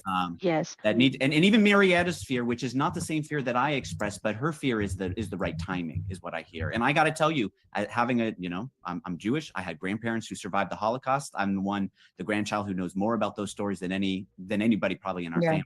I ask the questions. When I talk to I'll get this out. When my daughter asks about to tell me stories about my grandparents, because she knows I know the stories because I've told her some before, and I have to tell her about what people in Germany, well, it was actually in Russia, right? What people did to my grandparents. I still, even though I tell her about the horrors, right? Even though I explain that there are people who had wrong ideas, hateful ideas, hurt other people, and we don't do those things, I have yet to tell her at almost 5 years old that they did it because they were Jewish, and that she's also Jewish. Because now, am I right making the right decision? I don't know, I'm not quite ready yet to have her contemplate that someone might hate her for being Jewish. And I'm guessing these guys are what MAGA people would call, back in my day, we used to call them bleeding heart liberals. I guess they would be called woke. I find this conversation, much like Genesee Ben has been commenting, I find these people hugely problematic. Okay, why would you want to? Talk to a 4-year-old. You don't have to talk to them, with baby talk, but don't be stuffing these kids, heads full of trauma. Let the kids be kids. Just say, hey, you know what? Sometimes people do bad things. That's really all you need to say at 4 or 5. And, hey, at some point, we'll talk about it. I used to put my son off all the time. You know what? Because I don't want to sit here and, get knee deep into details. Because kids that age, you explain something and the first thing they're going to ask you is why. So if you don't want a long, protracted why session, just keep it simple and tell them, hey, we can talk about it later. Most times kids will forget it. And if it's important enough and it's on the kid's mind, they will ask you again. And, if they're asking you 2 or 3 times, then it's time to sit there and, sit them down. Let's turn off the TV or put down the computer and let's talk about it in a more serious fashion. But I can tell you right now, and, maybe I got lucky, but my parents were really into letting kids be kids. Now, kids are going to be, some kids are going to be, kids longer than other kids. But that's kind of a natural thing, but forcing kids to know the world as it is at too young an age, in my opinion, and this is just my parenting style, I really don't want my kids knowing shit and worrying about stuff before they need to worry about it. Now, if they really want to know, I will tell them. But I think kids, I think you should keep it light if it's possible to do. And I was lucky enough, and my son was lucky enough. Keep it light. Let the kids be kids. Let them have fun, because they will be out in the world having to deal with this shit soon enough. Give them something to remember. Give them a good childhood, and you don't know how comforting that will be when times get rough. Round about the time you're eating ramen noodles and you're 30 years old and just lost your job. That good childhood will come in handy. So we'll watch a little bit more of this, but this is, for those of you who say that I'm woke, I'm not this woke. And this woman right here in the lower right hand corner, I don't think she's spoken yet. She's kind of cute, actually. Kinda. Sympathetic to all of that, but as being Black child and seeing Black children being raised in my family, we lose those illusions very early. Real quick. Yeah. Andre, let me ask you a question. Yeah. And I Hey. know Hey, you don't want to, Webster, you don't want to be telling 4 and 5-year-olds that. They will wind up like Be Brave. Felicia, you're going to get it. Andre, when did your dad have the talk with you about what happens when you get pulled over? Mr. Dwayne, yeah, very early. So a few things my father taught Okay, me. He hold taught me, on one number sec. one, Why would you be talking about encounters with cops? I assume they mean like traffic stops. Why would you be doing this very early?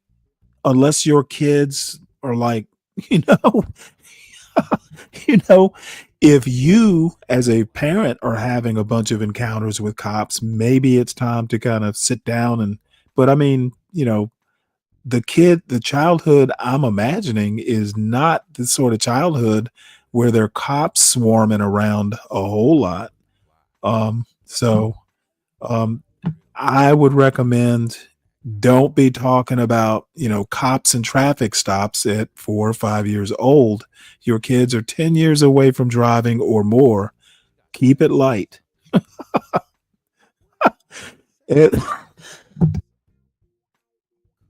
These people are strange. one, how to behave. He also taught me if you are partying and you're drinking, how to present. That all started happening at around. Okay, let's stop. You should not be partying and drinking, even in high school. You know, the partying is one thing, but they shouldn't be drinking in high school. So that's a problem in and of itself. People need to be asking better questions. Around like 11 years old, but understanding whiteness as a construct and its role in U.S. society, that happens starting from childhood. And What kind of child? So my Okay, father- Mo Love, I don't know who here has young children and can come up to the panel, because maybe things have changed. My son will be 19 next March. I'm sorry, next month. So I mean, he's not that young, but I mean, you know, very recently he was in high school at least. What kind of childhood is going on out there these days? Why do you need to talk to your kids so early about, you know, drinking and partying? And I don't care what people say, it is not normal for kids to be smoking and drinking in high school. That it's been made normal or normalized maybe, but in my opinion, you know, the drinking part especially, you know, this shouldn't be happening in high school, and you should not have these major encounters with cops partying and drinking in high school. So I know T's not here. T and Mo Love are the only two I can think of that might have kids, you know, in that middle school age range. Let's see, look at the product of his father's tea.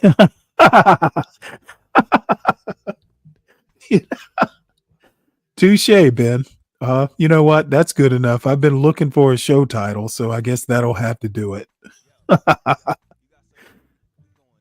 Let's see. Mo Love says, I have a 13-year-old and a 17-year-old. I don't think it's okay at all. Yeah, it's weird. And you know, it's kind of funny. Now, my parents were fairly strict, but not like super strict. But like drinking in high school, that just wasn't going to do. And that just, you know, I'm not going to get too deep into it, but I didn't drink in high school. I'll leave it at that. And not so much because I couldn't have. It just wasn't me. You know, my parents weren't big drinkers, so, you know, it wasn't even in the house that much. sometimes if company was coming over, there might be a bottle of wine or, scotch or something, but it was pretty rare. And, just didn't happen in my childhood. So yeah, we'll listen to a few more minutes of this. Father wanted two things, and my father and I had a sinusoidal relationship, to put it fast, but he wanted two things: that his children have the knowledge to navigate any social situation with white folks, and number two, the emotional wherewithal to deal with it. Don't let these white folks get around here and call you names, whatever, and you crushed it there. Damn them white people, damn them, damn them. And he used that language. He had the most profusely vulgar mouth, but I loved him. And so, and that's why I hear the conflict about the right timing, but because you want your children to thrive, at least how it manifested in my family, illusions got shattered early. There was no Santa Claus. There was my mama, what do you want for Christmas? Oh my Lord. And they'll say, you can't have it, it's too expensive. What else do you want? And I just grew up in a family of just realness like that. My mother is like, if you came to my wedding, you met my mom. He actually sounds kind of and I realize traumatized. other people, they want to preserve childhood. And I'm a fan Absolutely. of preserving childhood, but not to the detriment where people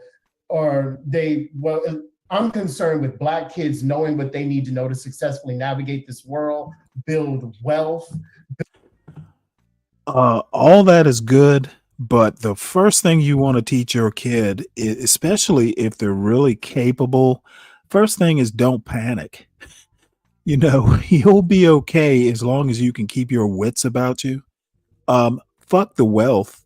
I've always been of the mind, if you are capable and you make the most of your capabilities, you're going to be okay. And okay does not necessarily mean being a billionaire, but you'll survive. You'll be okay. You'll be able to raise a family. This stress, I'm going to replay this. This dude is really a piece of work, to be honest. I didn't know there were people like this out there. I mean, I guess I did, but I haven't come across anyone I would almost describe him as frenetic. Like this dude's a nervous wreck. They want to preserve childhood. And I'm a fan of preserving childhood, but not to the detriment where people I'm concerned with Black kids knowing what they need to know to successfully navigate this world, build wealth, build strong social bonds with other races, because I'm married to a man who's not Black, and also to have a sense of pride and being of the African diaspora and its unique manifestation here in the United States as Blackness. So if I understand this correctly, so what I'm hearing is that I'm a horrible person because what just popped in my head is Black and gay, in this case, is going to require Ben Gay. This dude, I bet he got beat up a lot.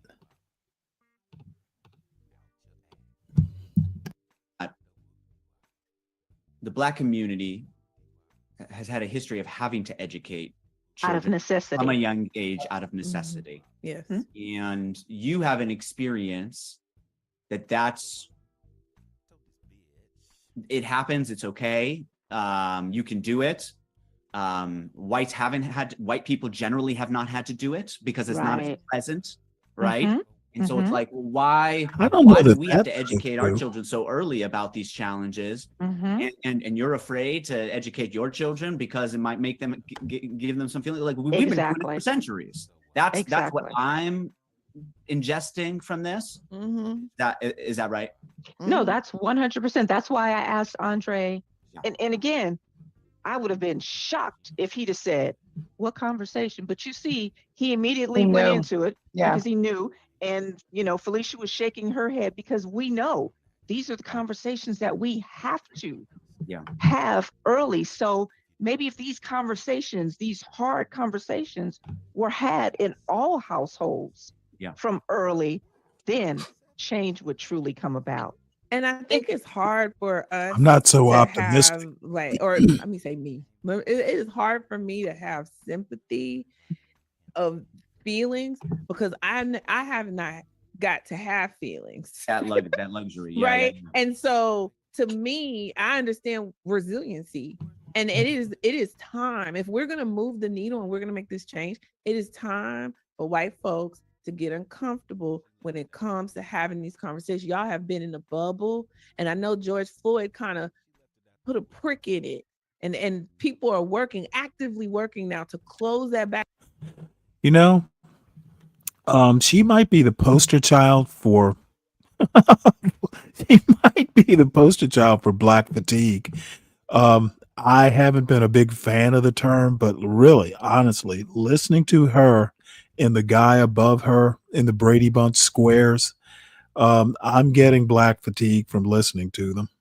So, what's up, Universal? Back up, and we see that starting with the corporations who had hired all these DEI people, and then the economy's bad, letting them all go within 3 years. Girl, right?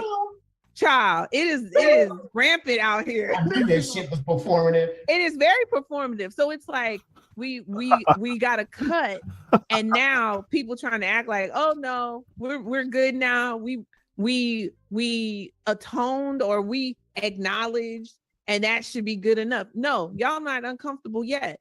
That made y'all uncomfortable for a moment. In a moment, the world had stopped, and so you were forced to look at the cruelty of this social construct we're living in. And so now that we're asking you to go deeper, now y'all want to run and retreat. And you see that in Florida specifically, with all the laws that DeSantis is putting in place to uphold this idea that we're scaring we're scaring our kids, and America first, and all this stuff that just upholds whiteness and racism as a construct. They're putting it in law. It's systemic. Yeah, I just want to validate. I mean, this is one person's experience. Validate. You know, we had a guest on in our first group, and he's white. He's from Utah, and he validated something very similar to what you said, Michelle, about what you learned in terms of the Black American history, right? And I want to validate you too, Felicia, in terms of this idea of like atonement, because he said where he grew up, he learned we had slavery, we went to a war to defeat it, and we defeated it. We had Jim Crow, and then we had the civil rights legislation. So we should be proud of ourselves. We're all good. That's what he said. You know, that was the education that he said he got and that his community gets. And then he said, I went out into the world and I learned that wasn't the reality, you know. Lovely man, lovely guest. Yeah. And so, but he acknowledged it, and he's done learning since then, and he was obviously a part of the conversation to continue that process for himself. He was very honest. He's like, listen, I haven't had a lot of chance to engage with members of the Black American community, you know, and I get that. Sorry to interrupt you, Todd, but I think this is an important point, which helped me understand why some white people feel that Black people are not patriotic.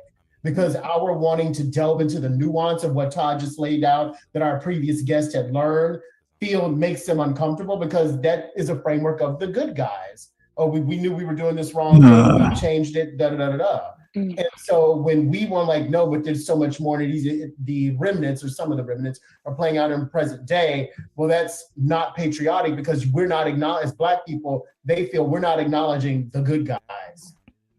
Randy, you had something you wanted to Yeah, this is what I'm struggling with, because I'm hearing you.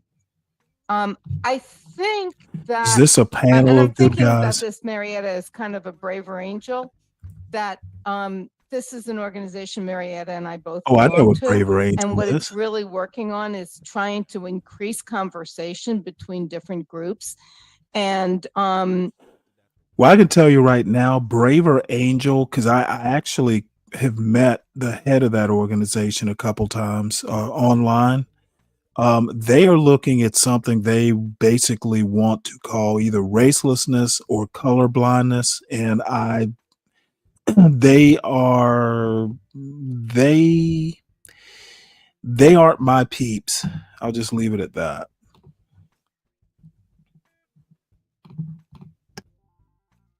And, with what I brought up, and I was trying to play the devil's advocate and push something out there, and it brought up a lot of emotion. But if we don't talk about this, even if it's so emotional for you, and even if we're so uncomfortable, the needle is not going to move.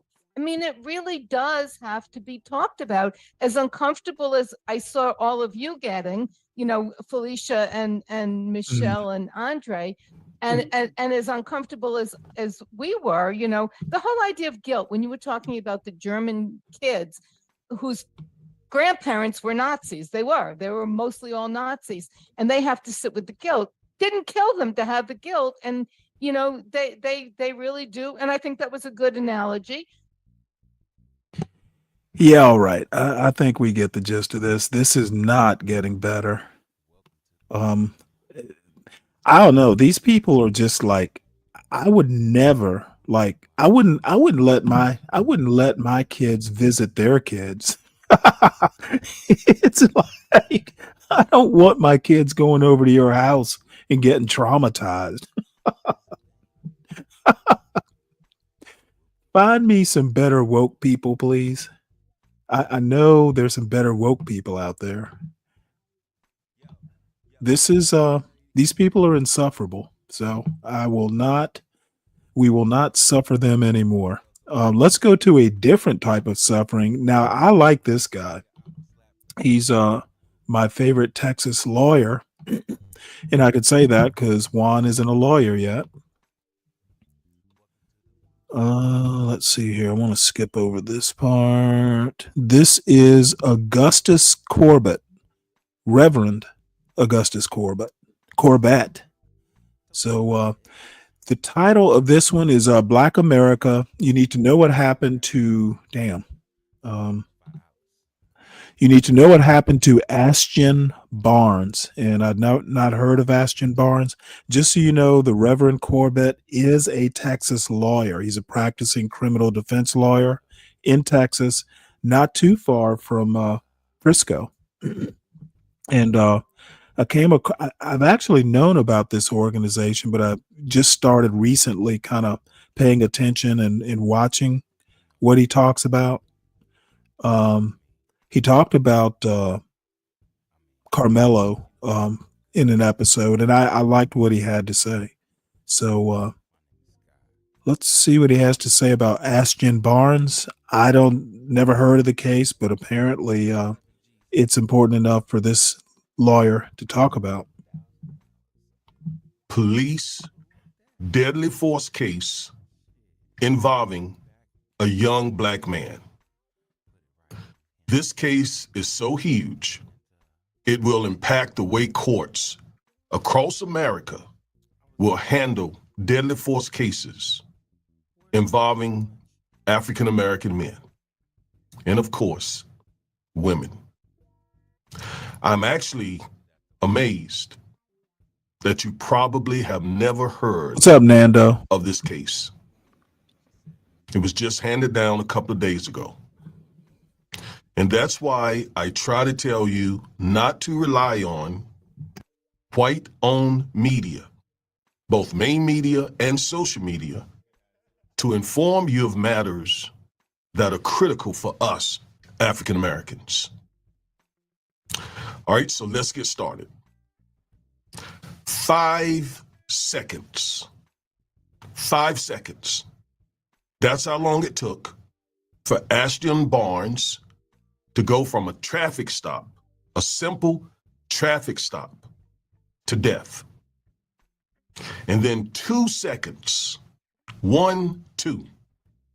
That's how long Officer Roberto Felix Jr. stood on the door sill of a moving car before he shot and killed Ashton. For years, the courts have said that's all that mattered, those 2 seconds. But this story in the Supreme Court's recent ruling proves that justice demands more than just 2 seconds. That a young Black man's life matters more than a mere 2 seconds. So this is the story of Ashton Barnes, the young black man who died during Obama's second term, and his mother, his loving, dedicated, determined mother, fought his case and won it during Trump's second term. That is 9 years. He was a 24-year-old young black man. Think about how young he was, 24 years old. I literally have shoes that are older than Ashton was. Oh my Lord, Now, you must key to not be this that case, successful he a wasn't lawyer. a criminal. He wasn't fleeing a crime scene. He was not armed. He was not a gangbanger. But even if he was all that, his death was unlawful and needless. So Ashton was driving a rented car to pick up his girlfriend's daughter from school. He loved basketball. He loved to play video games. His family says he was full of life. That day, April 28, 2016, that's over 9 years ago, Houston traffic cop Roberto Felix Jr. pulled Ashton over for unpaid toll violations. You heard it correctly. This whole thing happened On a rental over car? unpaid toll violations. Reminds me of George Floyd being lynched over the allegation that he was trying to pass a fake $20 bill. Anyway, that traffic stop ended Ashton's life. So what happened during that stop?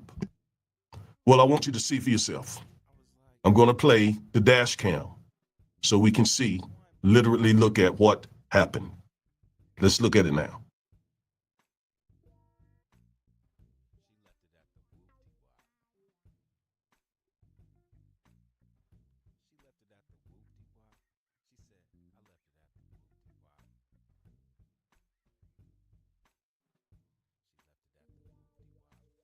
Now, I intentionally did not play the audio because what really matters is what you see. That really tells the story. So what you see is Officer Felix. He claimed he smelled marijuana, though there were no drugs found in that car. Ashton had turned the car off. The officer asked Ashton for his driver's license. Ashton said he didn't have them, but he offered to let the officer look in the trunk for his paperwork. The officer told Ashton to get out of the car. However, Ashton restarted the engine and you saw him pull away. Instead of stepping back and allowing Ashton to go forward, the officer jumped on the car's running board, the door down where you step into the car. He jumped up there instead. Okay. I'm confused. Why? Now, I'm not saying the cop did the right thing. Usually what you do is just let the car go. And I'll get to that in a minute. But if the car was off and the guy started the car from a cold,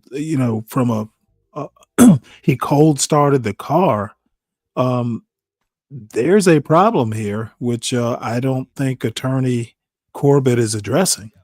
I was expecting to hear a different type of story. Instead of just letting Ashton go. And then he... Okay, you're not going to expect a cop to do that, mainly because there are a lot of cops out there who are just bad cops. Instead of just like stepping off and letting the kid go, we will catch up with you. You know, he's not like a violent criminal. Cops have this hero complex where they expect strict compliance. And if you're not doing it, they want to basically, get kind of in their feelings about you not respecting their badge and all that stuff. So I think it's too much of an expectation to expect the cop not to do something about it. Cops are just as prone not to have common sense as any other profession. So the problem starts when the kid started the car. Apparently his father didn't tell him that, cops have the gun. Even if you don't agree with what the cop is doing, you gotta do what the cop says. It'll just, if he's wrong, it will come out in the wash more times than not. You cannot be starting a car once you've turned it off. The cop's gonna feel threatened. Even if it's not reasonable to feel threatened, these guys will feel threatened because half of them are pussies too. We don't train cops very well, and calm under fire or grace under fire can't really be taught. It only comes with experience. But starting the car was not a good thing. He pulled his weapon, and in those 2 seconds, he shot Ashton twice. Ashton died before the paramedics arrived. Now, I don't know about that, is Sam. the end of the story. Ashton got what he deserved. He shouldn't have pulled off. And people think that way because they don't value black life. No, he shouldn't have If pulled cops off. killed That's why a they white think that. person under the God same damn it. What is wrong with circumstances, these people? The anti-blacks are morons and the non-anti-blacks are morons. What the fuck? Ugh. What is wrong with America?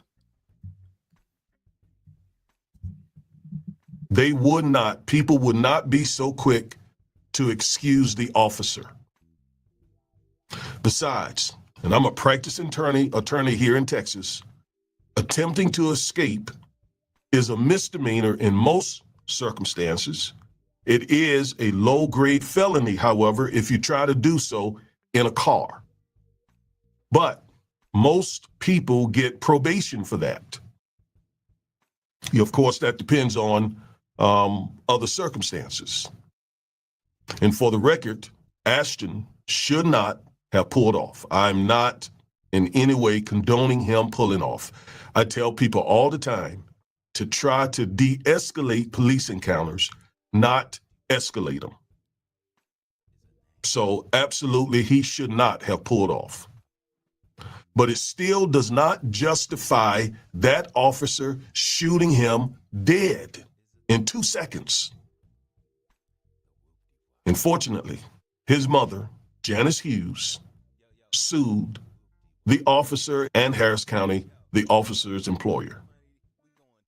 Unfortunately, after some litigation, the lower court, dismissed her case. Harris County filed a motion for summary judgment. The judge granted it and dismissed the case. Now, why? You know what? Actually, they should have gone to a jury trial. Why they did summary judgment. What did you think? A Texas judge? He is not. I don't know that was the smart move. Because of a legal doctrine here in the Fifth Circuit called the moment of threat rule. This rule was created by the Fifth Circuit, one of the most conservative courts in the country. It has currently 15 judges, active judges, and 5 of them are Trump appointed. Now, this rule, it boxed judges in, and it forced them to consider the exact precise moment that the officer used deadly force. And in this case, it was 2 seconds. Okay, well, I wish Juan, you're not out in the audience, are you? If you are, please hit the link. Why was it in federal court? I wonder if they lost. Um,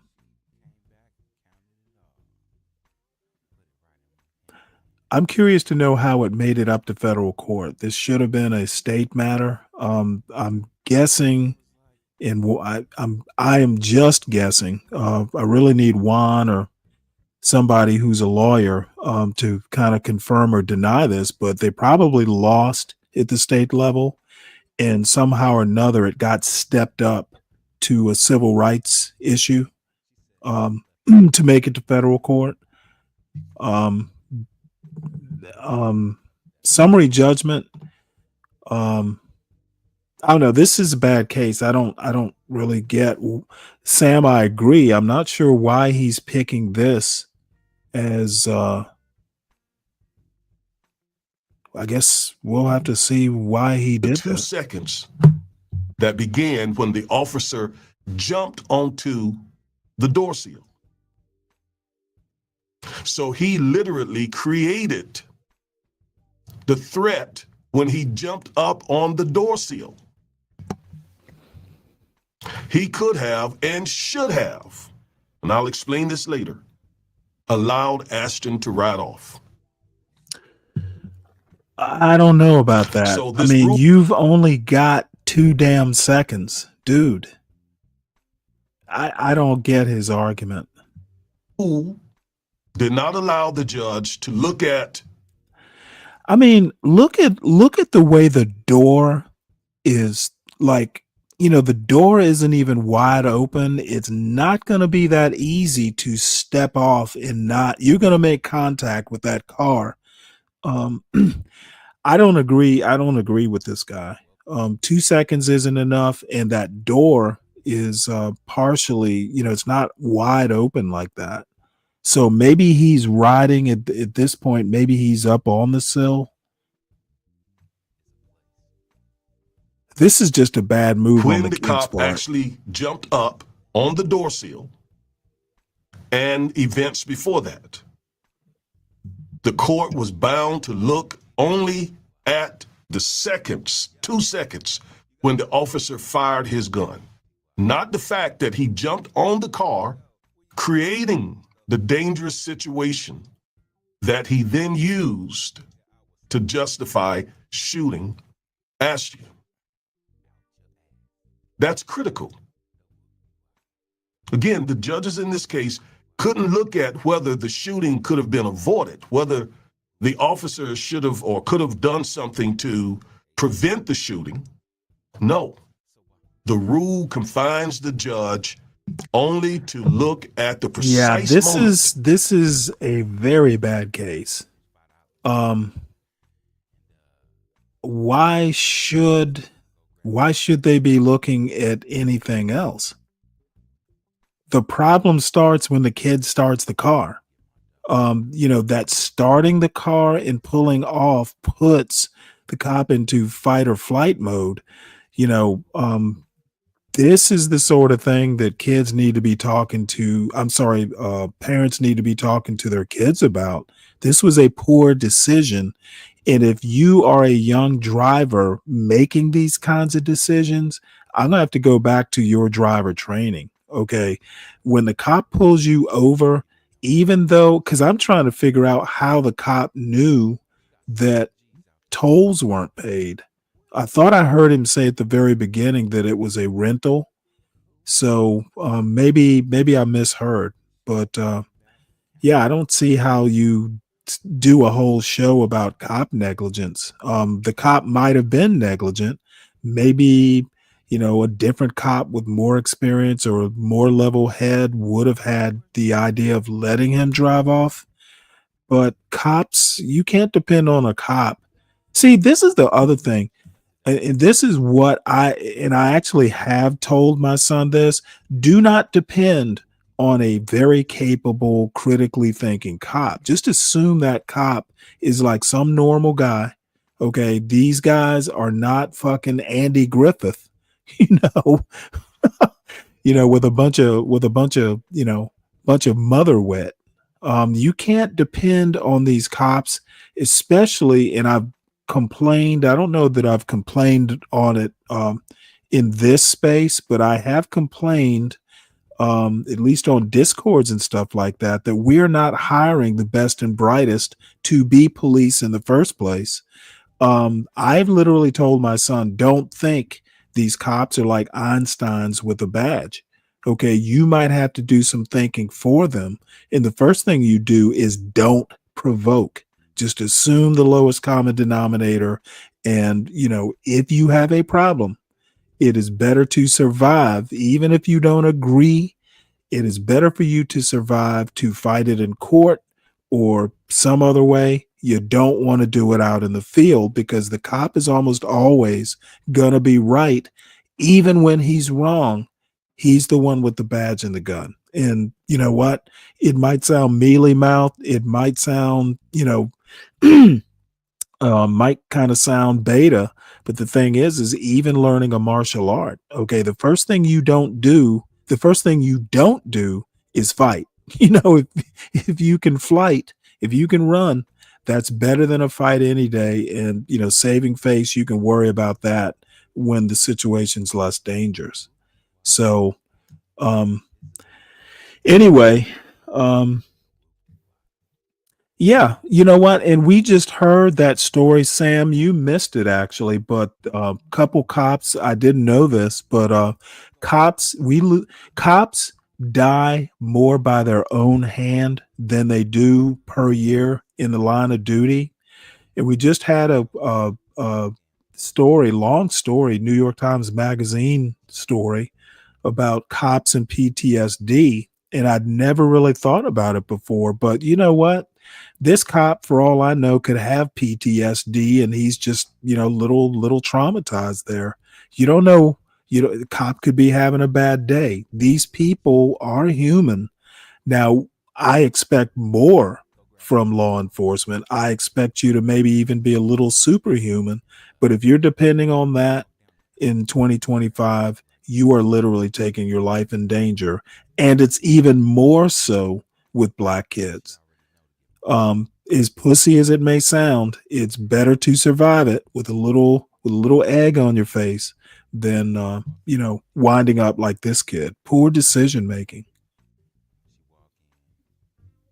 And I don't usually like to beat up on Black people, but this cop didn't do anything that wasn't human.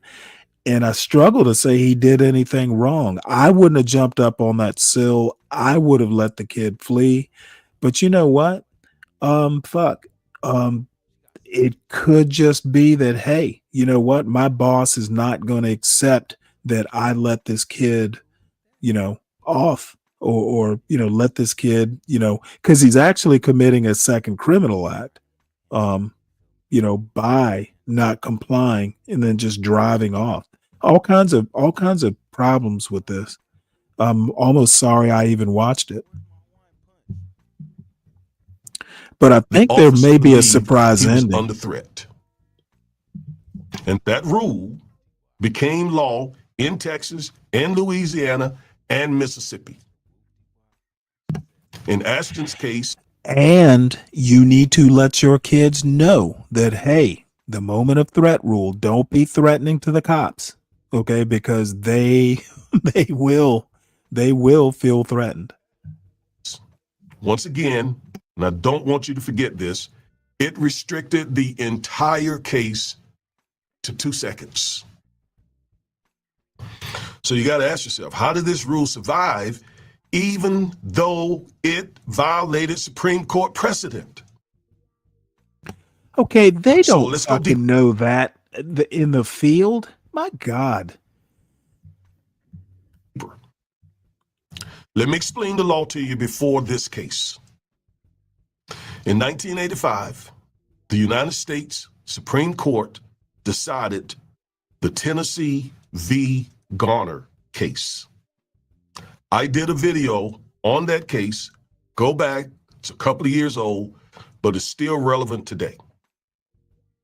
And the case basically says that the police cannot shoot a fleeing suspect, even if the suspect is a felon, unless the suspect poses a substantial risk of death or serious bodily injury to the officer or to someone else. That was not the case in this situation.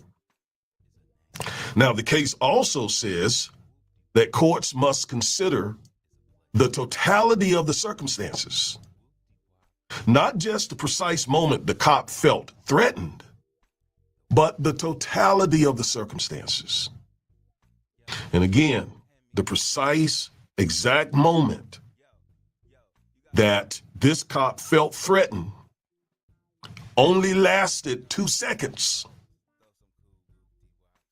Ashton's complete life whittled down to 2 seconds, which was the time, again, the officer jumped on Ashton's car's floorboard until he shot Ashton.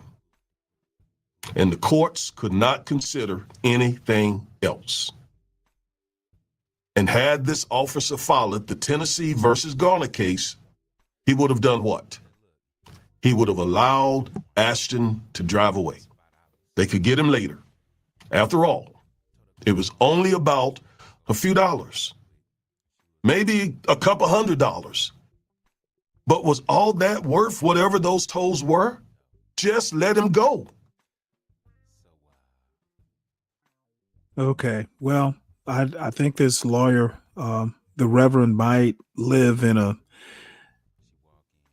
utopia, Texas.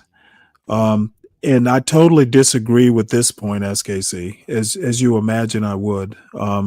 Culture that identifies with rebellion. You mean cowboy culture? So yeah, America has a cowboy culture. Still don't particularly agree. And yes, I know where you're going with that, but I'm just going to say America has cowboy culture. So America's not famous for being a compliant society.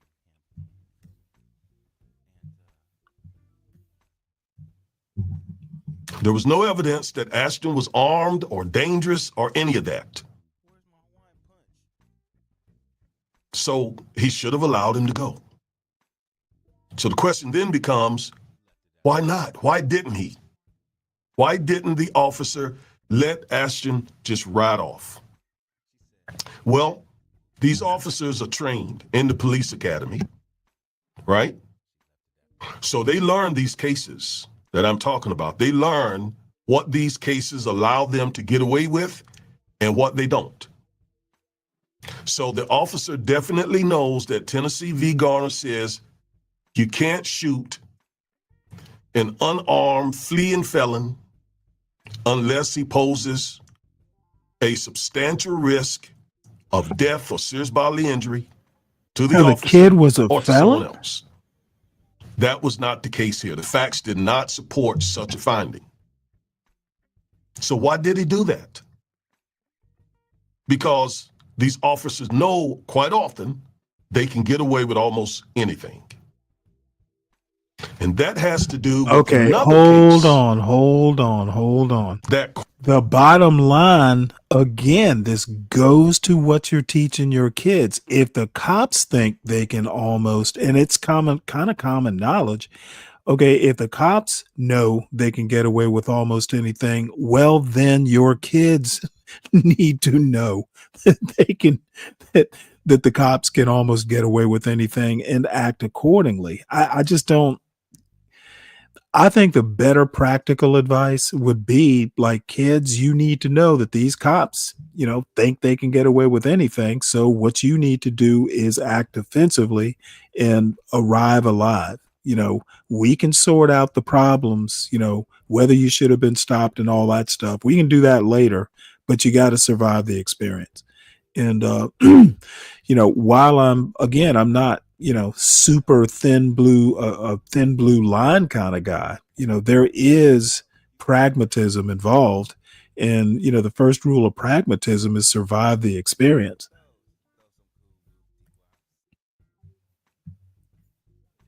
qualifies the Tennessee v. Garner case.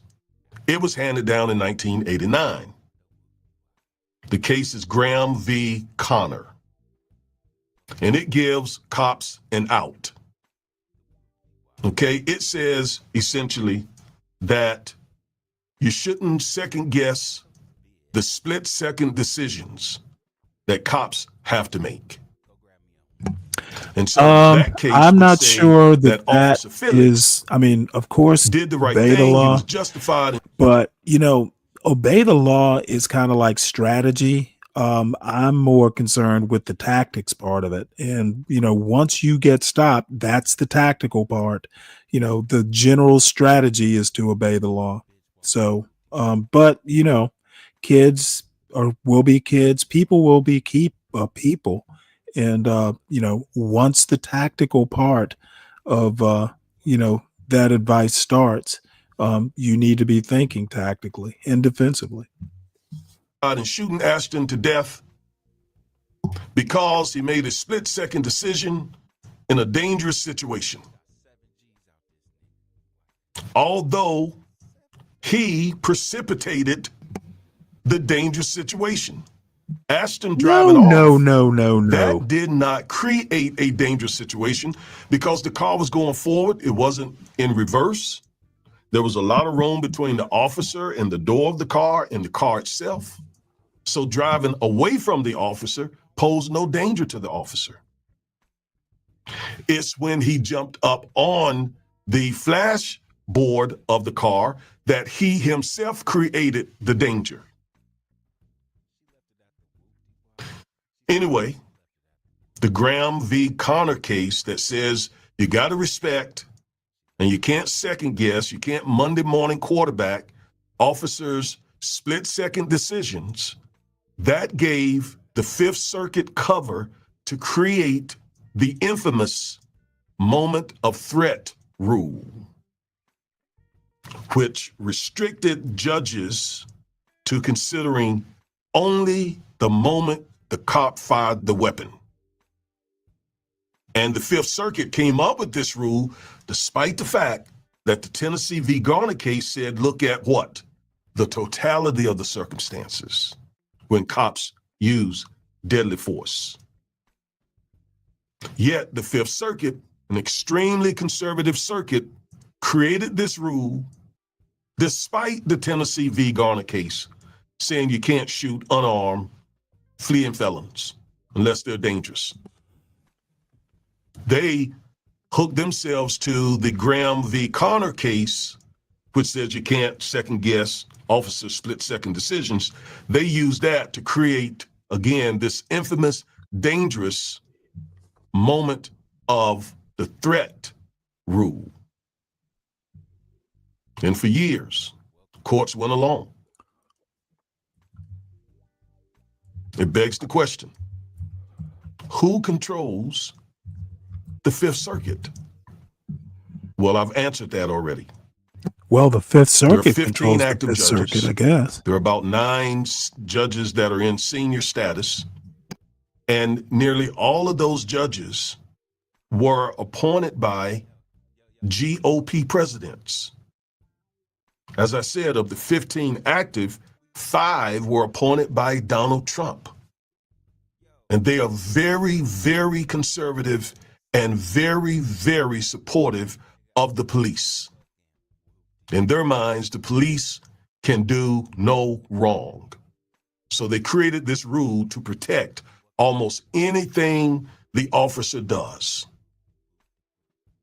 And the rule is so outrageous. I mean, the officer could have spent 10 minutes before he shot the victim, beating the victim for no reason, but none of that could have been considered or reviewed by the judges when they have to decide whether they should dismiss the case or whether they should not dismiss the case. They only could look at the moment the officer used deadly force until he stopped using deadly force. I mean, it's amazing. So these judges created this dangerous rule. And again, these judges, they see the world totally different than the way most of us see the world.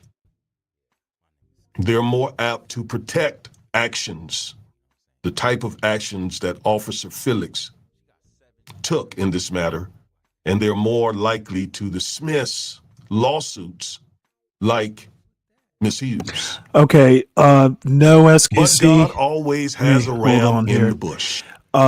There are all kinds of problems with that particular description of rebellion culture. I pretty much, that's your context. I see it in a different context. I think American culture is a rebellion culture. And I don't know how you can disagree with that. They don't call it rebellion culture. They call it cowboy culture. If you're coming from an anti-black framing, I'm not gonna agree with that. He never experienced excessive force. If no, I wonder why not. Not sure. I'm not sure I get your point there, Dave. No pun intended. Always. And as a member of the clergy, I must always try to find the bright line. I must always try to find God in horrible circumstances. And that ram in the bush is a Fifth Circuit judge by the name of Patrick Higginbotham. Judge Higginbotham. He wrote some extremely important words in the Fifth Circuit opinion, because once the lower judge dismissed Ms. Hughes' lawsuit, it ended up with the Fifth Circuit, the circuit that had created the rule. But it just so happened that Judge Higginbotham had issue with the rule. He was bound by it, and he was one of the judges that had to support the dismissal of Ms. Hughes' lawsuit, but he wrote a concurrent opinion. He also wrote the majority opinion. But he took the unusual step of also writing the concurrent opinion where he heavily criticized the rule of his colleagues. So I want to take you to his opinion, and I want to read just a little bit of it.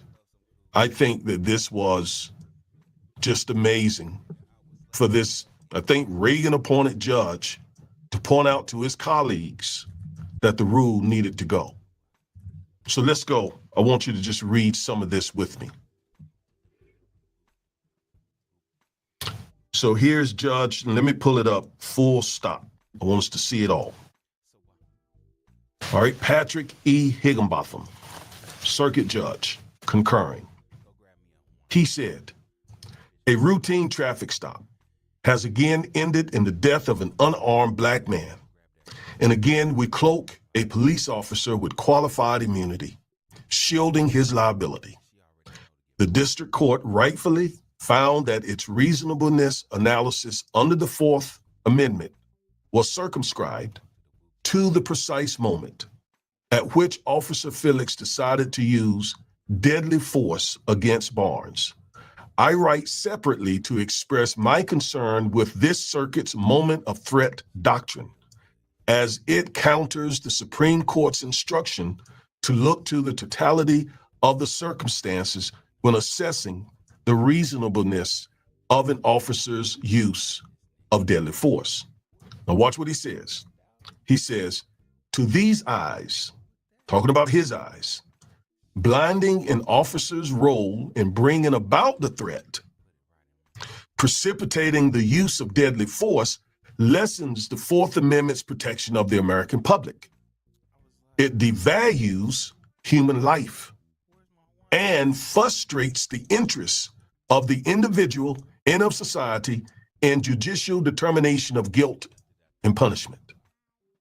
Tennessee v. Garner, the case I've talked to you about, stricture on the taking of a life only to protect one's life or the life of another is the baseline of the Supreme Court's later validation of pretextual stops in Wren versus the United States And then the following term, Maryland versus Wilson, allowing an officer without more than pretext to order the driver of the then lawfully stopped car to exit their vehicle. Sound on their face, but unforeseen in their future, came the reality that these cases brought fuel to a surge of deadly encounters between the police and civilians. And might I add, this involves African-American men, those deadly encounters, 5 times more than any other people in the country. This reality makes plain the wisdom of Garner's baseline, and that it ought not be further redrawn by refusing to look to what? The totality of the circumstances when a stop leads to the taking of a life. That is quite remarkable. For a Fifth Circuit, Reagan appointed, no doubt conservative Republican judge to come to that conclusion. Well, it's not really, I mean, he's criticizing, but he's writing a concurring opinion, and I mean, he is bound by that precedent. I mean, if you disagree that the precedent should be overriding something that the Supreme Court says, well, that's like a 5 or 10 minute show. I don't know why we have to, do 40 minutes of this. So, while I get what you're saying, the bottom line is the law is the law. And, yeah, you can try and fight it, never know. But why they did summary judgment, I mean, it was obvious what was going to happen with the summary judgment. I don't know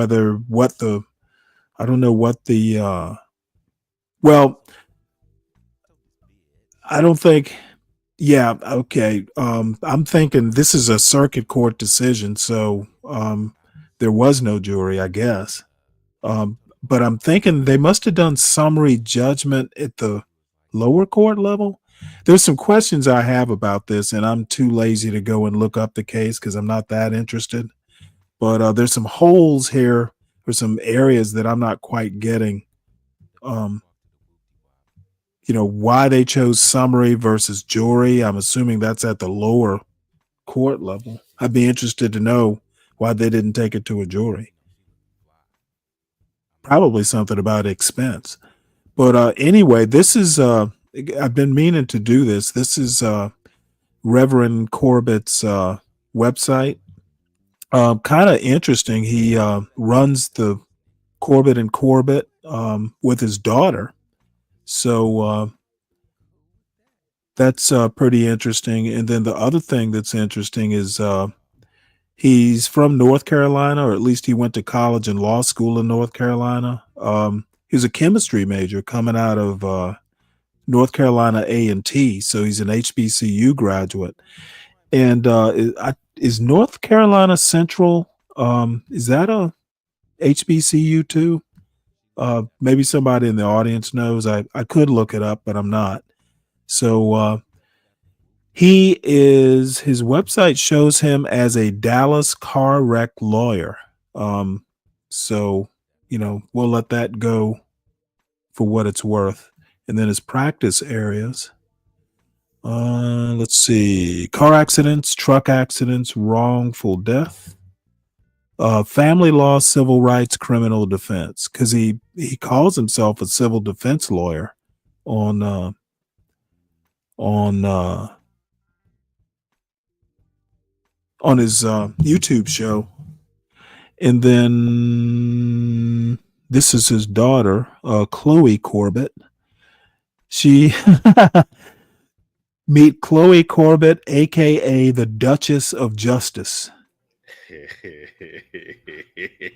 I don't know. I don't know why you need all that, but yeah, I just kind of got curious to see what his website looked like. So Dallas area. So what are your thoughts on this? I don't I mean, I know where you're coming from with that rebellion because I heard you yesterday on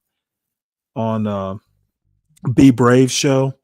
I don't. I'm not sure that I buy into your, black people just want to rebel sort of, or it's ingrained in the culture. I actually think if you buy into the fact that that say the quote black community is the most conservative or more conservative than other uh, Democratic voters, I don't see a culture that's supposedly conservative being naturally rebellious. Maybe the young people are, but as a culture, I'm not sure I agree with that.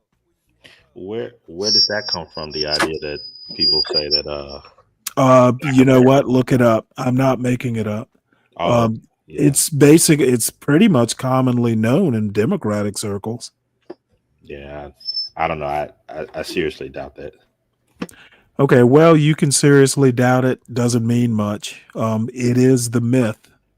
And then the culture of rebellion, I think I don't agree with that because I think young people are just naturally rebellious. I think young people, in the hip hop culture sort of framing, tend to, not trust cops or afraid of cops or whatever.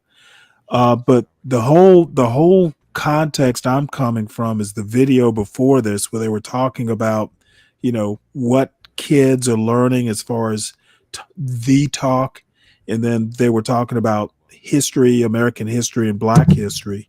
So I'm kind of looking at it, kind of indirectly referencing the history video we watched before. I just think that this kid was not advised correctly. You have to look at it pragmatically. And, I'm trying to figure out why his first instinct, because the car was turned off, trying to figure out why he thought it was okay to start it.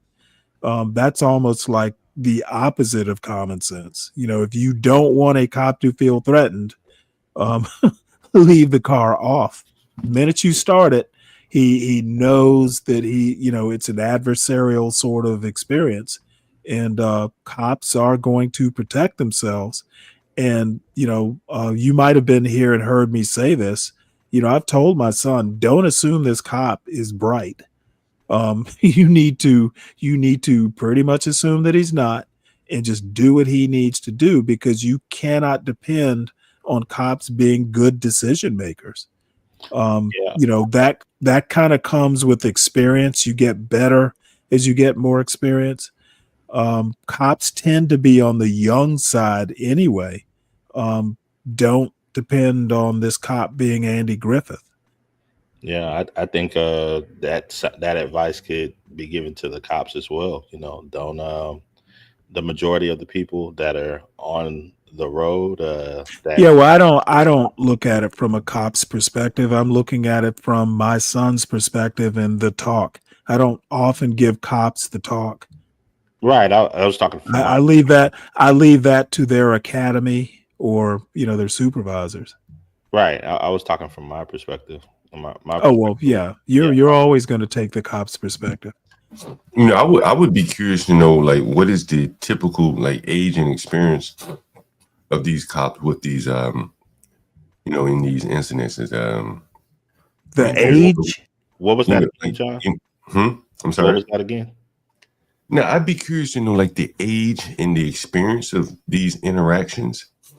Because it doesn't seem to be young, inexperienced cops in many cases. Well, what are you basing that on? Well, I mean, when I say cops tend to be youngish, I just know that because my father's a retired cop, for starters. And like the military tends to be younger than the general population. So, usually cops are kind of, it depends on where the jurisdiction is, but cops don't generally do it into their 60s. They're usually retiring, in their 40s. I'm sorry, in their 50s. Yeah, I'm just looking at for instance, my father retired, I think he was right around 60. Gotcha. So I'm just looking at um, the incidents that we had over the last, say, 10 years. I don't think most of those were like young rookie cops. Derek okay, I Chauvin. didn't say whoa. Mm. I didn't make the argument that they were young rookie cops. I said that cops tend to be youngish. Well, I guess As one day in that there, I don't agree and with that. I should have just said, because I thought people would be able to get the context. They tend to be younger than the general population. It's a young man's game, like Yeah. military soldiers and sailors tend to be younger because it's a young person's job. They skew young. But I Yeah, mean, I what I'm saying is think that that's necessary. when you look at the ones that have gotten in trouble, I just wonder like where they were on the experience ladder, being a cop. Were they 20s, early 20s, first couple years on the force, or were they 10, 15 years in? That would be interesting to see. Oh, Well, I'll be interested to know what your research finds. Because like Michael Slager, Walters, the guy who killed George Floyd, Chauvin, those are two fairly older guys. Eric Garner. I don't. Let's find out what Chauvin's age is. He didn't look old to me. He I may mean, be early 40s.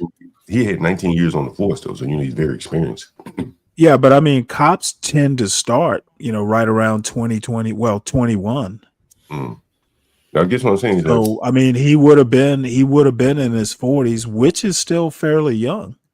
I guess what I'm saying, I would have thought that a lot of these issues might would have come with younger, inexperienced cops. Well, I'm sure it does. I wonder, how does it skew? Does an older cop have more to worry about than, say, a younger cop? Like, he really worried about going home to his children, as opposed to a young cop. Well, I think an older cop, I would hope, would be a little bit less rash and careless, as Chauvin was. I would expect cops to overall, let's see, right now he's 48 or 49. So he would have been in his early 40s. But my point is that cops in general tend to be younger. And the reason I bring that up is, they're not going to be wise old men. They are going to be younger, and a little bit, with that younger comes,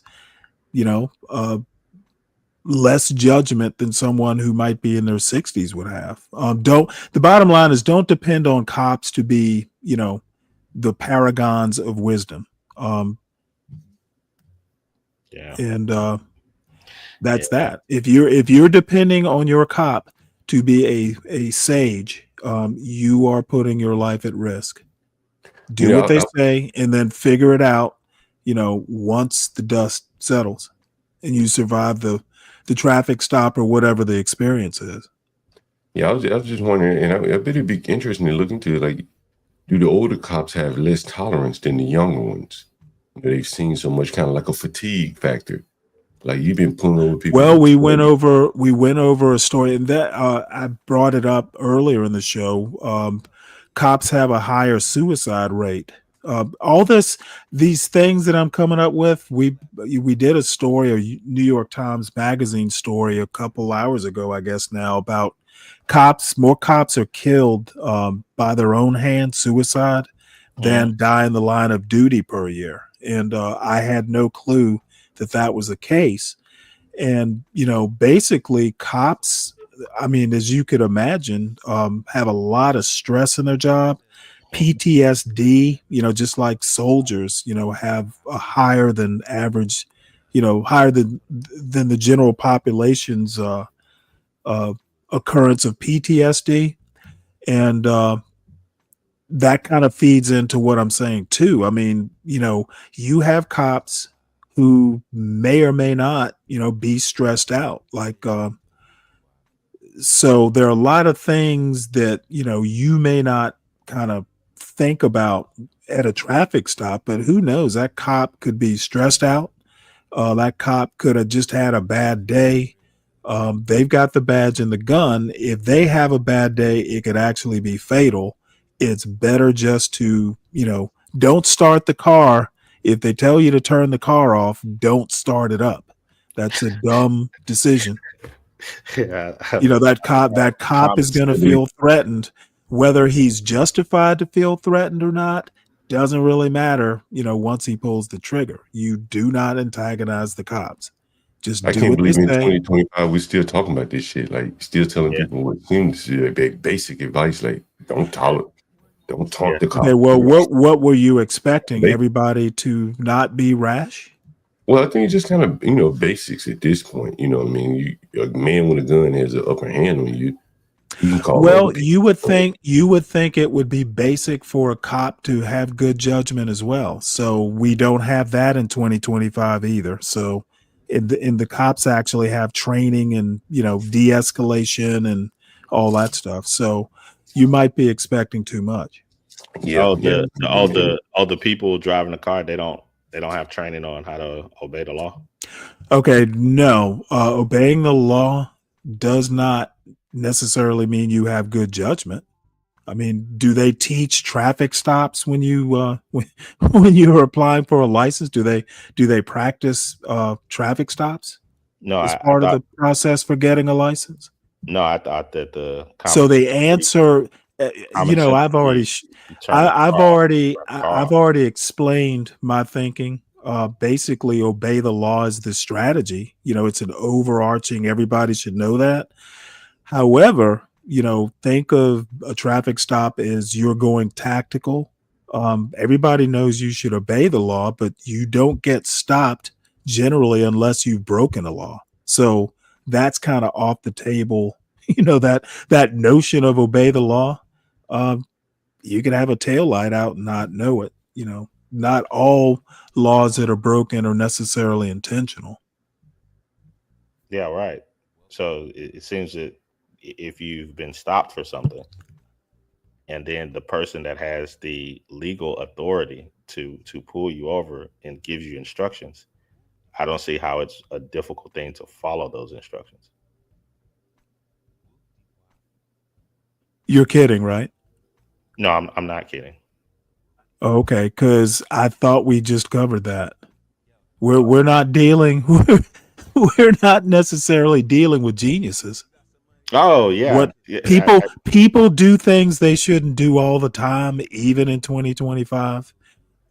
If you had just saw that little panel where the people were talking about history and whether history should hurt the kids' feelings, whether you should care whether feelings are hurt, that was a panel of 6 people. After about a little bit more than halfway through, it just became unwatchable because these people weren't that bright. They weren't making good points. So I don't know. Maybe it's just a function of me getting older. I don't want to be so, horrible as to say I think people are getting stupider, but I'm not expecting great things from your rank and file panelist. I'm not expecting great things from a patrolman doing traffic stops.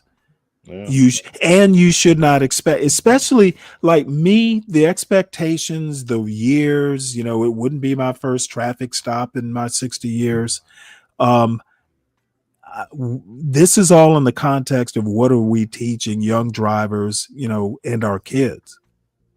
So that's why I'm kind of talking about that. It's not just out of the blue. It's actually kind of evolved from that cop story that the New York Times did. I think about the suicide rates. I think, Stanley, you could easily parallel the lack of respect for authority in the schools with the lack of respect for authority on the streets. It's pretty much the same shit. Like, I agree with that. Well, yeah, I'm sure they're similar, but again, it all gets connected back to how you're parented. If you have bad parents who can't teach you how to behave in school, it does follow that, those parents aren't going to teach you, anything about how to respect authority of any of any sort. And so that's what led me to think that, like, you know, an older cop might be more like just fatigued of the whole shit, you know, versus say a younger cop who's come on, he's green, he still has idealistic views of the world. A younger Well, cop, I think it's actually the idealistic views that are more dangerous than the fatigued older cop. You know, a fatigued older cop wouldn't have fucking hopped up on that. He would, an older cop who's fatigued wouldn't have had the energy to hop up on that car and ride it and pull his gun and shoot the kid. An older cop who's fatigued would have just stepped back and said, "Hey, screw it. You know, we'll catch up with him."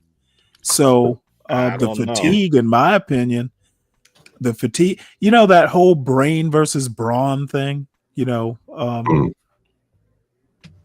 so the fatigue probably makes you wiser.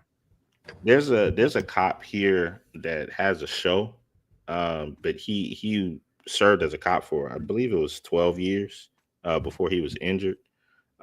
He was in a similar situation where there was a driver they were trying to pull over, and then they took off, and the person ran over him, and he sustained injuries. His thought was, as a cop that had over a decade of experience, that he had seen in other occasions where criminals had took off and other people got killed because the cops weren't aggressive enough to stop them.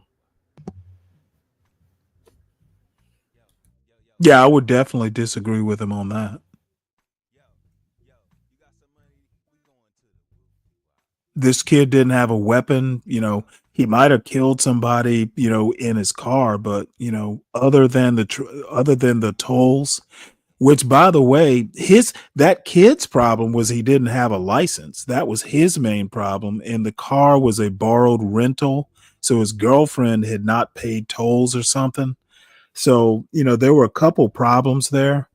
And I don't know whether not having a license is an arrestable defense. But probably it is.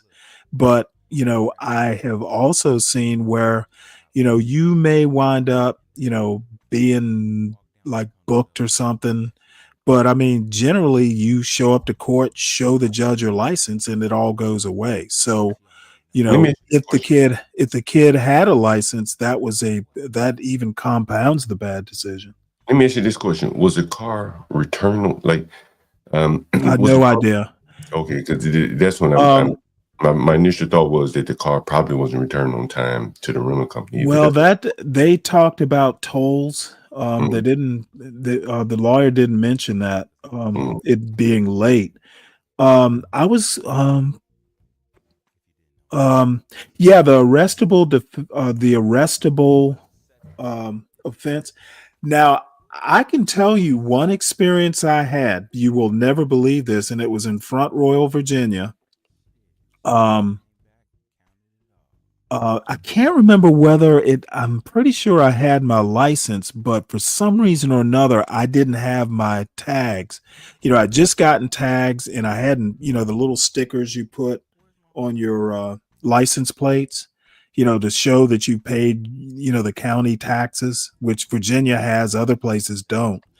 So I was on my way to pick up my son from it was in the summer, and he was in that little summer program. I put him in that like, it was almost like a summer day camp, you know, because I commuted to work, and you know, it was just easier to park him, you know, in one of those places. So I'm on my way to pick him up, and the cop stopped me because I didn't have the tags on the car, and I had the tags. And I was too lazy to put them on. However, you know, the cop said, "Well, where are your tags?" And I'm like, "Well, I have them. They're home, and I, you know, didn't get a chance to put them on." Well, you know what? Small town cop. I said, "Hey, all you need to do is go back there, run the license plate. You'll see that I paid." And you know, I guess it was a slow enough day that cop looked it up. Yep, I see where you paid, but you know, as soon as you get home, put the tags on. There are ways to handle it. You know, if I just gotten all, you know, discombobulated. I guess it could have been annoying. I think it was the sort of thing. I think it's just ticketable. I don't think I would have wound up. But, I told the cop, hey, look, I'm on my way to pick up my son. You're going to leave him stranded. Why don't you just go back there, look it up?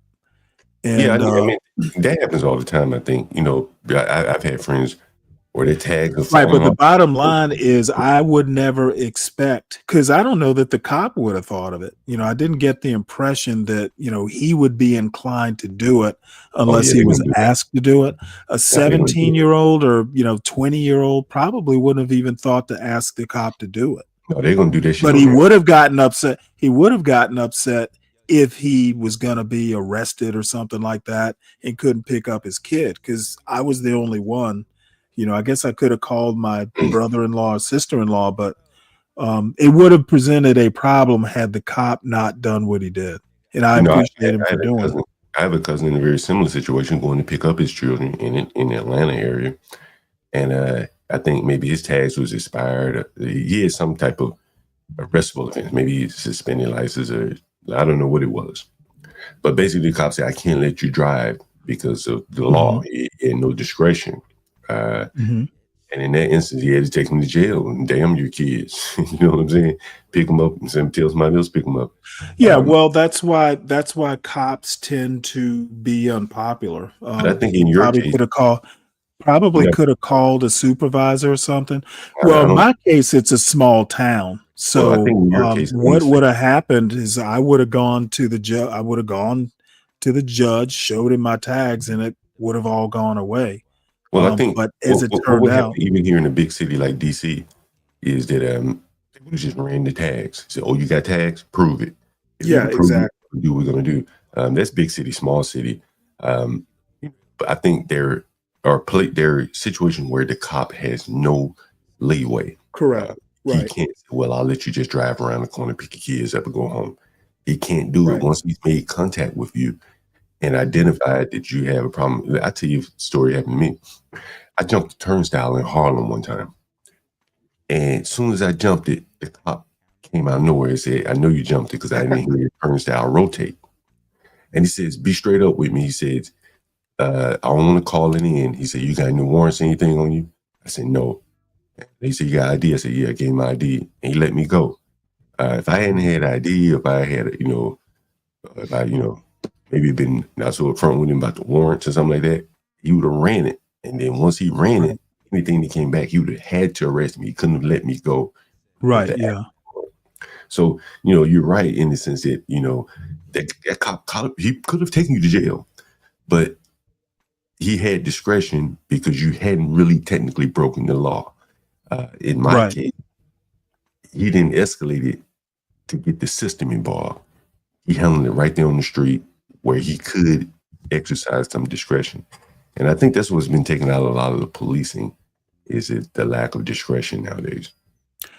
Well, I would agree with that. I think, but the thing is that, I honestly, if I hadn't thought of it, if the cop had not thought of it, I really couldn't even fault him. It was Front Royal, Virginia, but it wasn't Mayberry. You would have thought of it. I promise you. You would have thought of it. Because once you said that you had tags, he was going to verify it. He said he's going to prove it that you got tags. Hell, he can run the VIN number and get the tags. Right. Well, think as a matter of fact, that reminds me, my son went up with my father-in-law up to Tennessee last Thursday. And you know what? I know my son well enough that, I'm like, do you have your license? And no, he didn't. He was going to go all the way up to Tennessee without any form of ID. And, he wasn't driving, but still, the thing is who knows what happens? You should and I've been telling him this for a while, you should always carry your ID. Never know.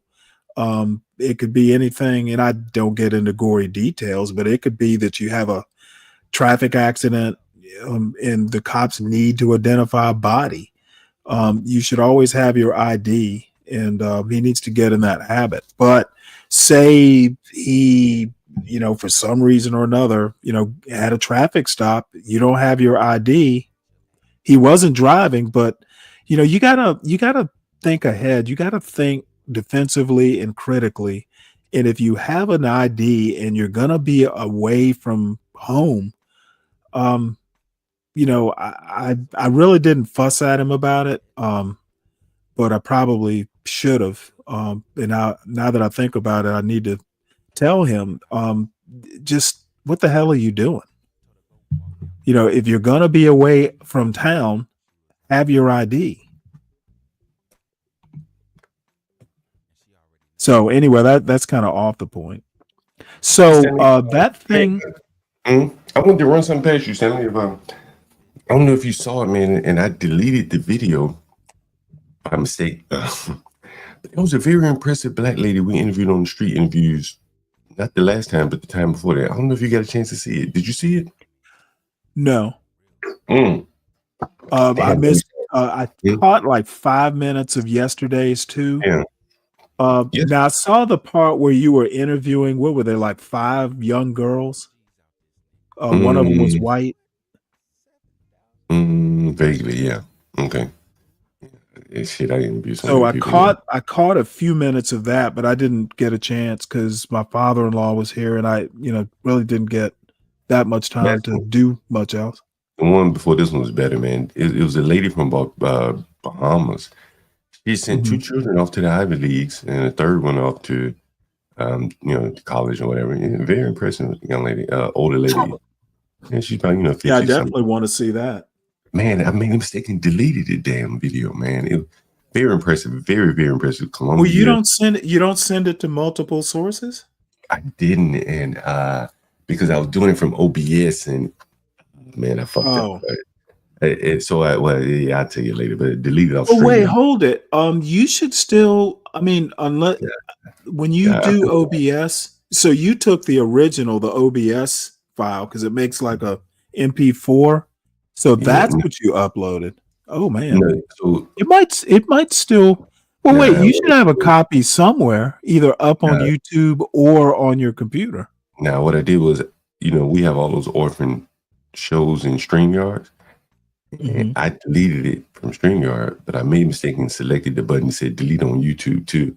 So it went and deleted the YouTube video. Okay, so you don't save a local copy on your computer. Now, the reason why I didn't save it local was because, those long street interviews, I'll Oh yeah. of them, right? So I record each interview. So that's why I have the gay guys interview, but I don't have all of the rest of the interviews. Sometimes I forget to just press the button to record because it takes up so much space to record all of those videos if you don't need the. No, I get you.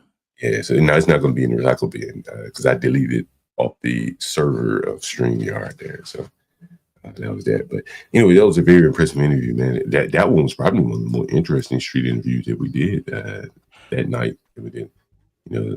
No, I would definitely want to see that. Yo, this one. Was she guy married? walked up to me, man. Huh? Oh, yeah, I think she probably was married. What she said was her husband was a dentist, orthodontist guy. Oh wow. And she said that, but he didn't really have business sense, and she had an MBA. She went to Howard as well, so her daughter's like legacy, and so she combined her business and communication skills with his dentist business, and it's like a marriage and a partnership all in one. Was she like the practice manager? I don't know if she was exactly that, but she helped him get his business going and keep it going. They boarded their children, which is interesting. She said they homeschooled for a while, then boarded them. One in Tennessee, I think maybe 2 in Tennessee. Very interesting, very interesting. Very, very interesting interview, Stanley. You would have enjoyed that one. Yeah, I'm sorry I missed it. In line with yours. Now that's actually something that I've never considered. I think I don't know. Boarding school. There's Randolph-Macon High School or whatever. Randolph-Macon Academy in Front Royal, Virginia. It's like it's a boarding school with but it's got like the Air Force ROTC, And yeah, that's an actual boarding school. And I don't know that I would actually be able to do that. Just, I boarding asked her school about just that shit. kind of I asked cruel. her about and I said, it took some courage to make a decision like that. All your friends would have been looking at you. And she said, yeah. She said, but she thought it matured her children and got them ready for college and adulthood. She put some thought into it. It was very interesting. And, I enjoyed that interview very well. Man, I wish I hadn't deleted it. Yeah. Nice older lady, middle-aged lady, 50, she probably 55, something like that. I definitely would have been interested in that. Yeah. Daniel Nixon says to check your recycle bin. I don't I know why. I deleted on StreamYard and it went out and deleted on YouTube. It was my mistake, man. I made that mistake. Yeah. So That sucks because yeah. Yo, this one guy walked up to me, bro. He was a security guard at this club called Crush. He looked kind of like what's the guy? Bumpkin. And then he says, man, I'm a woman. He said, I'm a trans. He had a full beard, like bulky, like stocky, like bulky. He looked straight like a man, bro. Like wherever they did very, very, very well in terms of transitioning him from a woman to a man. And one of the things, even in yesterday's interviews, now I have questions about Bumpkin.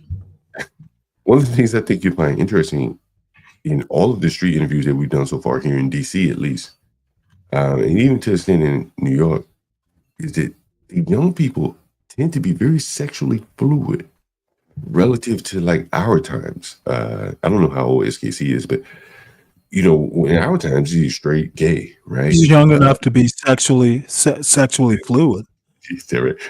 But these young people, they're fluid in their sexuality, where they say, yeah, I've been with men, I've been with women. A guy may say that, and it's not considered like taboo like it would have been in our day. So it's very interesting to see that. That's kind of scary, actually. And I tend to be, kind of liberal. But I'll be honest with you. My weird take on it is, you know what? You need to choose one or the other. I think, being fluid is just bound to lead to some problems. I don't care which you choose, but please choose one or the other. And Sin made a comment that SKC, I don't know if you're still there, but I totally disagree about Black culture being inclined towards disrespect of law and order. I think almost the opposite. The church roots, just the Jim Crow experience. I have always thought almost the opposite, that Black culture tends to be timid and doesn't encourage risk. The Black community is very risk averse, at least when I was growing up, especially in the Deep South. And I think of one example. I was in Army ROTC. As a matter of fact, I had a scholarship. And one of the things that you could do during that summer camp, there's a summer camp between, I think it's your junior and senior years. They basically said, hey, you can go to jump school if you want. And I wanted to go to jump school. And my parents were like, no, why take the risk when you don't have to? If you go in the Army, do it then. And, all my friends were going to jump school. And this is like the jump school, that the 82nd Airborne does. I think it's Fort Benning. Wow. So I've always had the impression that, now maybe it was just more local than that, but I've just always thought that in the South, the Black community tends not to like to take risks.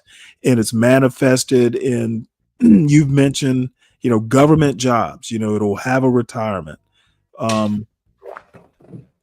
It's always, So I think there's multiple ways. the rebellion, I just don't get.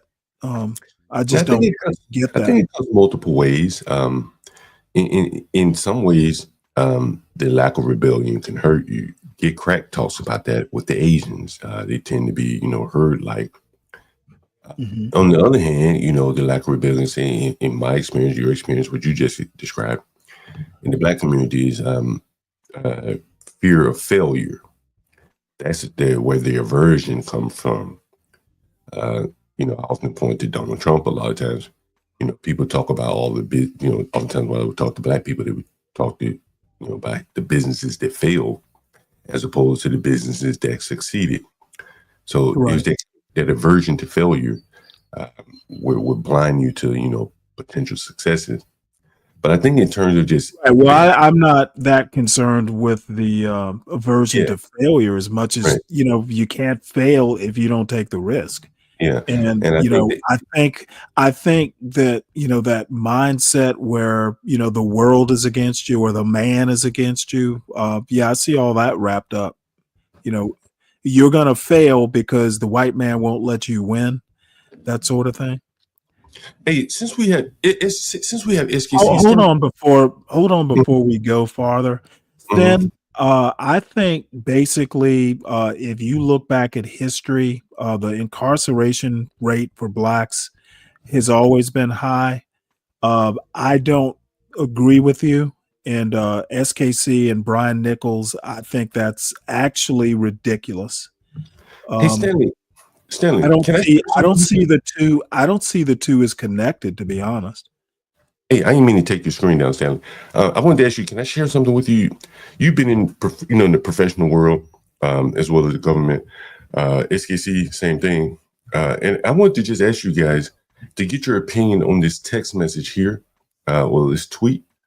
It's about the professional world. It's not about race or anything like that, although it may be subcontexted with race. But here's something that I've experienced early on in my career.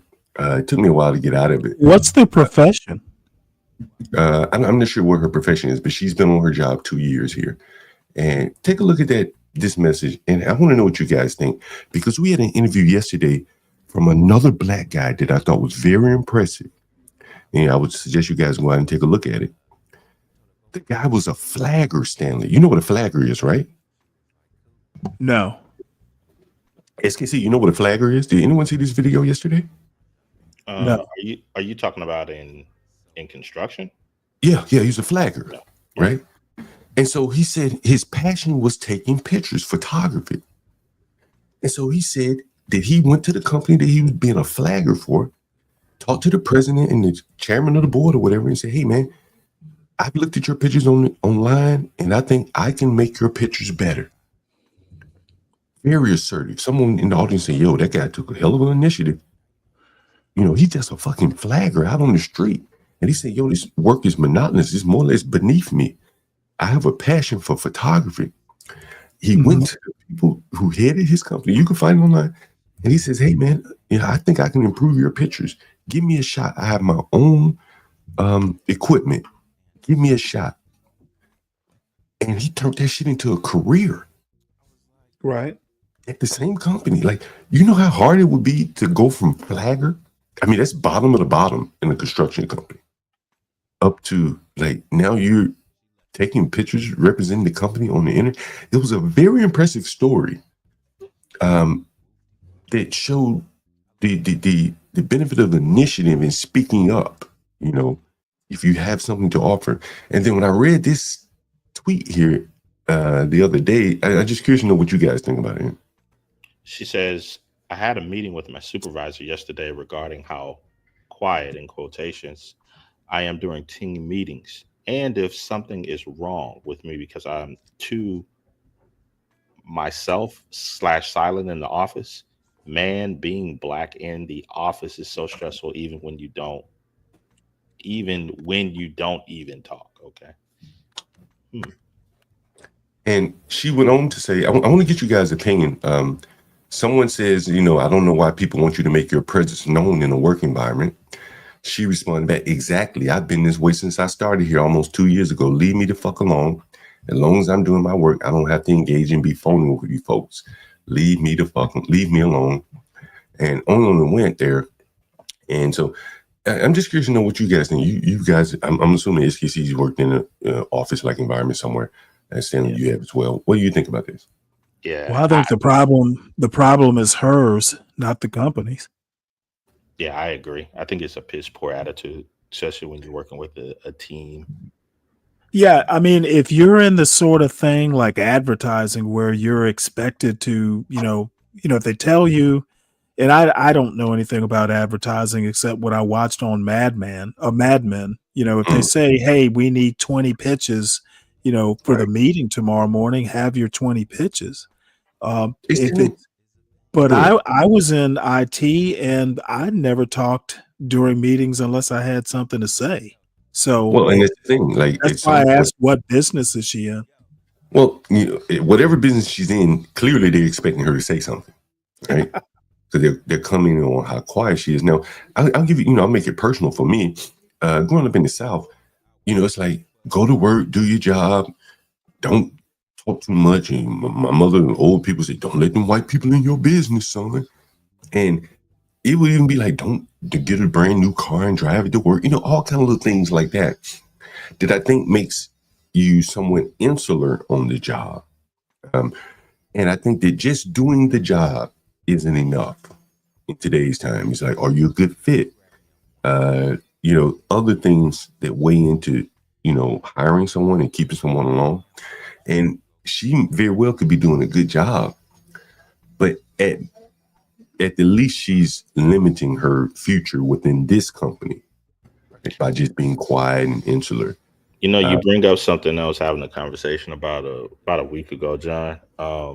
We were going back and forth about there was some people saying there aren't enough certain people in positions of authority in some of the top companies and all of that. And my counter to it was, even if a person has a profound amount of experience and so forth, that doesn't necessarily qualify them to be a leader of other people, right? To be able to guide a team and achieve goals, not personally by what they do, but how they interact with others and motivate them to and teach them to be able to for the entire team to succeed.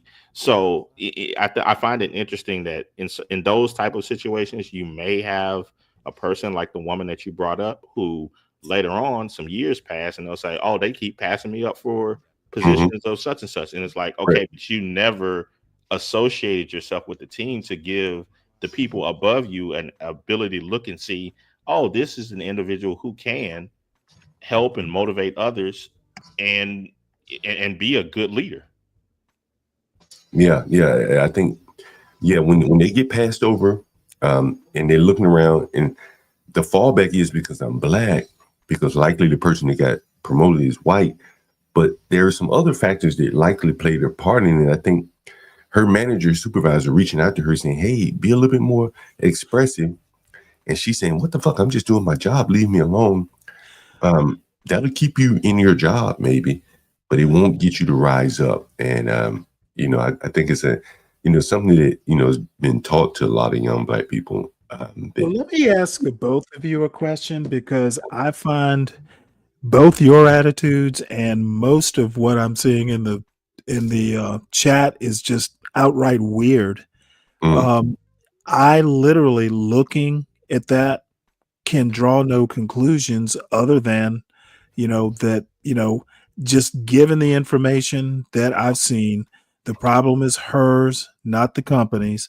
But I can't draw any more conclusions than that. I have no idea what her business is.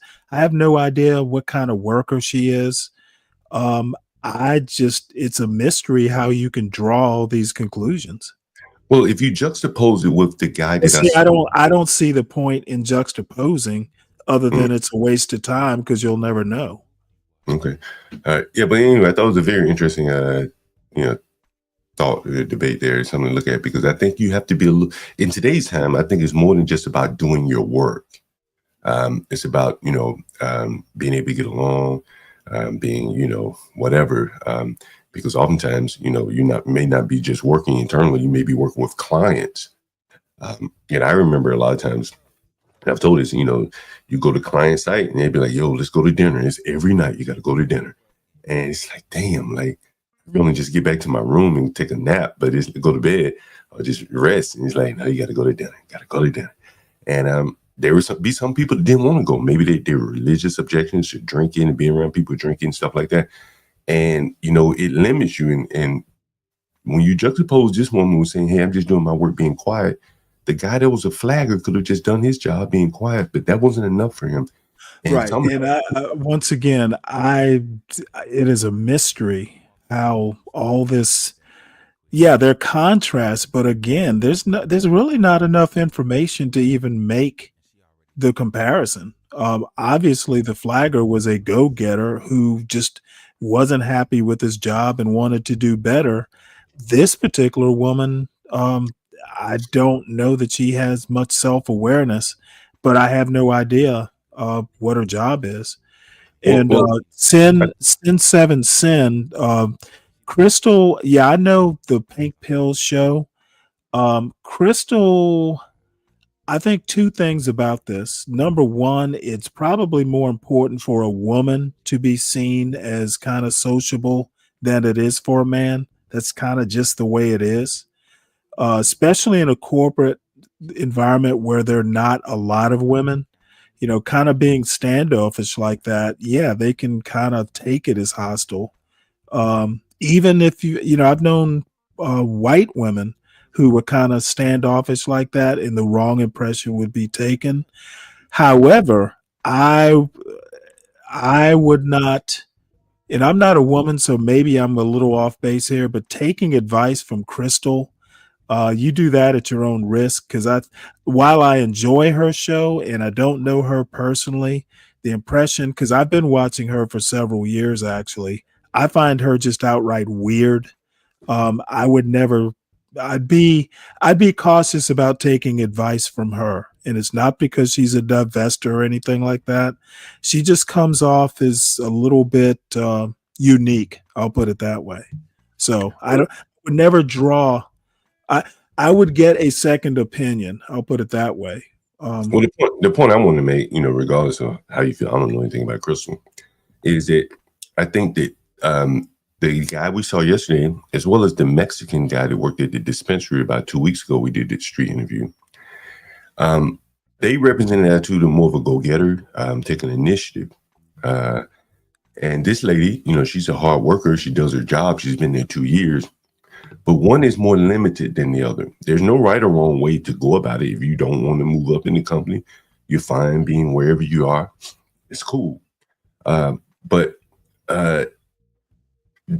if you want to move up, you're probably gonna have to come out of your shell a bit, and you're gonna have to speak up and be expressive. And those two people that we interviewed, young men, they just happen to be men, were a little bit more, outgoing, go-getter. And maybe it's a function of them being men. But I think the attitude of the lady in the tweet, as you said, it shows some lack of self-awareness. That even her supervisor is begging her to speak up, and she just doesn't want to do it. She wants to be left alone. Well, I don't know. Like I said, maybe she doesn't like the job. To be honest, it seems weird that she would even go to social media. And I know she's a different generation, so it would always occur to me to go to the boss and say, hey, look, what do you think I can do? You go to your boss and kind of hash it out, because these companies will develop you. They will assign you a mentor. If they like you, at least within reason, they're going to do things to make you a more valuable employee. So I think I have a ton of questions about that, including, it's a lot more questions about her than about her company. But again, I don't want to even draw conclusions, because I think the problem is almost all her, just based on the tweet. Right. I'm not, and I don't want to make it about her personally, because we don't know much about her, but what I want to talk about Well, is that's my point.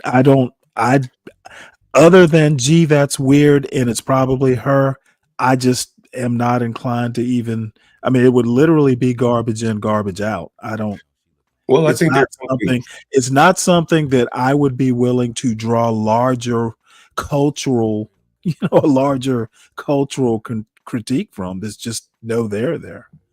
well, I think that you can draw some things there if you look deep enough. I think if you're an anti-black and you tend to find a lot of problems with black culture, you would be more inclined. I'm not so inclined. I don't know where anti-black come from, but fair enough. But no, you want me to spell it out? I spend hours at this point listening to you and SKC and others in the chat, basically like black people can do no right. Now, maybe I'm being hyperbolic, but I don't think by much. Okay. So yes, I think you would be more willing to take something like a tweet and make larger, assumptions about black culture in general. I'm not so inclined. And that comment that SKC made earlier, I can't even remember what it was, but I'm just not that inclined to make these broad assumptions based on.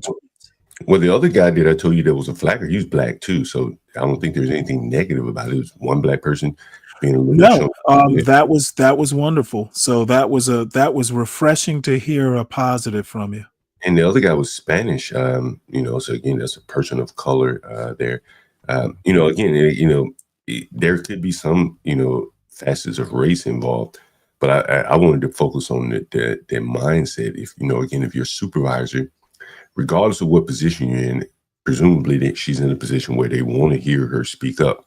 So if you're in a position like that, you probably need to either find a way to add some input, some value, or find somewhere where you can add input or value. Maybe it may be another company. But those two guys that I'm speaking of, I mean, I think that what they highlight to me, what I saw was that if you have your eyes open and you're looking for opportunity, within your own company, a lot of times, if you invest in yourself, and this black guy had bought all of his camera equipment himself, because I asked him, I said, did the company provide the equipment for you? He said, no. I bought it myself, spent $300 on cameras and stuff like that. And he says, I was nervous about submitting my first photos, but I said, fuck it, and went through. I think that is the way these young people are going to have to find their opportunities in the world today. It is finding an area of need and then being very outspoken about that, saying that they can solve that problem. And that is what the young man did. That is what the Mexican did, both within their own companies. And I think, it is very instructive of, how young people can, make a way for themselves, and not be stuck in, say, a position that they don't like. As an example, the young man didn't like. I guess to me that's obvious. I didn't know that sort of thing was uncommon knowledge these days. Yeah, I think if you would have been looking in the chat when the young man was talking, because we started to diverge away from it, and then people saying, get back to the business topic. How did he do this? I think it, Stanley, it's a different world for these young people where things are very codified. Probably was like that with us as well. Where things are very codified, you get into a position and you're stuck more or less in that role. And to jump positions, I mean, this guy jumped from the street to the office. That's right. But where are these kids getting these sorts of warped ideas about what the workforce is but from their parents? Well, maybe there's some deficiencies because there are no male role models. I mean, that's no, I don't think this is, Stanley. Honestly, I believe what it is it's that creativity. It's finding those gaps now.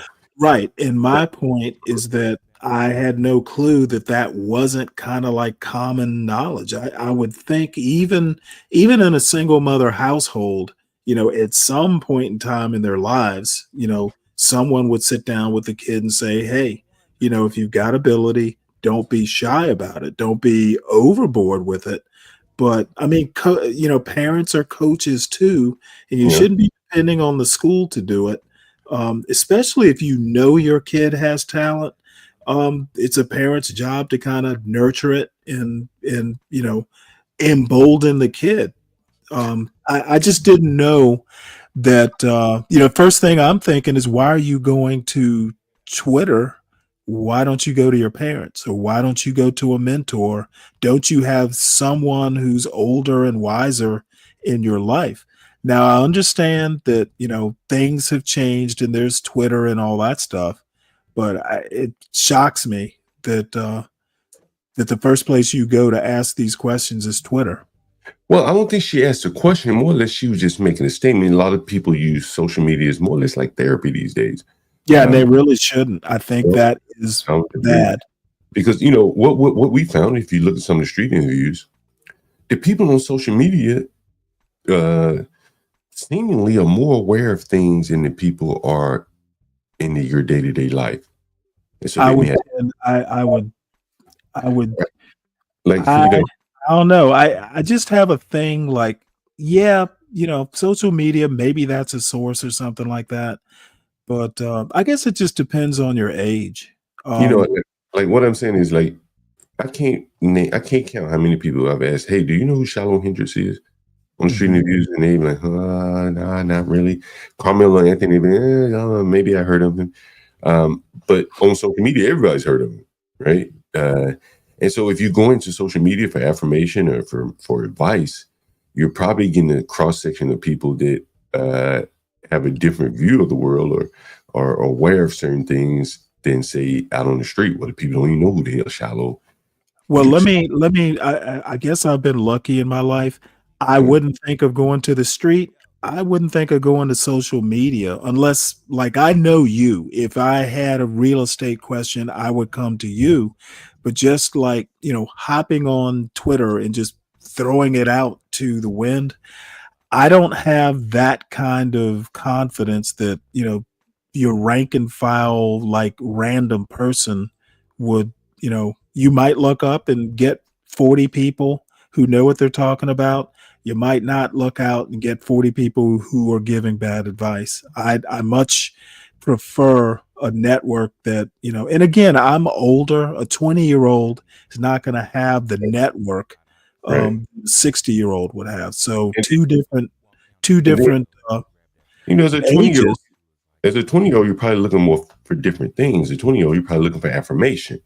Well, I mean, but if you're looking for job advice, like, how do I react in a meeting?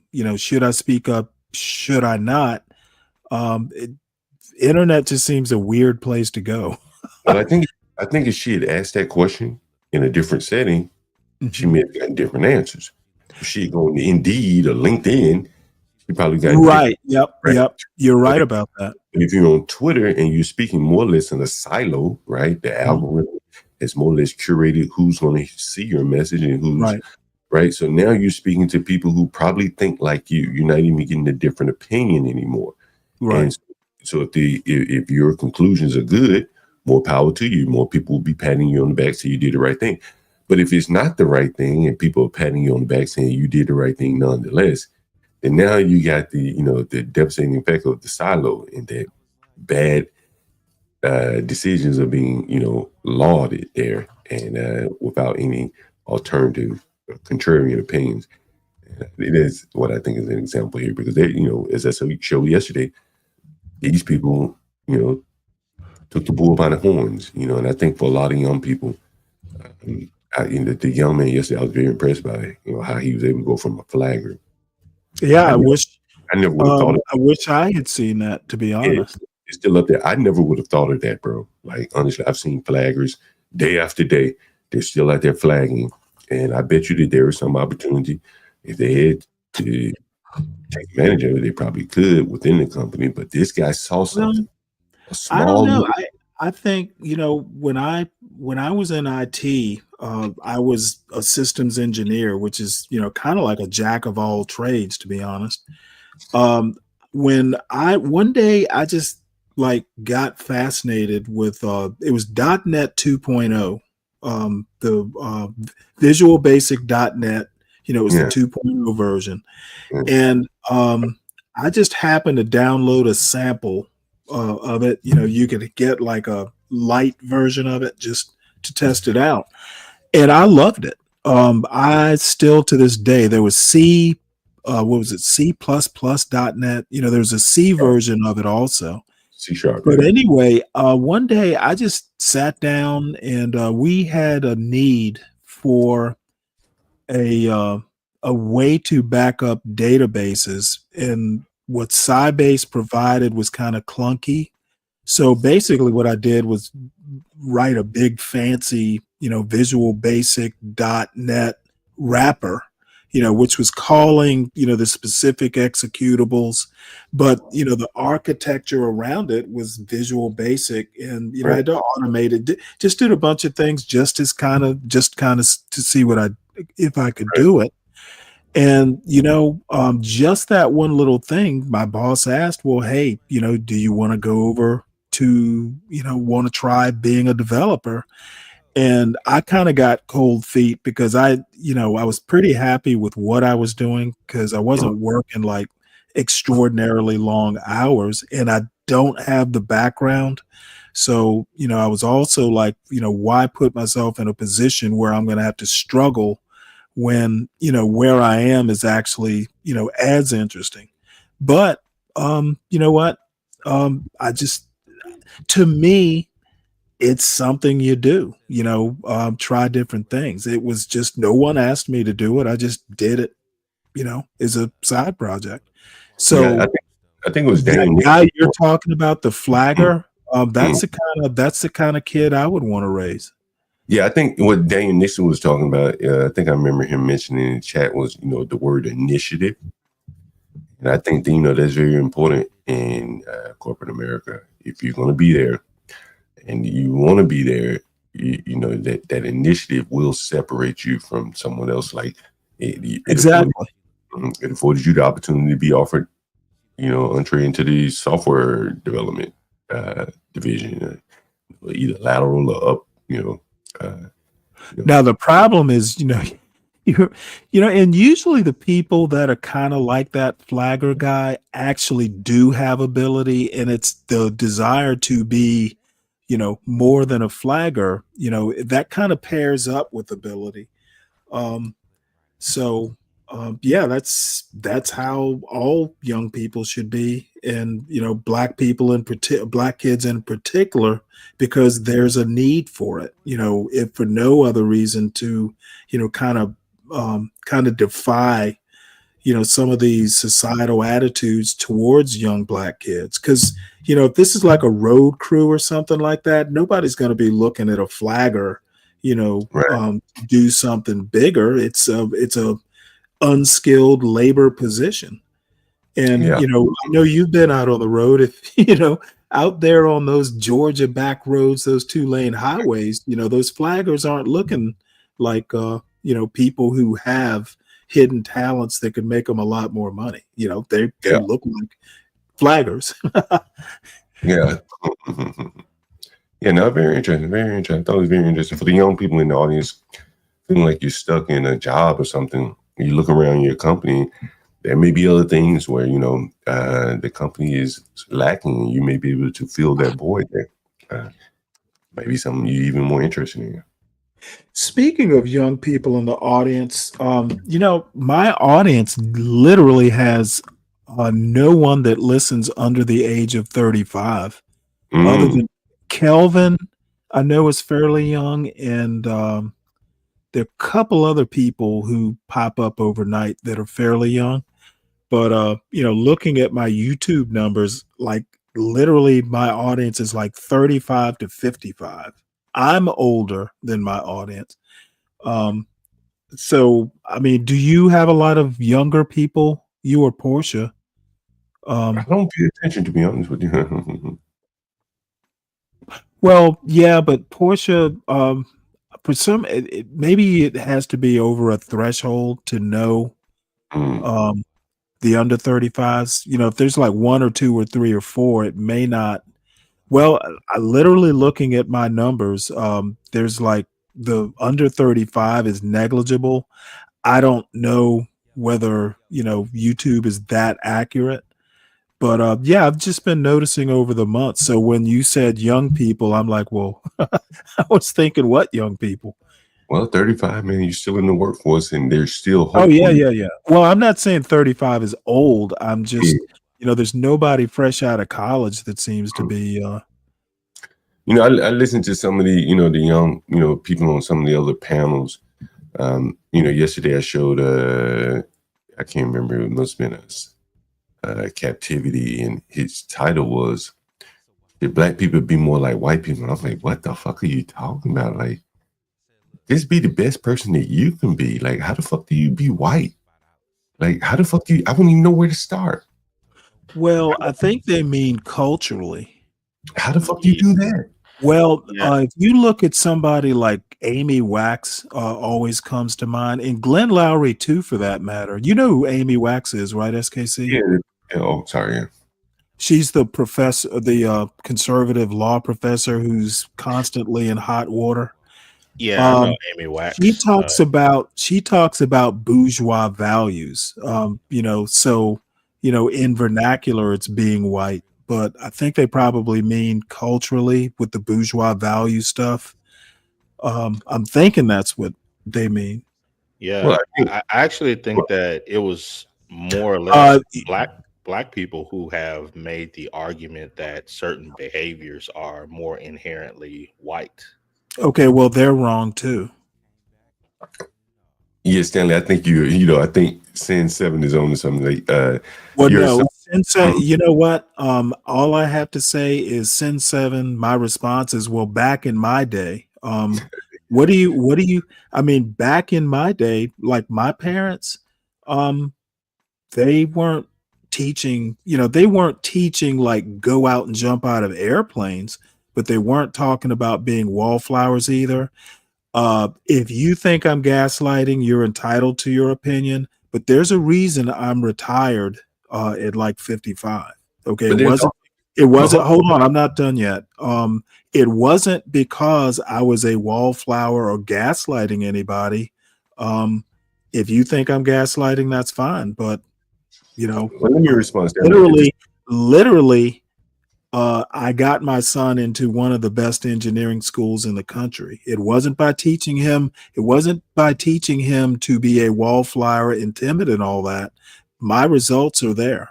So, but at the same time, though, you just gave an example where you the only one that wrote the script to do the side-based backups. Well, I wasn't. No. I was the only one because I saw a need.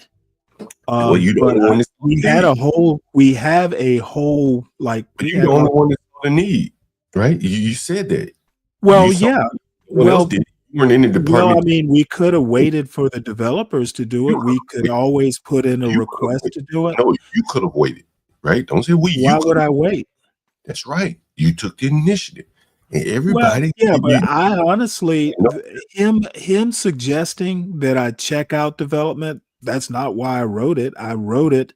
It was a side project. B, it was like, gee, this is fascinating. Let's see if I can do it. And here is something that we need. Let's see if I can do it. I wasn't really expecting, promotion or anything out of it. This is what Sin is saying. Like, for you to assume that everybody knows that and acts that way, it comes off as like gaslighting because everybody doesn't know that. Everybody doesn't act that way. If they did. Well, I literally said I'm surprised that it's not common knowledge. Okay, fair enough. Yeah. Well, because I mean, now the thing is I'm not always, and I've said this before, I'm not always the best example. I think maybe I'm a little bit, I never, some things that I grew up with were assumed. Okay. No one ever said, hey, will you go to college? It was literally assumed I would because of the type of school I went to and the academic program I was in. Some things were just kind of assumed. No one ever debated it. So I'm not the best example, but I literally use my own name. I literally don't code switch. What do I have to gaslight? I'm proud of what I did, and I don't have to make it up is even better. So I assure you, Sin, I'm not gaslighting, and I get surprised all the time. I'm obviously wrong. It's not common knowledge. But you would think, as much as people complain about the man, and SKC this morning is talking about the the defiance culture and all that stuff, you would think somebody would be working to, like, hey, let's not just be defiant. Let's not even, you know what? I told my son before he went to college, you know what? And this is actually because of what I said earlier about not assuming these cops are like, highly trained and expert and all that stuff. I literally told him, you would do yourself a favor by limiting your exposure to the big city cops to begin with. And implied in that is, don't break laws. Don't be doing shit that's going to increase your exposure to the cops in Atlanta.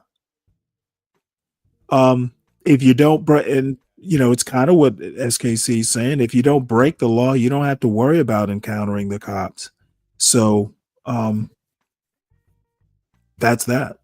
And it's advice that I have given him before he ever, set foot on campus. Don't be doing shit that's going to have you interacting with cops who don't know you. You don't know them. They don't know you. The more exposure you get to these situations, the more risk you incur. And that's not to denigrate the cops. It's just statistics.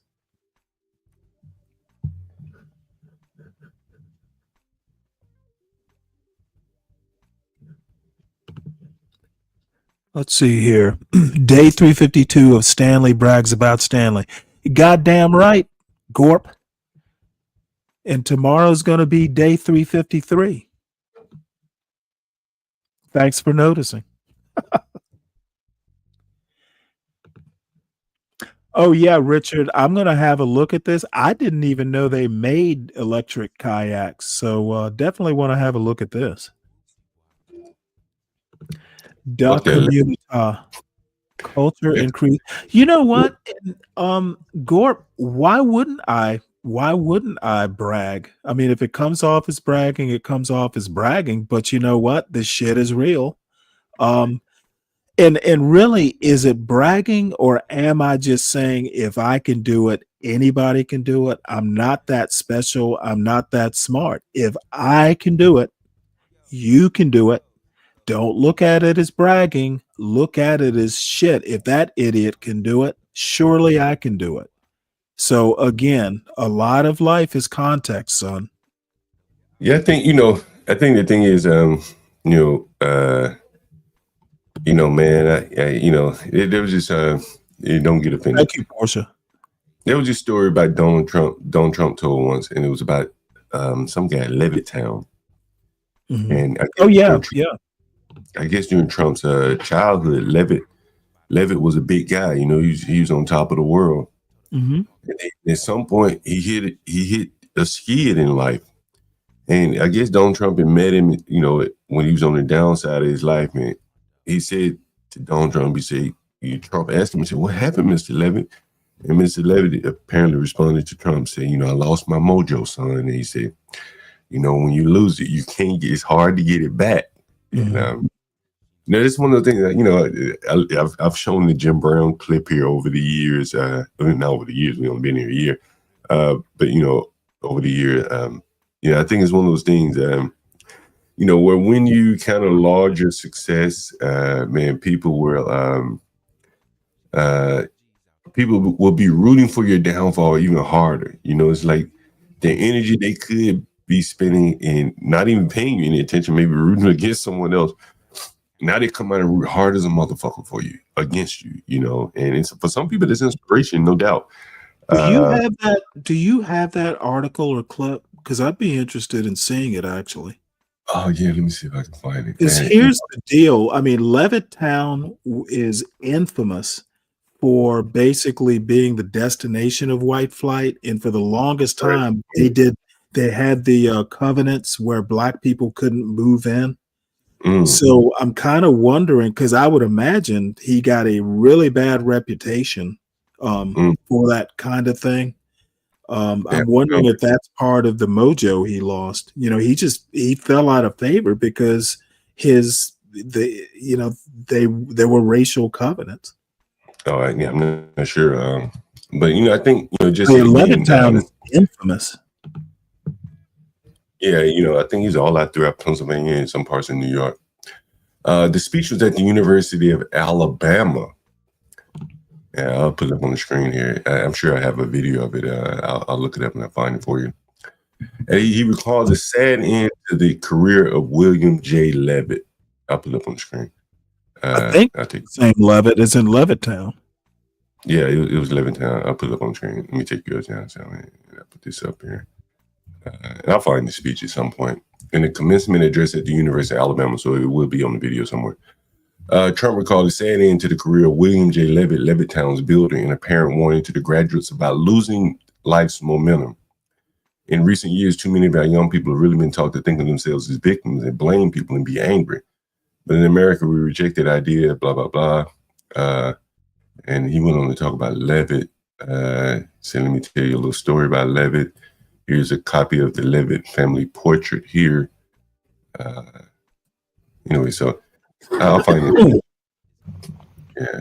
He actually sold the company for $92 million, moved to the south of France, and built the world's biggest yacht. He was 60 and he retired, lost his momentum. Okay, so he didn't do poorly, but he lost his momentum to keep going on there. And let's see if I can find that. Trump University.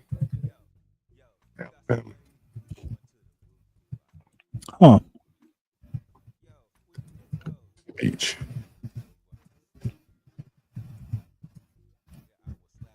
Yeah, Broke Genius, you're absolutely right about that. There's all kinds of books and literature out there about that. As a matter of fact, what am I reading? I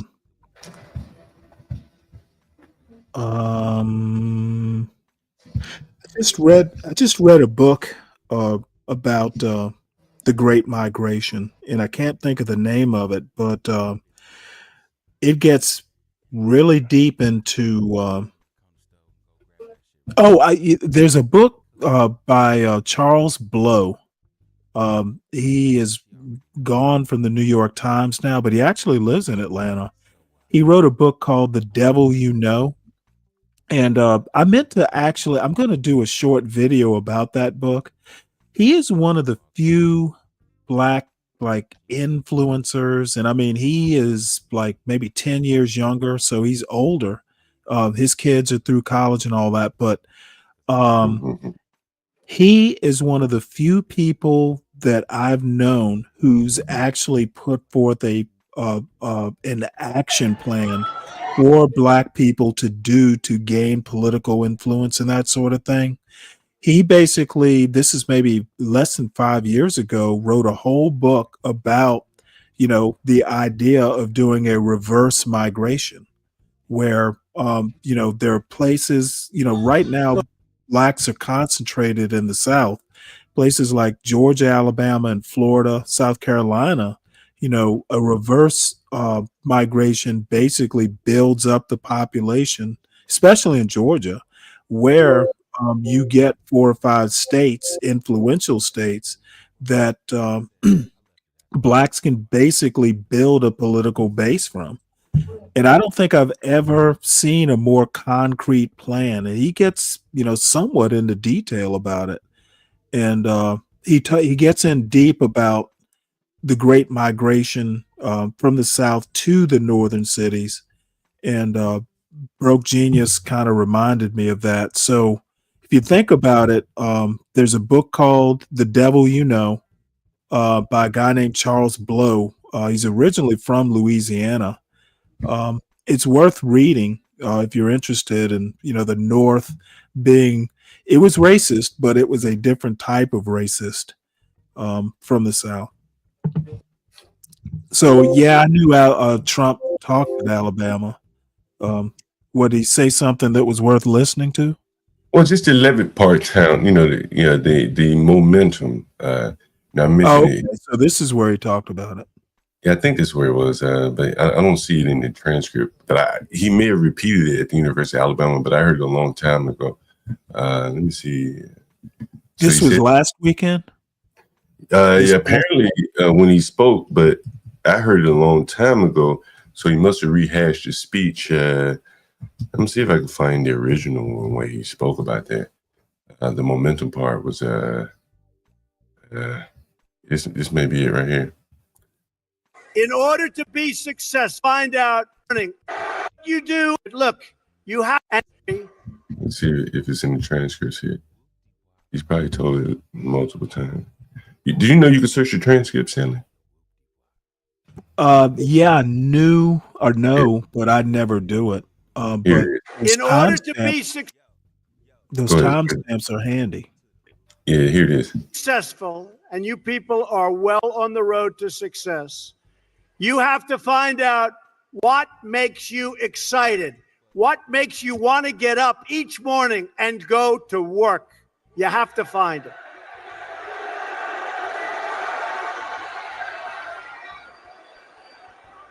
If you love what you do and dedicate yourself to your work, then you will gain momentum. And look, you have to. You need the word momentum. You will gain that momentum. And each success will create another success. The word momentum. I'll tell you a story that's very interesting for me. When I was young, there was a man named William Levitt, Levittown. You have some here, you have some in different states. Anybody ever hear of Levittown? And he was a very successful man, became unbelievable. He was a home builder, became an unbelievable success and got more and more successful. And he'd build homes, and at night he'd go to these major sites with teams of people, and he'd scour the sites for nails and sawdust and small pieces of wood, and they'd clean the site so when the workers came in the next morning, the sites would be spotless and clean. And he did it properly. And he did this for 20 years, and then he was offered a lot of money for his company. And he sold his company for a tremendous amount of money. At the time especially, this is a long time ago, sold his company for a tremendous amount of money. And he went out and bought a big yacht. And he had a very interesting life. I won't go any more than that because you're Boy Scouts, so I'm not going to tell you what he did. Should I tell you? Should I tell you? Oh, you're Boy Scouts, but you know life. You know life. So, look at you. Who would think this is the Boy Scouts, right? So he had a very, very interesting life. And the company that bought his company was a big conglomerate. And they didn't know anything about building homes, and they didn't know anything about picking up the nails and the sawdust and selling it and the scraps of wood. This was a big conglomerate based in New York City. And after about a 10-year period, they were losing a lot with it. It didn't mean anything to them, and they couldn't sell it. So they called William Levitt up, and they said, "Would you like to buy back your company?" And he said, "Yes, I would." He so badly wanted. He got bored with this life of yachts and sailing and all of the things he did in the south of France and other places. You won't get bored, right? You know, truthfully, your workers, you'll get bored too, believe me.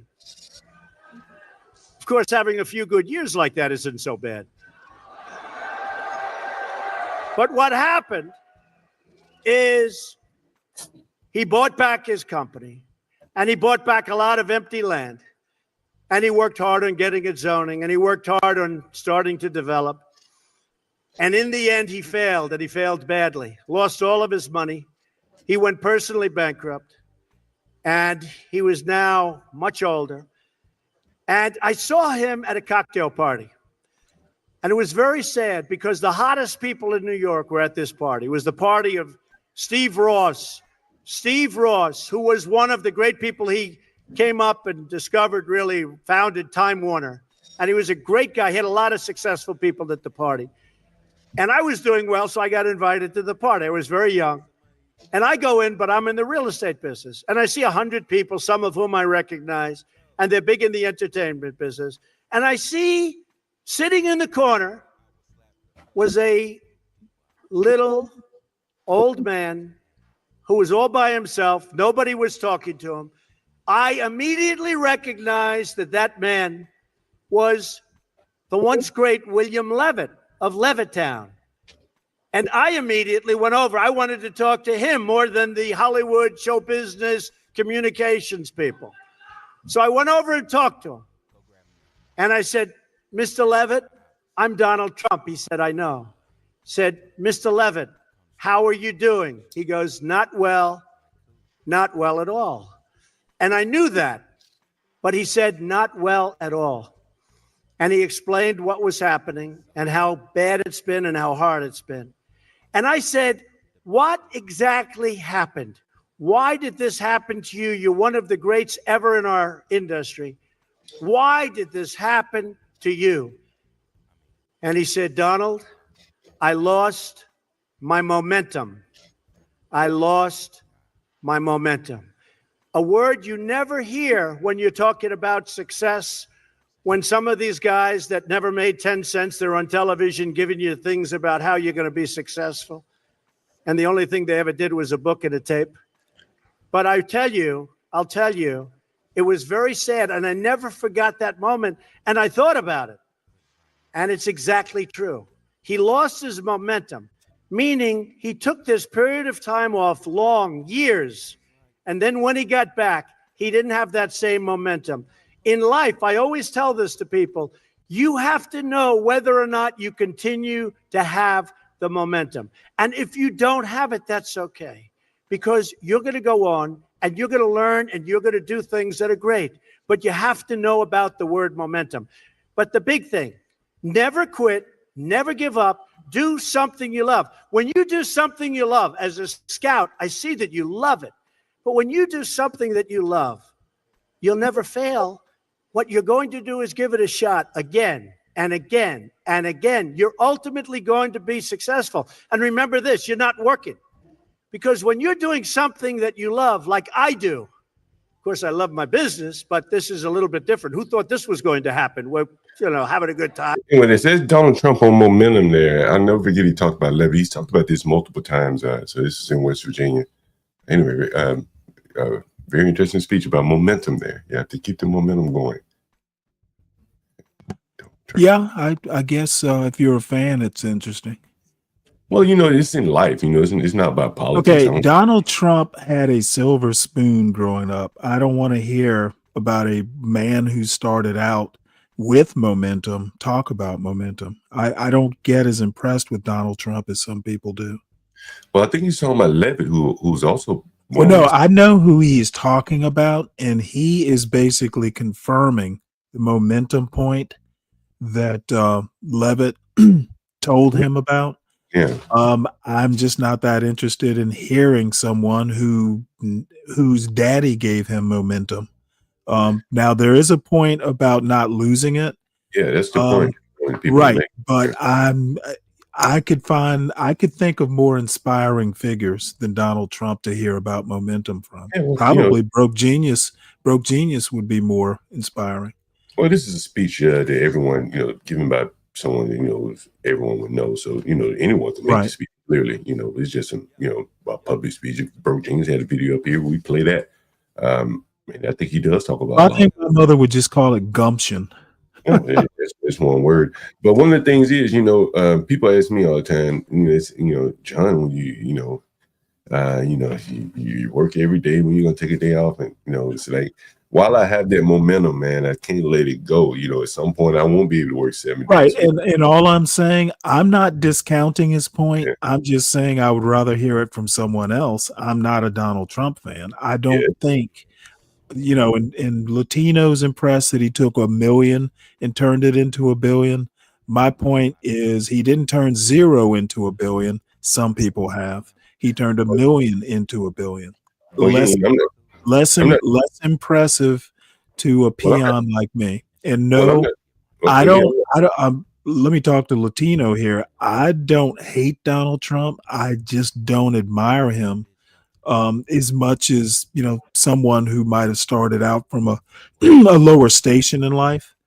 And frankly, as president, I don't like his method. So if you love him, you love him. I don't hate him.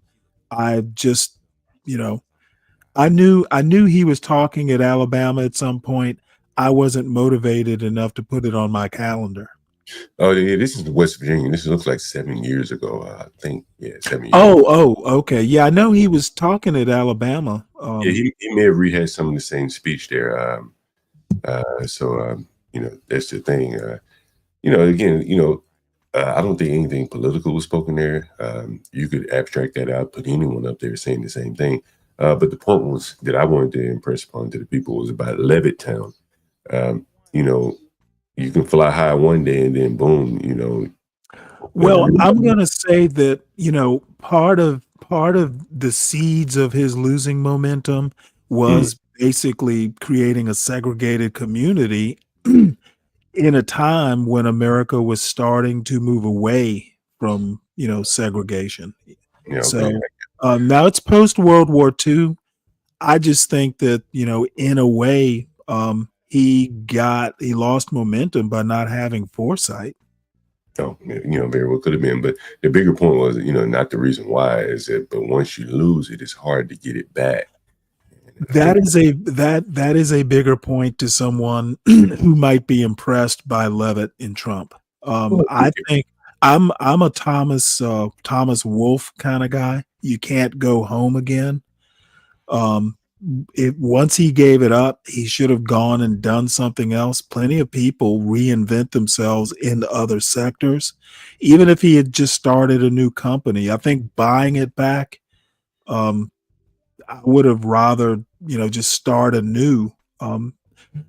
Starting a new company might have been a better way to build momentum. And I think that's part of the thing is that he didn't have the big the momentum to start a new company. He took the route of buying his company back, but he didn't have the momentum again to go through all the rigmarole, the zoning and the things like that, bro. I think about that all the time, bro. Like, honestly, how much longer can I deal with, this bullshit I deal with before I run out of the momentum? People ask me all the time, hey, John, how the fuck do you do this? And, at some point, I probably run out of momentum too. It's possible. Or my business model will have to change. It has changed drastically over the years to lessen the stressors, to give me the momentum or the ability to keep it going. And, it's very important, the momentum for sure. Right. Sin, do you mean, when you say Atlanta, do you mean the TV show or the city? So let me know. What's up, Latino? You come up here to fuss at me about denigrating Donald Trump? No, it's not about that.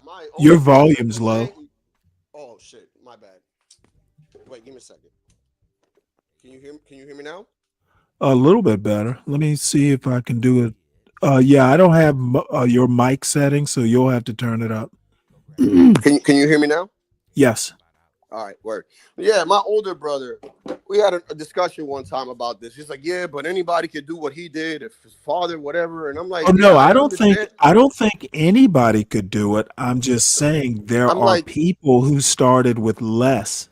No, I get that, and I understand. But to me, it's still impressive that anybody can turn $1 million to $1 billion. That's my whole point. I don't care how he did it, how he whatever, but it's. Oh yeah, and what I'm saying is you are due your heroes. I'm just less impressed. I'm just saying this is the whole point. I mean, I would almost say somebody like Robert Johnson, or who's the guy? Who's the guy I don't know who? How we minorities think, but we need to change, man. Okay, well, see, the problem is there are minorities who started out with less than Donald Trump and have more than Donald Trump. I was I about to understand bring that, up but you're making it Robert seem like you're Johnson. I making it was seem about like to it's a bring up. bad thing for me to own a Hold on, business, right, and then Latino. give it to my daughter. Like, Latino. are you Hold serious? on. The all I'm saying is, if you want to bring up the minority angle, there are minorities who started out with less and wind up with more. I'm just saying, hate the Oh, guy, I like heard the what you guy. said. If You somebody is don't need. Hey, successful and you putting their don't need to family keep. ahead, that You should be a don't thing need to that we keep should celebrate, repeating no matter yourself. who it is. Fuck that. As I said, you are impressed with Donald Trump. I am not. There are better heroes, even if you want to bring up the minority angle, who started with way less and have way more. So apparently, I've pissed off Trump's number one fan, but oh well. You know, again, you know, I think the bigger point I was trying to make was not about Trump. It was about momentum, and we get hung up on Trump. And Right, and I think that there are better examples of momentum than Trump talking about it. Well, I just didn't have it. I'm not hung up on Trump. I just don't think he's, the best motivator for that point. No, I didn't kick you out. Why would I kick you out? Yeah, Well, I know you're a Trump super fan, and you know I'm not a Trump super fan. So no, I don't know why you got kicked out. No, Come on back, Latino. Again, I think, if you abstract it out, I'm talking about momentum. Again, it could have been anyone up there saying that. Latino, if you think the economy is in good shape, apparently you haven't been doing news stories every night like I have. The economy literally shrank last quarter. We're on the brink of a recession. So you may think recession's is a good economy. Not many people share that viewpoint. Sorry, John. Oh no, I was just saying, people, and I think it's part of the problem in America today. People are so polarized that you start out, like I was just more or less talking about momentum. As I said, it could have been Robert Johnson. If they were clipping him, you should play that about momentum. But I think it was a very good analogy or example, because these are very well known people. Everyone knows Levitt, everyone knows Trump, like him or dislike him, whatever their reasons were. But the momentum is a big thing. And, you have to have that. And, you have to have it. Partly, you need to be doing something that you enjoy every day that gets you up out of bed, as opposed to begrudgingly. And I think that's what I was trying to get across there. That's more or less why I stopped once he started talking about him being president. Because I didn't want to get anyone to get sidetracked on the presidential or the politics aspect of it. Oh, well, I was never a Trump fan before he was president. I've literally never watched The Apprentice. Yeah, I mean, he's had a long life. Yeah, well, I mean, everybody knows who he is. He kind of lost me with that Central Park 5 thing, to be honest. Yeah. Latino, I'm going to drop something in the chat. I did a story earlier about Walmart, basically saying that they were going to have to probably pass on the cost of these of the China tariffs to the consumer. And Donald Trump's attitude was, you guys need to eat it, which to me is outrageous. A president telling a business that they need to eat the cost of something he created with these tariffs. I thought that was just egregious. So here is how good your economy is, Latino. Trump is telling Walmart, if you're going to raise prices, you guys have to cut into your bottom line. That is not a good economy. What's interesting about the whole Walmart thing is that for years and years, Walmart has been accused of basically subsidizing their labor force with welfare. Many of their employees were accused of being on welfare and stuff like that.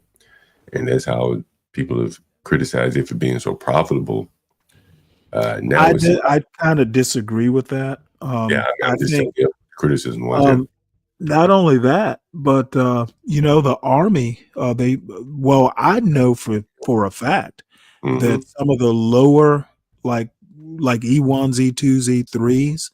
But the thing is these E1s will take on expenses that, someone who's 19, 18, 19, 20 shouldn't be taking on. Like, I had this one kid who worked for me. He was a radioman. He was maybe an E2, E3. This guy was married with 2 kids. And I'm like, you know what? You're going to need welfare. There's no way you can do everything you need on an E2's salary. And the Navy kind of doesn't expect you to be married that early. A lot of these 18 and 19-year-olds literally save money because they live on the ship. When it's in port, you can save a lot of money in the Navy, but you can't be having 2 and 3 kids, at 19. You're not going to be able to do it on that salary. There's a time and place for everything, for sure. Right. And you're gone so much when you're, It's like being a truck driver, you get there. Yeah. Mm-hmm. The guy that got his feet bitten off at my house. I told you the story about the pit bulls attacked the guy. He was in the military. He had a girlfriend, and they were trying to basically get some money from the government, I guess, for housing, but live cheaply, like in my house. One of them the guy was going to be living in my house. I guess the lady was living on base or something like that. Right. And just so unfortunately, on the day he was moving in, he's attacked by the dogs. Hey, I just saw a headline here. Live, Senator Ossoff of Georgia blames out-of-state corporate landlords for Georgia housing crisis. Coming out of Fox 5 Atlanta there. Well, might as well put it up. First I've heard of the housing crisis. Yeah, I did just see a story. There was a shooting in Macon, which I think maybe for ground news, I have local stories or something selected. Let me see if I can find Ossoff speaking here. Let me see what they're saying. It's simply been covered over. Even so, as mentioned, I was charged $96 for yard maintenance, a charge that Invitation Homes local offices said they would remove from my ledger, which they eventually did after almost a dozen phone calls and emails. The stress of trying to get in contact to their multiple offices. Oh, John, you know what though? I actually do know about this. A $35 HOA. And I'll tell you why once this is done. I'm going to put it on Ossoff. I see he's speaking here. I think it's him. Is there a housing crisis in Georgia? I wasn't aware of that. Well, it's not a housing crisis as in a housing, like we don't need more houses. I have 2 houses in my neighborhood. I've got a really long driveway, but right across the street, there's a corner house, well, almost a corner house, and the house next to it are corporate owned. So they rent those houses out. Yeah, there's been a big trend all across the country. Listen to it. Right.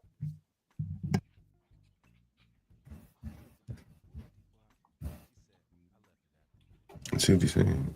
WSB, do you mind if I reposition you slightly? That's been a big topic though. Corporate owned housing, because they rent these shit's pretty expensive there. Yeah, and they do like really deep background checks, and they don't do a good job with the due diligence as to the type of neighbor. Well, good morning, and thank you all. I'm sorry, the type of tenant they're putting in there. Yeah, that makes sense. Yeah, it can't be that diligent. Let's reaffirm at the outset that we face a housing crisis across the state of Georgia and in Metro Atlanta. Rents are too high, home prices are too high. And so earlier this year, I launched an investigation into this housing crisis. And an oversight event last week revealed the latest data from a Georgia State University study, which shows that large out-of-state companies now reportedly own 30% of all single-family rental homes in Metro Atlanta. Let me restate that from this Georgia State University study. Large out-of-state companies now reportedly owning 30% of all single-family rental homes. in Metro Atlanta. That's up from 25% previously reported by the Government Accountability Office last year. Georgia families have reported to my office that they're being squeezed out of the housing market as large companies buy up Georgia homes in bulk and drive up home prices. And then the very same families who are priced out of the housing market because it is so dominated by these I'll be right back, John. are forced to rent from these same companies, who in some neighborhoods own more than 90% of single-family rental homes. To date, as part of this investigation, my staff has interviewed more than 160 witnesses and sources, including housing policy experts, local officials, realtors, attorneys, renters, and prospective home buyers. And we have received many reports of mistreatment and abuse of renters by these large out-of-state corporate landlords, who again, according to this Georgia State University study, now own nearly 1 in 3 single-family rental homes in Metro Atlanta. Georgians have reported to my office being charged undisclosed junk fees, being charged for maintenance and repairs, which common decency and common sense should be covered by the property owner, being charged arbitrarily higher rents, and having their security deposits withheld without justification. Georgians have reported to my office that when they call their landlords to report erroneous charges or mysterious fees or maintenance requirements, nobody answers the phone. And in some cases, instead, they receive eviction notices. Georgia families have further reported to my office living in dangerous conditions for extended periods of time without attention or repair from their landlords. We've heard from Georgians who have tried for months and even years to have their heating, stoves, plumbing, or fallen ceilings repaired. Some of these Georgians took extraordinary, desperate measures, even risking eviction, just to get somebody on the line, just to get their landlord to respond. Today we'll learn. People are saying volume is low. Is the volume low in this video here? Yeah, it is a little low. Yeah, well, basically, I guess he's talking about it. I don't know why his mic is so low. It looked like he repositioned it, but basically, he's He talking did. yeah, people are finding finding housing hard to find, stuff like that, substandard housing, blah blah blah. You see? Well, for people who own houses, you get all kinds of calls. I mean, they're wanting, they're doing advertisements, they're putting leaflets in mailboxes, they're cold calling. Hey, do you want to sell your house? And they're offering some pretty decent prices. Yeah, I would imagine that part of this is due to they're sitting on a lot of low interest rate money. Yep. Interest rates have been so low so long that they're sitting on low rates. Buyers are having a hard time with higher rates, so they're in the pole position here. Very interesting. Landlords. Let's see if we can get it louder. Who rent and she who have been mistreated by large out-of-state corporate landlords. We'll also hear from 2 residents of single. So he's just basically about to introduce this lady here who's about to speak. My clients are preschool teachers, ministers, lunch ladies, bank clerks, foster moms, IT support folks. When they looked for an affordable Is she a house realtor? near their work or their kids' school, I think this lady is an they attorney. found that only a few companies owned most of the Man, rentals. she's If they nice. wanted a house with Yeah, a I yard like that hair. in the right school district, they were forced to rent from one of these big out-of-state rental companies. You notice she said one thing there. It's one of the things I keep harping on. You listen here, what she said. If they wanted a house with a yard in the right school district, In the right school district, that matters so much to property where people are willing to live. they were forced to rent from one of these big out-of-state rental companies. As landlords, these companies prioritize profit over my client's safety. Their business model is to quickly purchase single-family homes, do a cursory inspection, rent the homes out as fast as possible, and squeeze families for rent and fees until they're evicted or move out. and then the process repeats. As a result, the houses are not properly inspected or adequately repaired before they're put on the rental market. The companies will make cosmetic fixes like a fresh coat of paint to make the houses look good for photos or for walkthroughs. But when my clients I'll move be right back. in, they often discover gas leaks, All right. a septic system that's backing up into the house, sewage lines full of tree roots, termite damage, or water pouring in from the plumbing or from a roof that leaks. In my experience representing tenants, big corporate landlords often own thousands of houses in Georgia that have only a handful of employees here, or none at all. Some of these companies outsource the oversight of repairs and maintenance to contractors overseas. So the person responsible for making sure that the hot water heater was safely repaired may have never set foot in the US, much less in that rental house.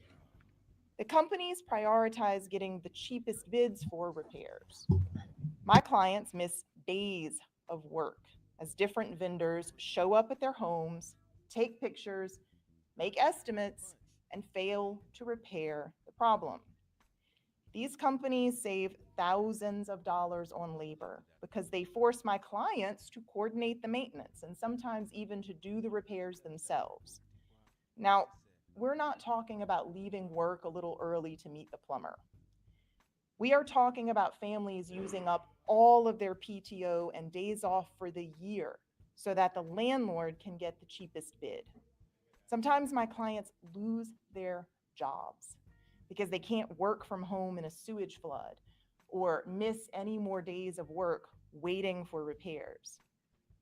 When work is done, these companies usually don't inspect to make sure it was done correctly. They leave that to the tenants as well. Tenants with no expertise in home repairs have to hope that the gas leak was fixed or that their stove is now safe to use. Under Georgia law, the landlord is responsible for maintenance and repairs. But these big corporate landlords will threaten tenants with fines and even eviction if the tenant doesn't do that work for them. And they don't just cut corners on maintenance. Many of them have no system to verify that late fees and charges are correct. You know, I haven't heard all this. I heard the first part where she was talking about, you know, they slap paint on it and things like that. The thing is, like, you know, if they just did this base level of repairs, then one could say the homeowner could have done it. You know what I'm saying? Now, if there were gas leaks or something like that, what she's also mentioned, then gas leaks just don't spring up overnight. These people were probably living with the gas leak, ignored it, couldn't fix it, and now they just got to sell the house and probably took it at a discount, sold it at a discount. You know, I think, you know, I've said all along, man, like home ownership isn't for everybody. You know? Right. Well, she was talking about people having to spend time spending, you know, personal PTO time to wait for repairmen who never came. You know, she's basically saying these companies are irresponsible landlords.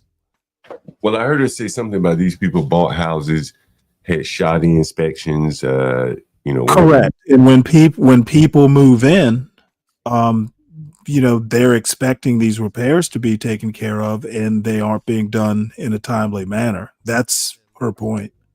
Right. You know, and so again, you know, if they're buying these houses with, let's say, you know, shoddy paint job, things like that, then that shows that the people are not even doing their best to stage the house. So they're probably taking discounts on their property.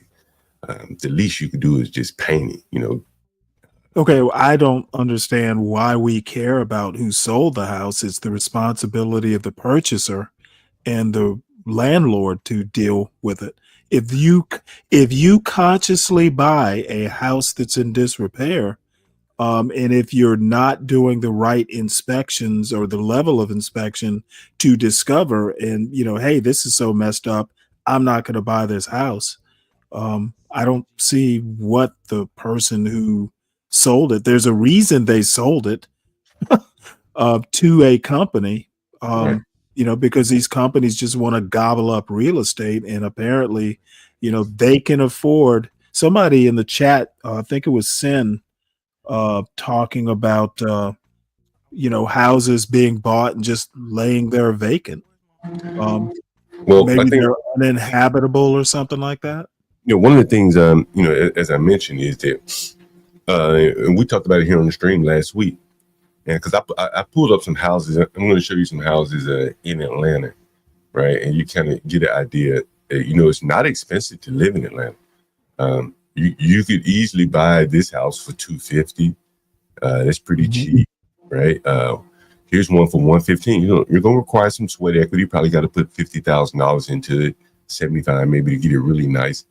But it's a small house. You could do something with this. I mean, that's a nice enough house if it was just like a starter house or something. Yeah, a very good starter house. You put $75,000 into this house, you're basically at $200,000. You got a decent house, and it's cheap. You'd be well on the market. Here's one for $230. This is a condo. This is a homeowners association type house.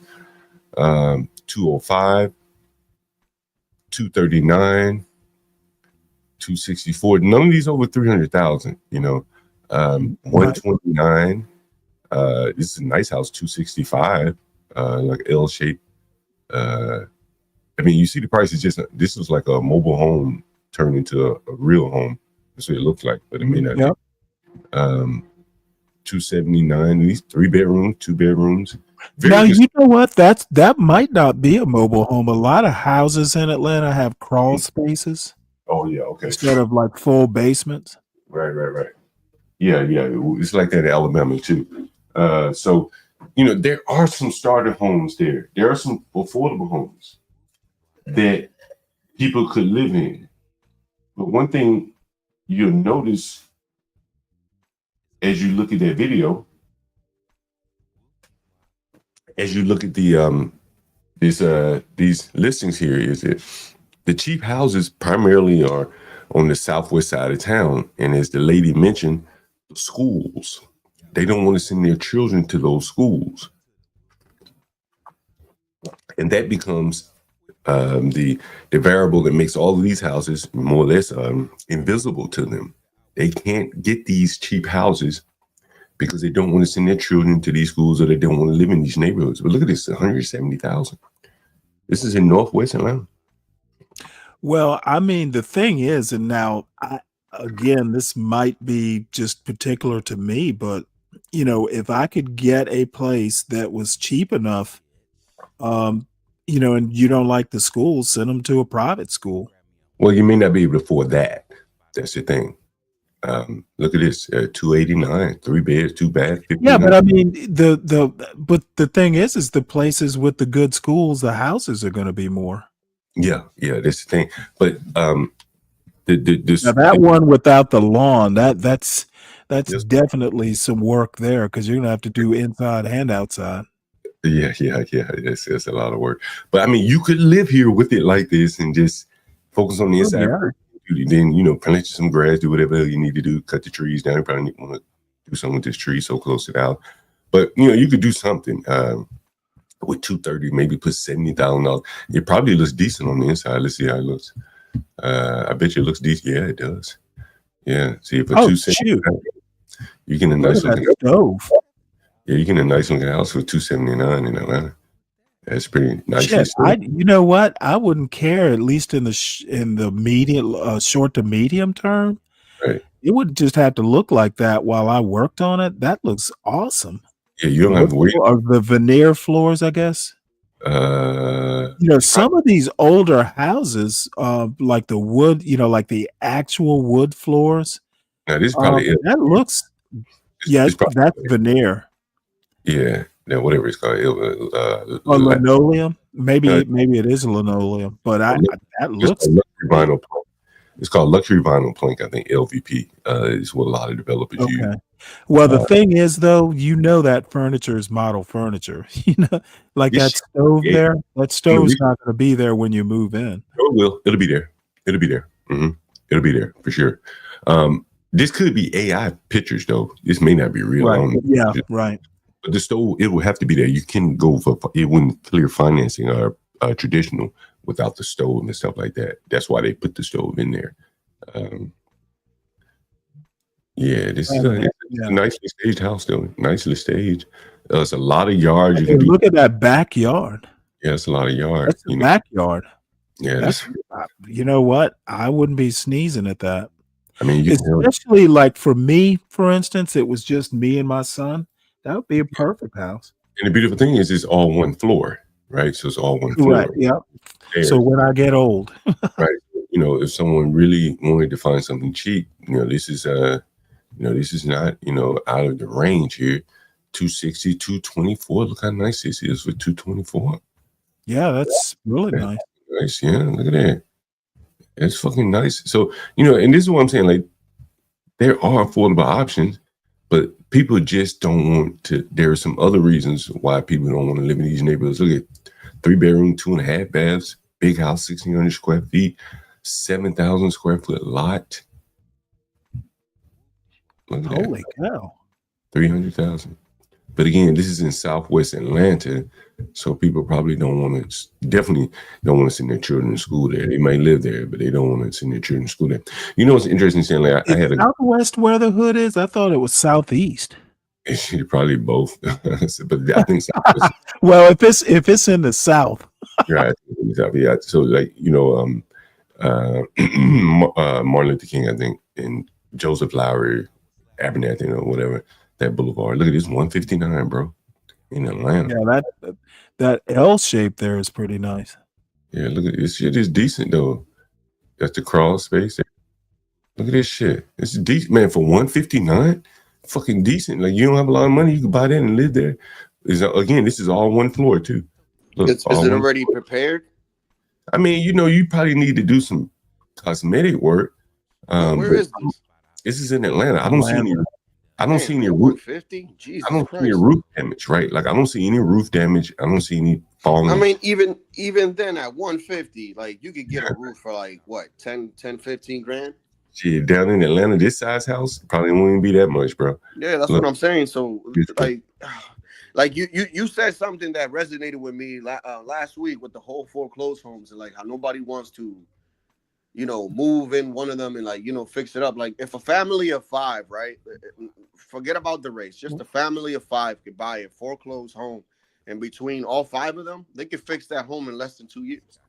Man, fuck. Well, I don't know that I don't know the market, but I do know that a lot of these houses are being bought up by corporations. And that's a problem. Well, yeah, it's a huge problem. Well, that's what Ossoff is complaining about. There's a housing, there's a shortage, not of physical units, but units that are available, and it's driving up prices because they are offering offering high prices. But Stanley, here's the thing that Ossoff doesn't want to. Same thing happened in Africa. But here's what Ossoff doesn't want to focus on. What I'm showing you here. Look, here's a fucking house for $125,000. The mortgage on this probably be $1,000 a month, right? Like, this shit move-in ready, bro. Why isn't somebody buying this? Don't tell me there's a housing crisis. Look at 110, 125. These are all in city limits, close to the train station. 215 on Martin Luther King. 240. All these houses are ready to go, bro. Look at it. This shit's ready. My question is, why on earth is he doing it instead of the actual congressional representative? Well, I think no matter who does it, they're not going to point this out. They can't go to the people who are complaining about housing and show them this list of housing like I am and say, hey, I don't want to hear you complaining until you clear the market, because corporations have not bought any of these houses as of yet, right? Yeah, but I mean, I don't know. I don't know the politics of it, but well, I'm telling you, I don't know that you want to be saying, hey, you know what? But I'm telling you, do anything until all these houses are bought. Well, I'm telling you the politics. The reason why the corporations are coming in and buying these houses is more or less that the corporations aren't buying these houses. And I'm showing you, look, they're still for sale, right? And I bet you if I look at the days on the market, let's look and see how long this house has been on the market. Let me see. This one's new. So this is a new one. So corporations haven't bought this one yet. No one's bought this yet. Let's see how many days this one's been on the market. Let's see. This has been on the market 11 days. So the corps haven't bought this one yet. They've had plenty of opportunity. Let's take a look at some more. This one right here, 224. This one's been on the market for 12 days. Again, you know, there are some opportunities. You can see that the corporations aren't snatching them up the first day that they come available. Well, yeah, it's probably a part of town though that, you know, doesn't make sense for them to buy, because that's on the way over, you know, on the far side of town. Like the next biggest town on that side of town isn't going to be Macon. It's going to be Greenville, which is shit. Greenville's like 2 or 3 hours away, if I recall, because I used to live in Greenville. But these people are in Atlanta. They're in Atlanta. You guys don't think? Well, yeah, but that side of town, in my opinion, now again, I don't know Atlanta that well, but to me, it's the far side of town. It's more difficult. It's more difficult to get to places like Chattanooga and Mobile. Yeah, all those places in the South. If you got the funding and you got a team of contractors in the area, you could easily kind of fit in with corporate interests in the neighborhood. You probably have the upper hand. Bro, I'm telling you, there's certain houses. What I'm trying to explain to people, there's certain houses that the corps aren't buying. Yeah, they're not. And there's certain houses that regular people aren't buying. As I'm showing you here, look at all these fucking houses. Like $25,000. I think that corporate is just buying it a lot in the burbs, bro. Because I don't see them buying a lot in the city. And the corps those might be within the Fulton County limits, you know, within the metro area. But the thing is those, I don't know, could you even call them suburbs if they're in Fulton County? A lot of them corporations, they buy in bulk. They buy like parcels. Like I remember when I first was investing in Gary, somebody sent me a parcel list of like about 20 properties. They were like, some of them was abandoned, some of them were lots, some of them was 2 flat buildings and multi-unit buildings. They'll buy, and that whole parcel list with 20 properties, they wanted $300,000 for it. And really? That's how corporate a lot of these corporations, they'll buy their whole parcel list. It was an Excel sheet with like 20 properties on it. They'll buy it like that, and then they'll, you know, figure out what they're gonna fix up, or, you know, they might sell the land or whatever. They don't buy onesies and twosies like that usually. I mean, right, they buy. They may be buying and shit like that. Now there are other marketers and shit. Now there are smaller corporations. Don't get me wrong. There are levels to the shit.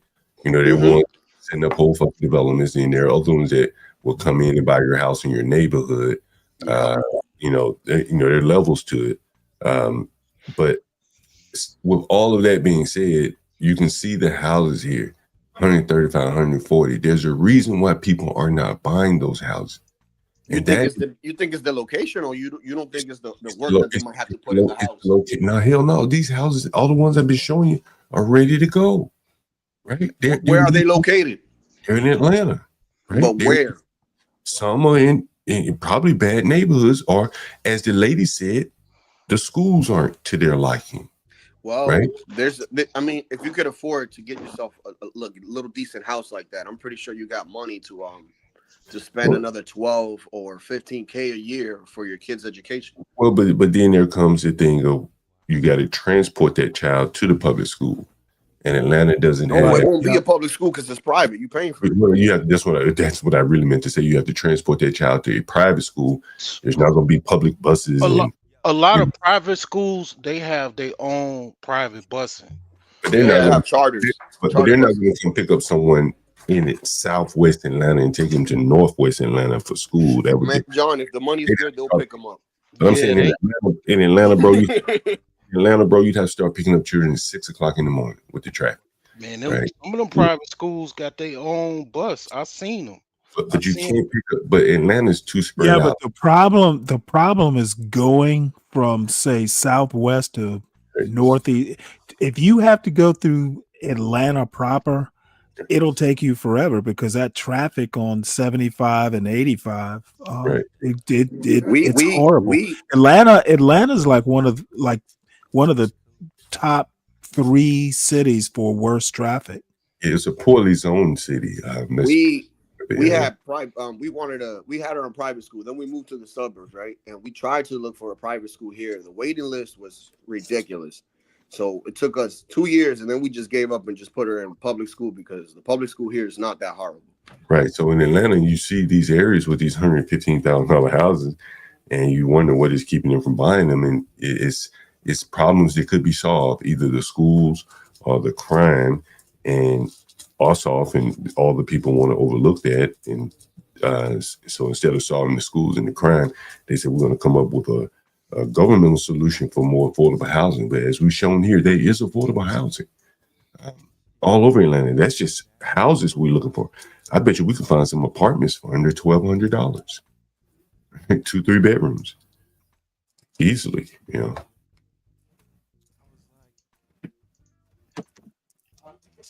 know. Let's see. So you got something here, Broke Genius from Chicago. Ooh, that's I don't know. That's looking mighty rough. Yeah, see the reason why I showed you that is basically a house like that, it's not intimidating for me because I pretty much I've already remodeled or renovated houses like this. I know what they cost. I know the lay of the land. A house like this ain't intimidating to me. You know, somebody else, most people, they're intimidated by this. And this neighborhood is actually not a bad neighborhood. That zip code is a pretty hot zip code in Chicago. Pretty much my grandparents lived in that same zip code. Yeah, I mean, where is it in relation? Is it South Side? South Side. That's the South Side. Southeast side. But see, here's the thing though, Stanley. And for people in the audience, I'm not just talking to Stanley. Like an American, fucking, black, white, look at their house and they say, "Oh my God, I'm out." Mexican immigrants, they come here flush with cash. They can be living 5 to a house somewhere else and buy this shit. Put a team on it and fix it up. Nothing there really, if it's standing, and it ain't the foundation, and these people know how to fix foundations. There really is nothing, that would prevent them from buying it. An American look at it like, "Oh my God," I could tell you first off, the major thing before you get in the inside is basically house wrap, siding, and the roof. Now it looked like the roof is exposed, so you have to get on the roof right away. But basically, that's about 20 grand before you even walk in the house because you need a new roof, and also siding and house wrap. So if you got the funding, like I say, if you got the funding and you got the team contractors, man, you could take over a whole neighborhood. You could put your stamp on a whole neighborhood. Yeah, I mean, like, if you know how to do roofing, you got somebody know how to do roofing, hell, all they need is helpers at that point. Yeah. If you go if you could go to I don't know if they still out Home Depot with ice and everything, but you go to a Home Depot in the morning with a van, about six immigrants, man, get them some hammers and I was some about nails. to say, I show up with a van and tell them, "Hey, get in the back of the van," and instead of going to a work site, they take them to a detention center. It's a YouTube of a white dude. It's a YouTube of a white dude doing practical jokes, picking up immigrants at Home Depot, and then when he go pull up to somewhere and yell "ice, ice" and blow a whistle, then they You know what? start He's running. gonna get his ass killed. He start running out the pickup truck. It might still be on YouTube, but I don't know. That just made me think of this. But Sin asked the question, what's the point of going to Atlanta from the Bronx without getting a McMansion? Weather. It's a lot warmer down in Atlanta than it is up in New York City. For me, it would be, who wants to, Atlanta's a lot less busy, I guess would be the word. And even the houses that you're looking at, those houses we were looking at, Atlanta has a lot of suburb-like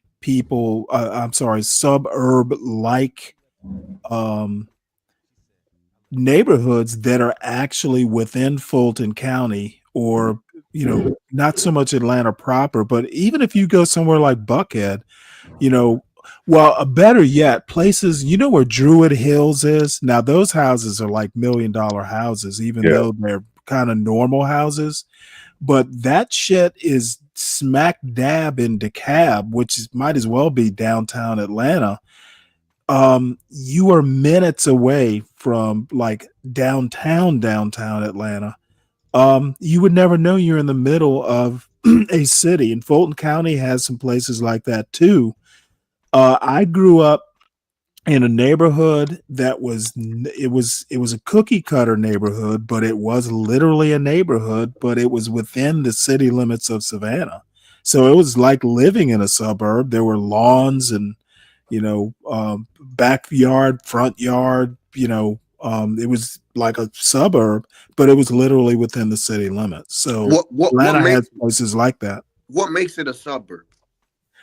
Well, when I think suburb, it's location, it's outside the city limits, getting to it. But the thing is I always think of suburbs. If you have a lawn that you have to mow, backyard and front yard, don't talk to me about to me, that's suburban like.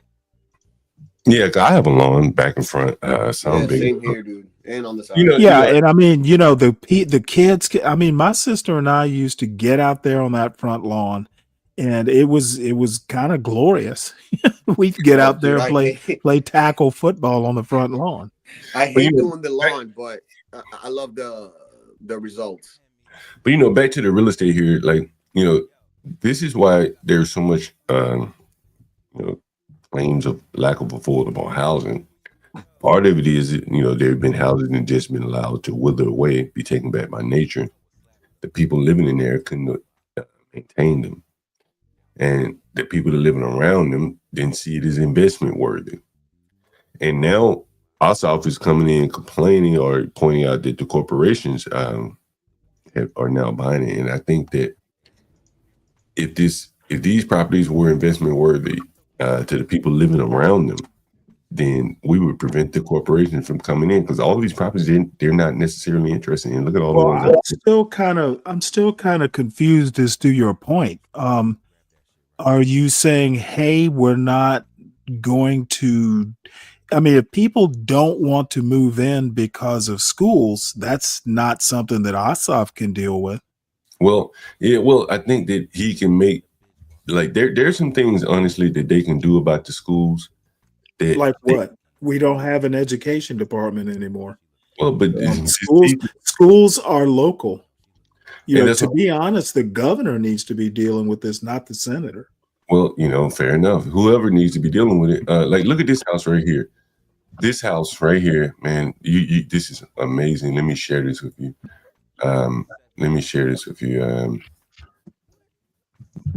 This house right here. Take a look at this. Let me know if you can see my screen. It's coming up. All right. So this house right here.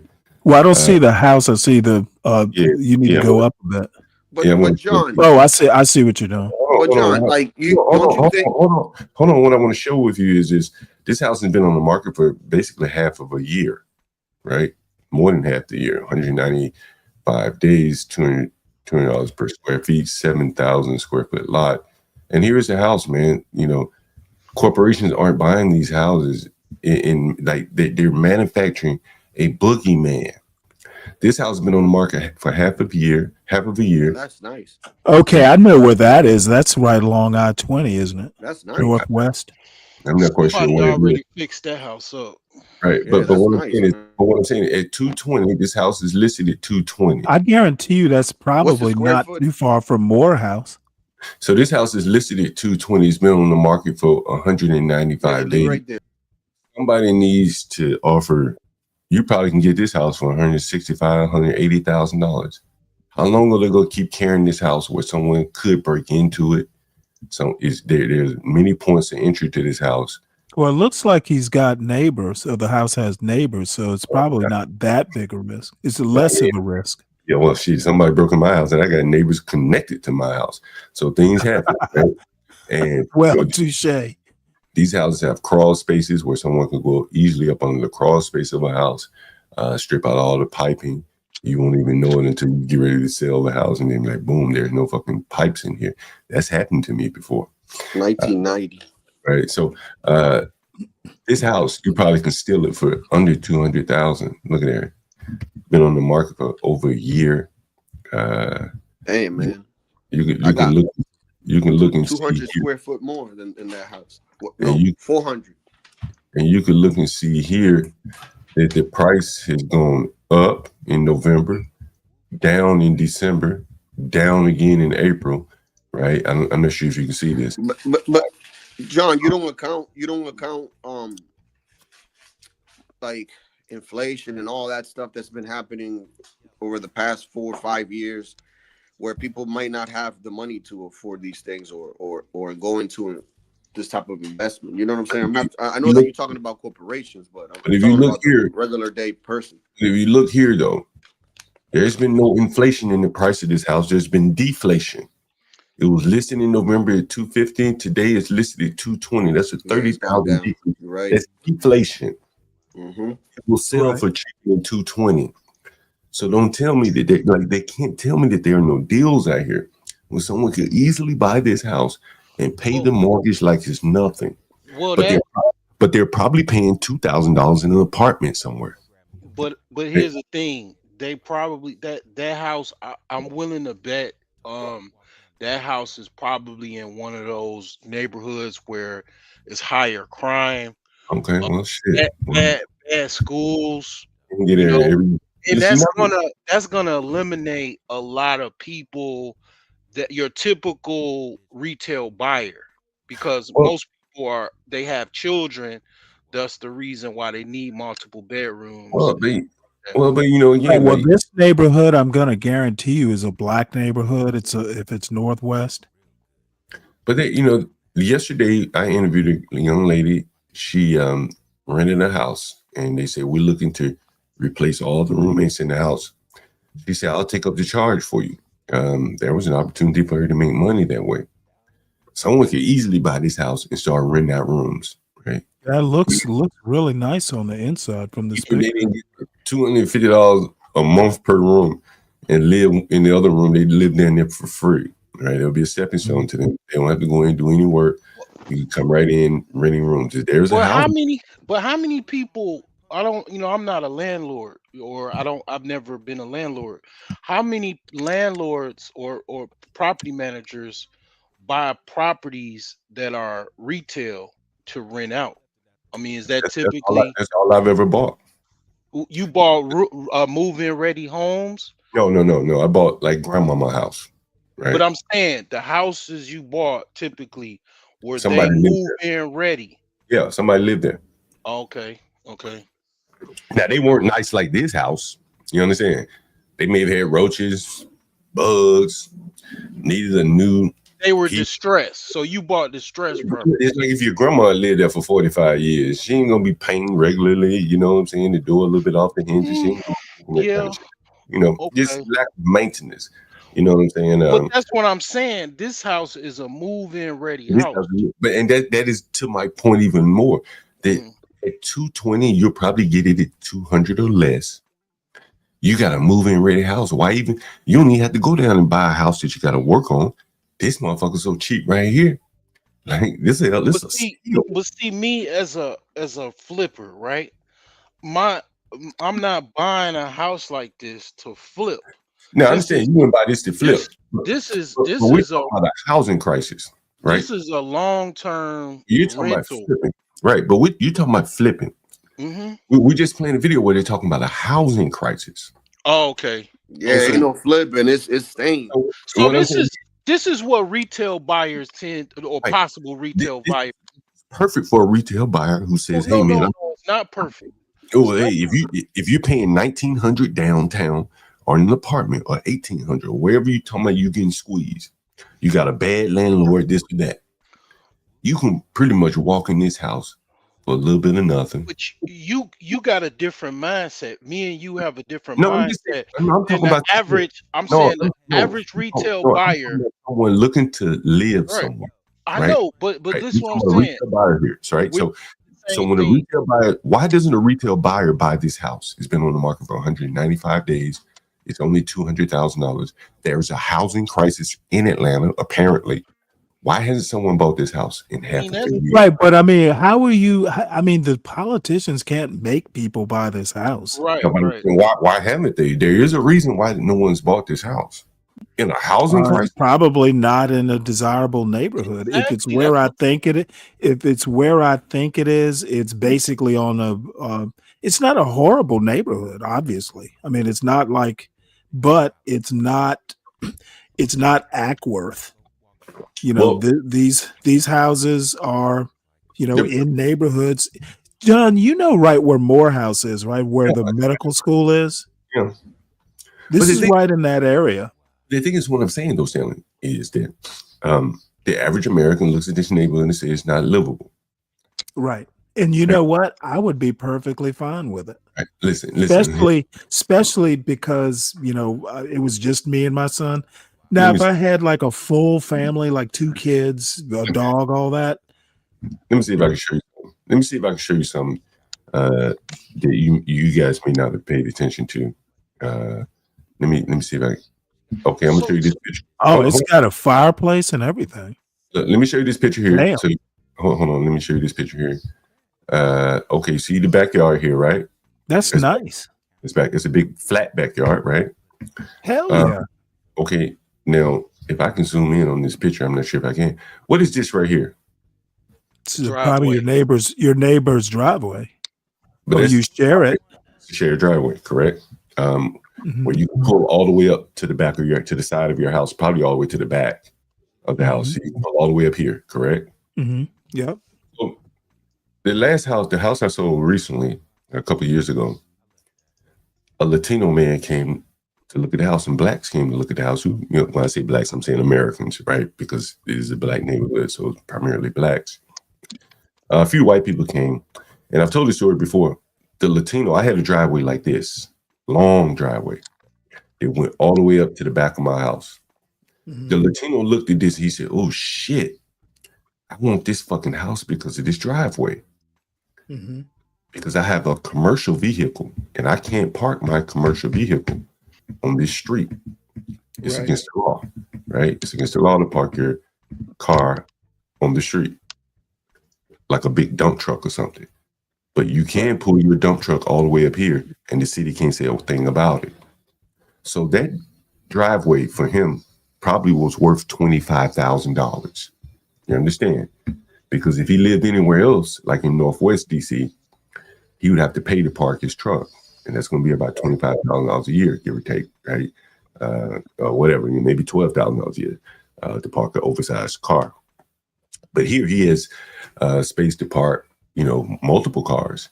And so that alone takes off $20,000, give or take, for his commercial vehicle. He won't have to worry about any tickets. He'll have his car on site, his vehicle on site. That's probably worth at least $10,000 to him.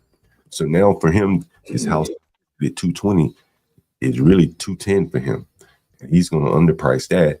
So he'll probably get it at $200, which balances out to $190 for him because of the parking. That no one else is going to look at it like that. They're not in the commercial trade business. And the Black Americans, if you say this is a black neighborhood, primarily aren't in the trades, aren't going to be looking at and valuing that driveway the same way someone in the trades would. And the immigrant, some of these Mexicans will move into these black neighborhoods. Hell, I just sold one 2 blocks away to an immigrant. Again, that was looking at the driveway. So these houses represent a lot of value to someone that is in the right business or something like that because of that parking. The parking is very valuable to them. Well, you got to understand that is the person that you sold it to, are they an immigrant or first generation American or whatever? Those people tend to take a lot more risks than the average American. They have entitlements, since talking about going from the Bronx to a mansion in Atlanta. I mean, I think that's like a big jump. Yeah, well, I mean, that's that northern, just you know what? I being from Georgia, I would never move from Atlanta to the Bronx. Why the fuck would I want to live up there? If I, my lady friend, one of my lady friends, she used to live in the Bronx, born and raised, and she always wanted to move to Brooklyn. She never wanted to move to Atlanta. She was like, "Fuck, what I want to move to Atlanta for?" And you know what? I swore, and this is Yankees versus Southerners now. I lived in Rhode Island, and I've spent time up in Scarsdale, Hartsdale area, up in upstate New York.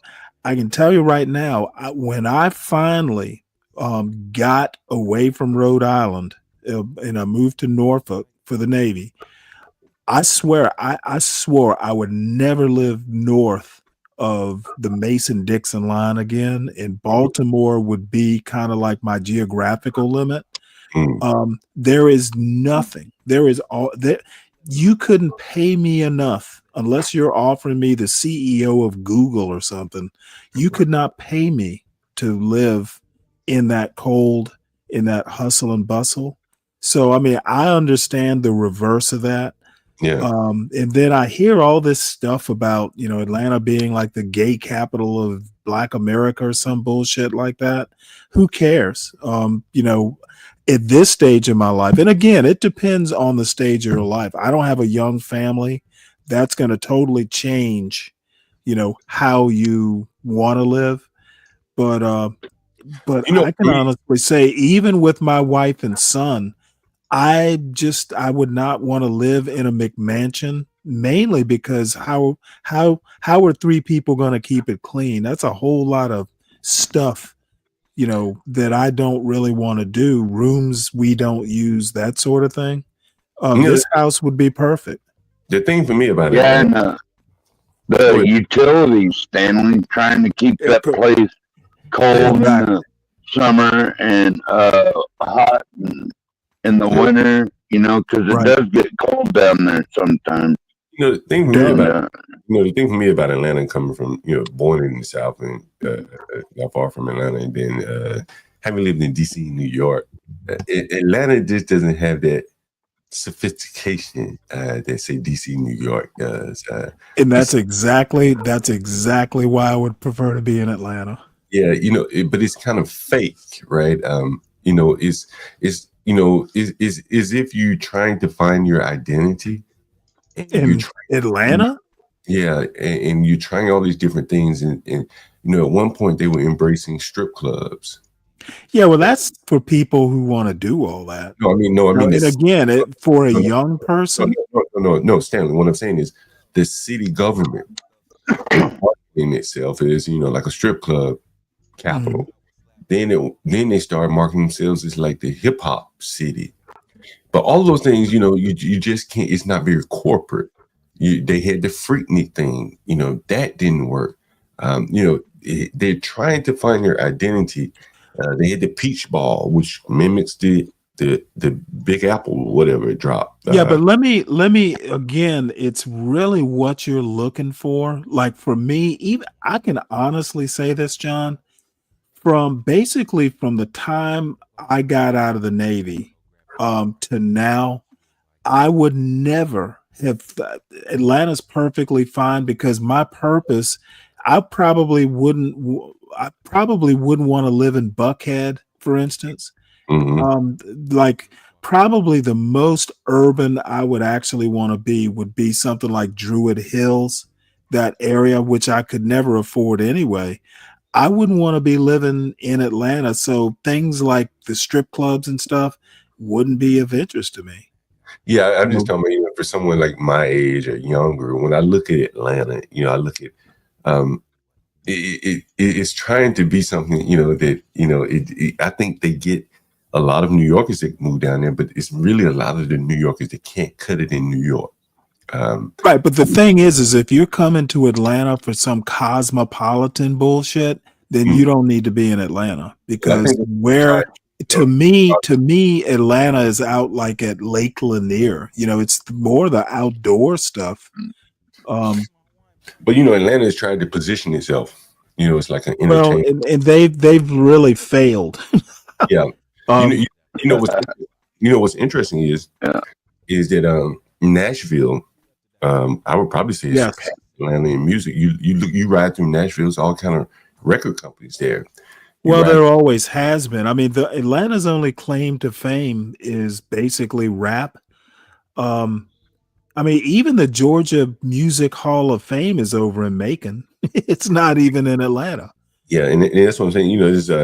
It's just something missing there. Like in DC, whenever I interview people that are from DC, I'm a Washingtonian. There's some pride in that.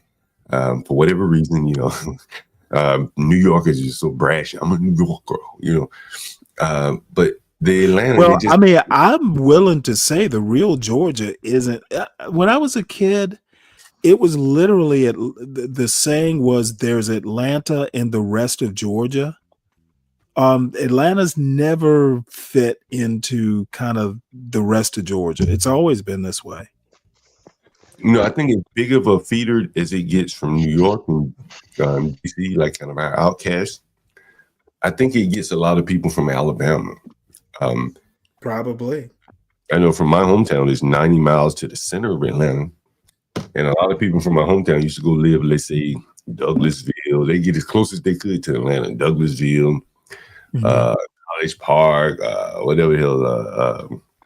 It was over there by the highway, by the airport. Fulton. I'm thinking of Powder Spring, not Powder Springs. Austell.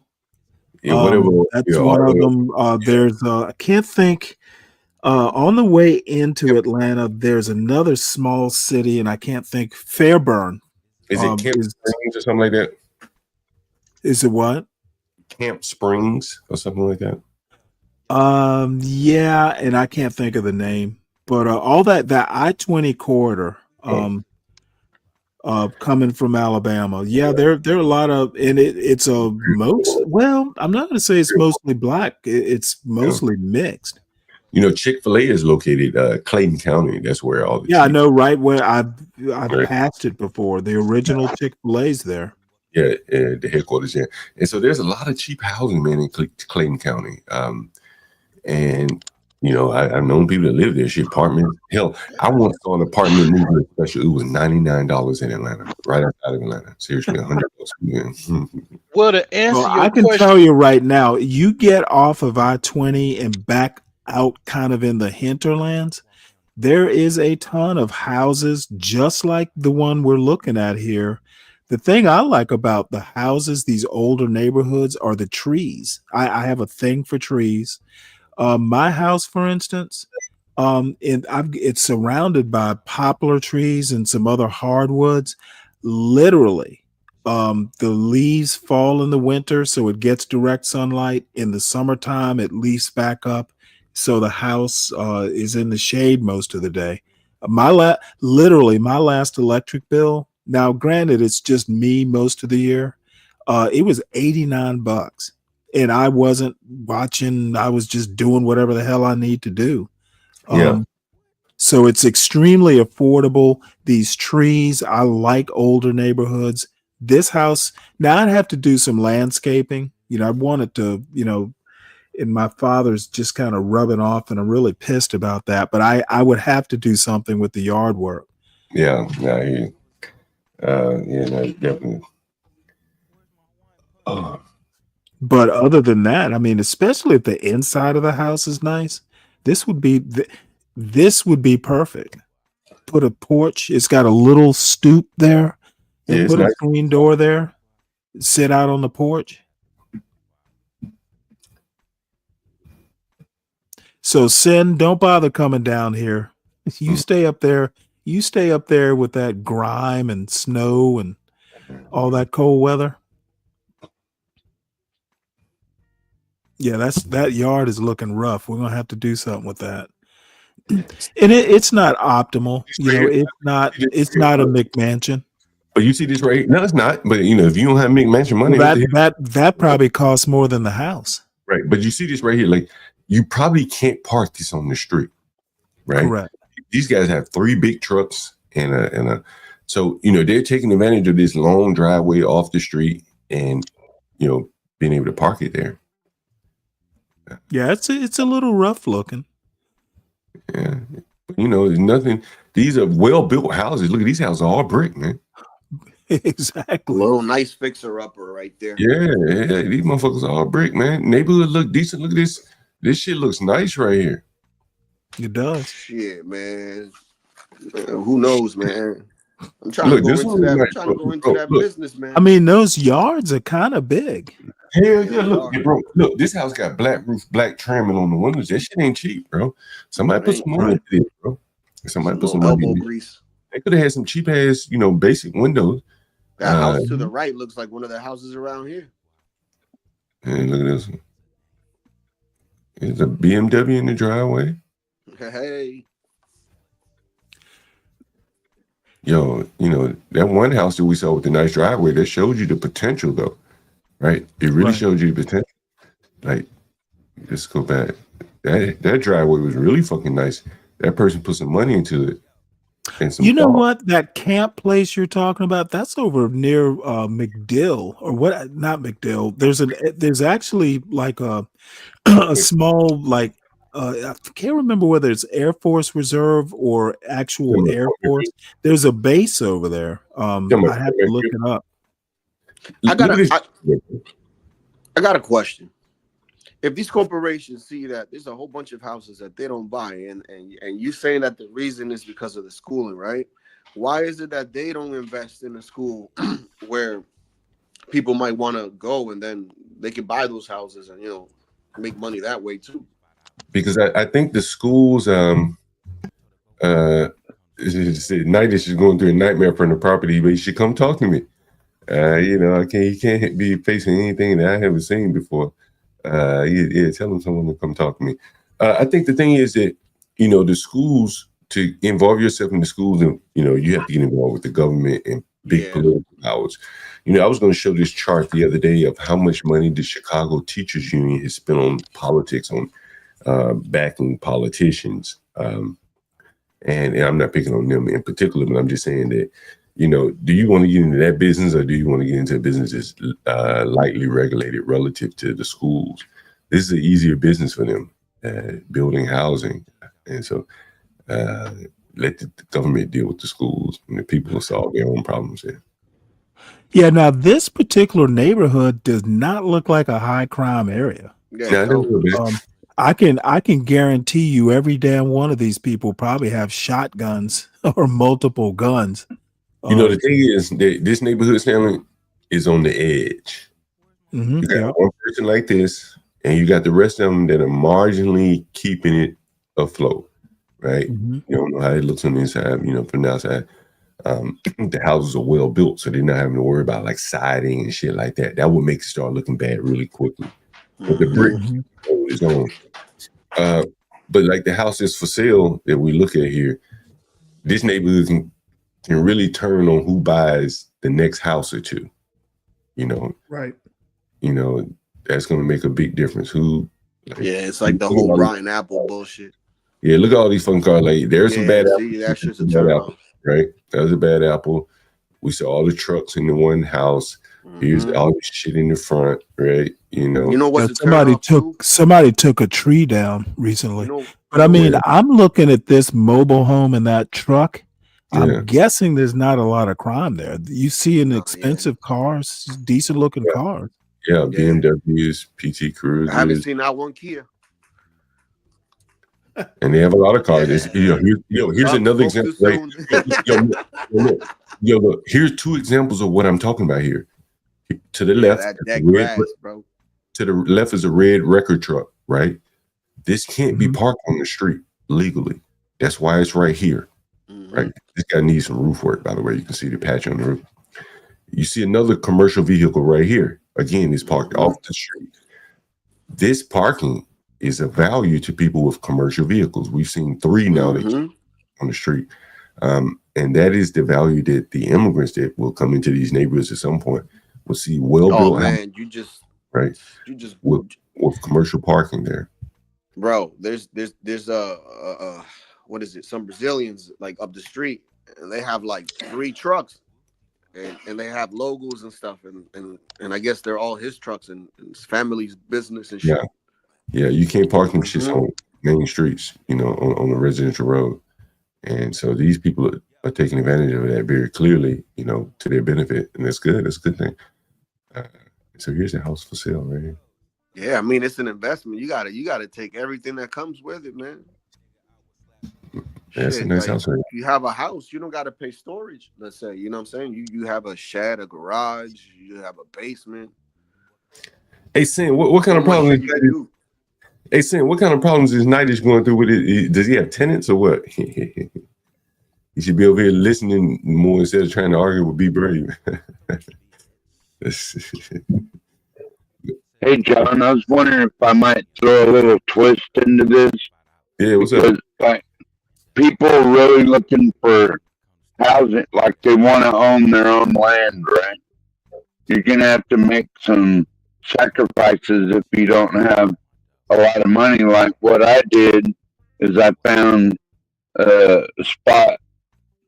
It's not really wilderness, like I'm only 15 miles from town where we have everything. And I built my own road in here.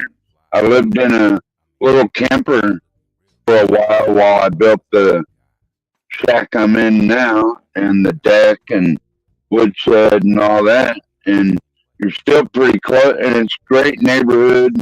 I got 20 acres, and I know my house isn't the best, but I mean, people really looking for a piece of property. You got to put in the work, and you got to be willing to learn or do a lot of the work yourself.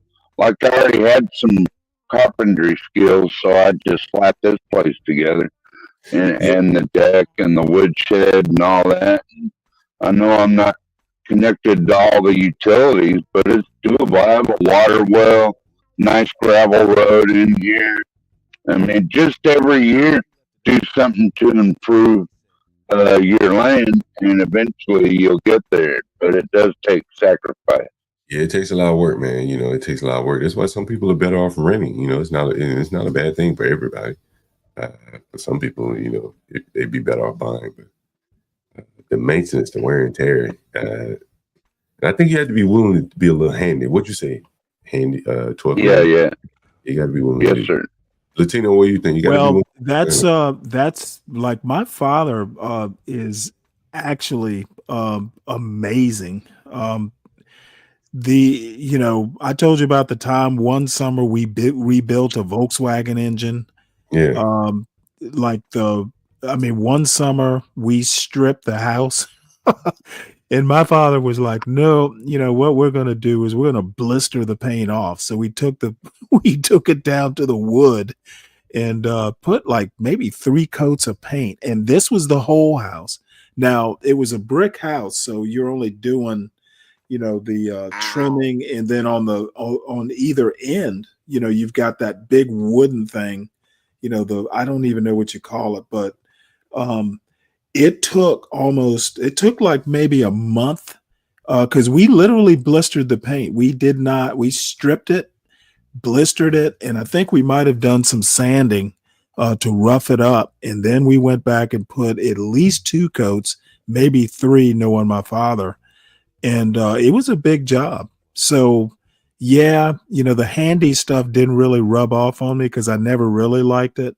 But my brother, for instance, Right. he and my father literally gutted my grandmother's old house and brought it back to life. They were going to do Airbnb, but Nice. it just never got around to it. But that house, y'all have seen a little bit of the kitchen because when I do a show, it's in the kitchen. I was amazed. It is, I mean, they literally like knocked down walls and moved walls and shit. Oh yeah. The kitchen, as a matter of fact, the kitchen wasn't even where it was in the original house. They fucking took it down, redid piping. They just went crazy with it. And it's pretty nice. I had a buddy, he calls in from time to time on the stream, and he paid someone to paint a room for him. Maybe the whole house, I can't remember. And paint is, it's what you make of it, depending on, level 5 paint, whatever, And the guy, strokes too. The guy was like, it may have been $3,000 to paint his, the interior of his house. And he said, man, I'll never pay that shit again. I'll just learn how to just paint myself, room by room if I have to. When, and you can paint. I think, if you have a smooth enough wall, you can paint it. Yeah, I paint myself. Yeah. Fuck that. I don't It may know not be. what I get a It may paint. not, a lot of years. It may not be perfect, like a painting company would do, but No, my shit is perfect. I use the tape and everything, the edge Oh, you tape, the tape. lining tape. Stop playing, dude. If it ain't Well, perfect, why do it? the brushes are for me everything. I can like pretty much trim with no tape. It just Nah, depends but on me, the I do the trim just to have it perfect, dude. Not Yeah. you know what I mean? Yeah, I can almost damn near trim perfectly if I have the right brush, like a Purdy or something like that. Yeah, as a matter of fact, my father's like, shit, John, one summer we fucking stripped like 2 rooms worth of wallpaper and Yeah. fucking Oh, I hate wallpaper. You took put the heat. wallpaper down, put new wallpaper up. Why? And it was a chore. And this was just me and him doing it. My Right. sister didn't really get involved in that sort of thing. So She probably yeah, cleaned it up. took That's us. it. And my father is a perfectionist. The fucking wallpaper had to line up perfectly. Yep. And the problem is I don't like doing stuff like that. And part of the reason is if I start it, it has to be perfect. Yeah. That's why I don't like doing big jobs, because I know if I do it, It's that just like cooking, obsessive Stanley, right? You gotta compulsive. put love into it. Yeah, exactly. Yeah, no, I don't disagree with that. Small bites, as they say, small bites. Take small bites. Strive for I helped move a 2-story house one time. There was some people bought it. I don't know how cheap they got it, but the city wanted to get it out of there. So we literally split this 2-story house in half, put it on 2 big flatbed semi trucks, and moved it out way in the hell out in the freaking country on the top of this big ass hill, and put it up there. Just spliced it back together. It was so cool. Look, I mean, the other day I was telling Stanley about a pizza oven, right? And I looked online. Them shits is like $5-6 grand. But if with $500 I could build one on my own, and I'd rather build it. Yeah. Which I had built. Lots of ways to save a lot of money. Damn and right. Learn, dude. not have to pay rent. You just have these little property taxes or whatever, and that's it, man. All the rest of the money goes in your pocket.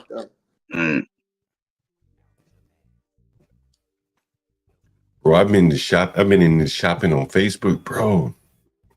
Just a service costs like just a service costs like $150 just for them to come to your house to check shit out. Like, fuck that. Bro, that shit is fucking addictive, bro. I ain't gonna lie to you. Shopping on Facebook. Yeah, bro. You could get cars in that bitch too, man.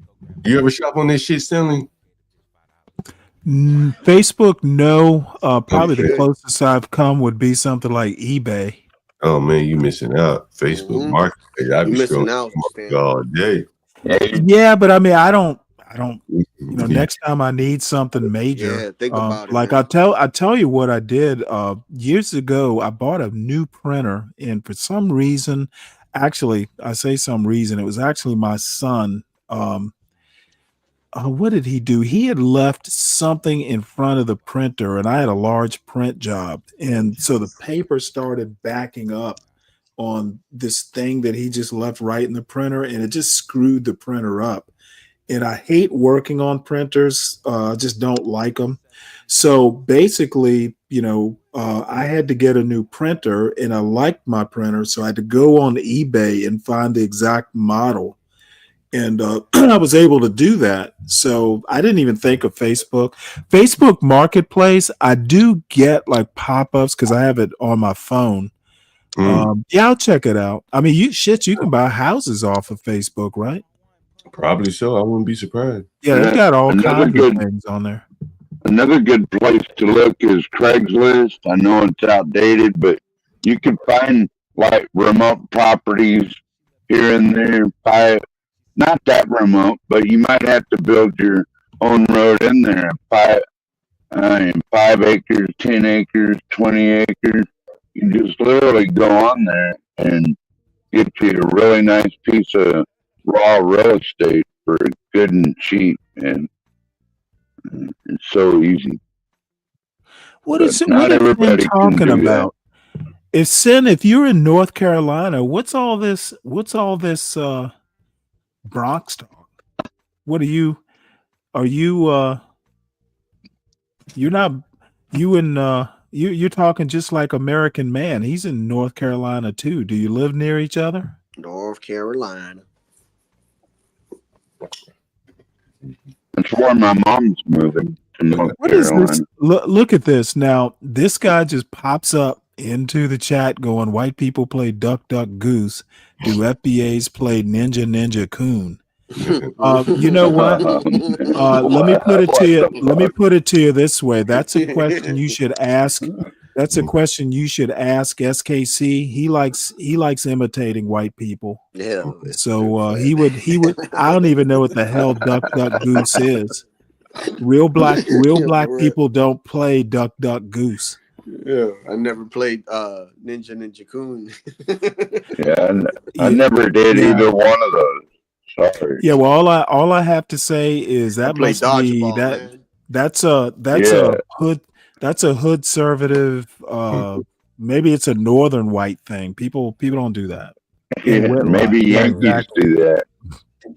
It must be a Yankee thing, Stanley. I don't know. Yeah, it's gotta be. You know, the ducks He's and from the Gary, ducks. Indiana. You know, you be bringing ducks and geese down here. We shoot those things and eat them. He's from Gary, Indiana. Especially the duck. I've never had wild duck. There was this this is Front Royal, Virginia again. This buddy of mine had like a customized, it was a John boat, but it was like a duck boat. It was outfitted with all kinds of like stuff, you know, that you basically be doing duck and geese hunting on the river. I don't know how much he paid for that thing, but it was nice. Now the thing is duck hunting isn't my thing because you have to get out in the cold and shit. You know, there's no way I'm waking up at 5 a.m. and going out on the river and all that cold just to get You gotta blow that wild whistle, ducks. the one that goes. Yo, I tell you, Puffy is trending like a motherfucker. Puffy is trending like hell online. Damn near every live. Like, damn. It's, I'm getting to a point to where I'm ready to. I'm right at 8 hours. So, y'all, if y'all want to start up a puppy show, oh man, go right ahead. I wanted to show this. That kayak video, Stanley, you were looking at earlier. I didn't know they made kayaks like this. I might just go ahead and hold it and show it overnight because I literally am tired. But this looks really interesting. kayak. Well, fuck, might as well just watch it right quick, and then I'll hang it up. Everybody, please make sure you hit the like button, by the way, and make sure you subscribe to the channel, to the John Gall Urban Landlord channel. Make sure that you subscribe to my channel, the at Stanley Cross 6000 channel. Support the show. And I was thinking, somebody talked about reparations yesterday, and I was like, you know what? That's a good thing to ask for Portia. Give her reparations money for inflicting, like, she probably thought I was going to be like a decent host, and much like, you know, I've probably disappointed her. So just go ahead and give your reparations money to Portia. Reparations. And just make her feel better for making me. Go ahead and make her feel better for the mistake that she made and inflicted upon y'all. So there's that. You ain't that bad, Stanley. Come on, man. No, I have my moments. I will watch this video because I've been itching to watch it, and then we'll just hang it up, and then I'll be back. Okay. Can I tell a short story about a commercial fisherman in a kayak I knew in Port Protection, Alaska, and dude was a commercial fisherman off it, and he caught this 50-pound white king, and a 50-pound what? White king salmon. Oh, okay. 50 pounds. Yeah, and they're real sought after just because of their color. Like the meat isn't any different or anything. Really, I would think the bigger fish wouldn't. I would think the bigger fish wouldn't taste as good as the smaller fish, the younger fish. They don't. Not necessarily true with salmon. I see. Well, especially like the sea, you know, out in the. That's what they do. They go out in these bays and open waters and troll for these salmon. And well, I found even with certain types of saltwater fish that the taste gets a little stronger the older they get. Yeah, especially because they got the bloodlines and everything. You know the blood. Like you know what I'm talking about, the bloodlines. Mm-hmm. Like you got to remove bloodlines and stuff like that. It kind of sickens me when I see people pull these big ass 200-pound female halibut out of the sea. It's like that meat is full of worms and it's not any good, but it does lay like 5 million eggs a year. Yep. So why don't you leave that one alone? And well, you know, even just to show off, you know, on the East Coast. I don't think you have them on the West Coast, but sea trout. You know, there are times when the trout. Now these are saltwater trout. They just call it spotted sea trout. They're different. There's a white sea trout, but as far as I know, it's the Gulf and East Coast. Maybe they have them on the West Coast, or they call them something else. But when they're running in the springtime, you know, you'll catch females and you can tell that they've got roe in them, and people want to keep them. And I always put them back, you know, just because you want to keep the females, especially when they're when they're about to lay eggs. I've always wondered why people don't conserve like that. You know, you definitely want to keep, you know, the females, because the roe is good if you fry it up, but I'm not that much into fish eggs. You know, caviar.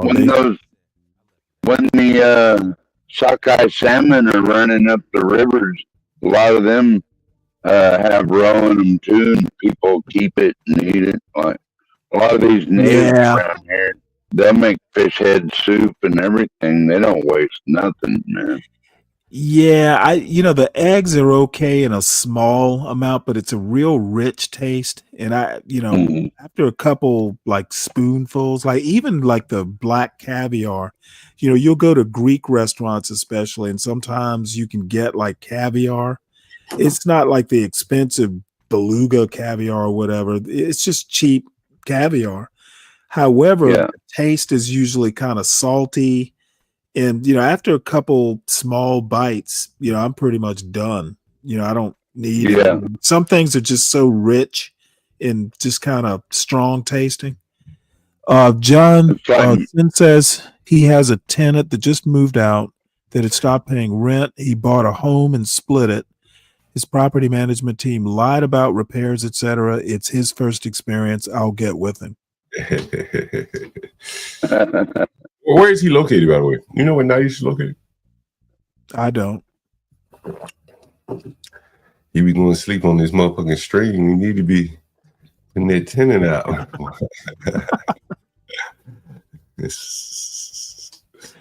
So what did you finish the story? What story? 12th Man?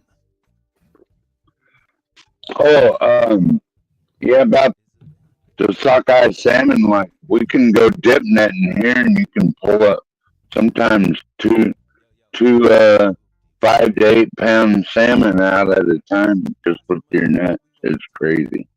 Like, well, all those millions salmon of are gonna go. They're all gonna die anyway when they come yeah, out of the river, right? yeah, but you have to have a certain escapement goal every year to make sure enough gets up the rivers to the salmon beds to, lay their eggs and stuff like that. But it's like there's millions of them, man.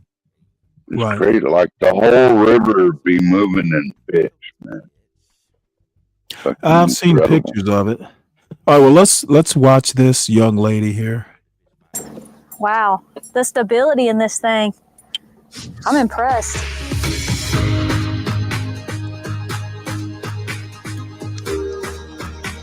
Yeah, let me turn down this.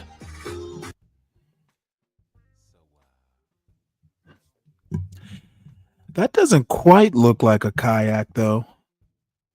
It's a little wide. Yeah, the commercial fisherman I was talking about that fished off the kayak, caught that big white king. That was a lot smaller than this thing. In person, oh my god. Dang. That's not really a kayak. Yeah, I didn't think it was either. It just looks like a kind of like a small boat. Like, you know what it looks like? It looks like a mini plastic drift boat.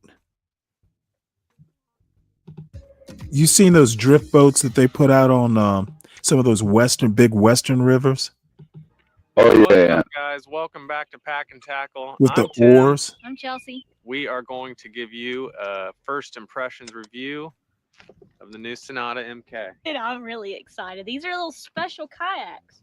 These are brand new, just come out this year. I could see the river back there in the background. We want to give you guys our thoughts on it and kind of let you go out with us on our first trip. We're going to go fishing, so we're going to pack it up just like any other trip. We kind of got these out of necessity.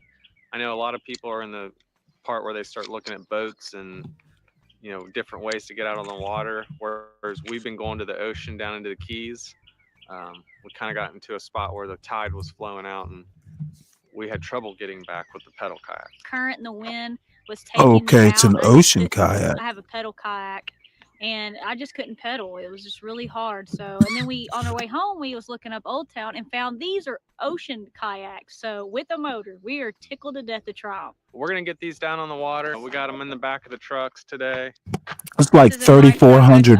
Toyota Tacoma. And you can see it fits pretty well as long as you have a flag hanging off. And Timmy's got a Dodge 1500.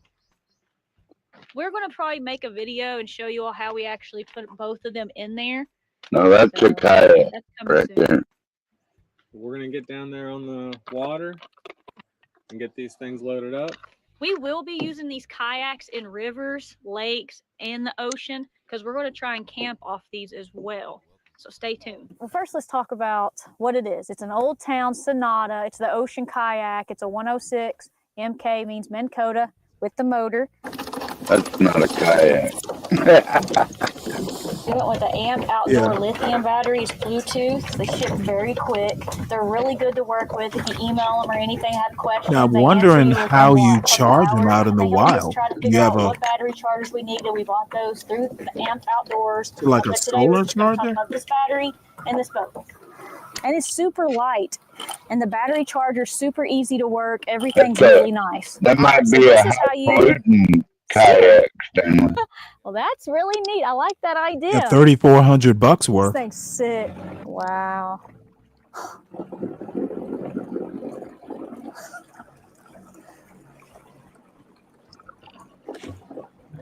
So she must be steering with the pedals or something. This thing's Yeah, there you insane. go. It's so weird because I steer with my feet. Look at that. Oh, this thing is sick. Wow. This is like a boat. I'm impressed. Yeah, it's a boat. That's not because a it. kayak. That's because it is a My boat. It's first like little boat. yeah, it's kind of like a mix How between epic a is that? kayak So and a I'm going to canoe. show you real quick the speaker system here. This is the volume. And she's got music and shit. That's glamping. That's not camping. It is very loud. Can They have also a lot, pause, having play. fun with their money, I guess. Also That's got a not light. real kayak. Well, the thing is, The light now bars you know I'm being underneath here. persnickety here, Show but that you at know night. There's lights on both that sides. music's just gonna scare the fish. This is how you lock everything. Your key. It's got a little compartment here. I've got full of tools and GoPro What are batteries they at today. again, Stanley? No, I'm saying that music. You know, I'm sure. Yeah, You yeah. know, like at the end of the day, you know, you pull it up and you can play music in camp. But Yeah. no serious fisherman's gonna be playing loud music out on the water to No. spook the fish. If nothing else, they'll feel the vibration, you know, from the boat.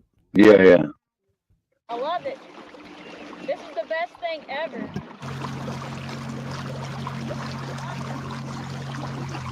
Yeah, this is kind of like All right, yuppie I shit. unhooked my little motor here just to show you.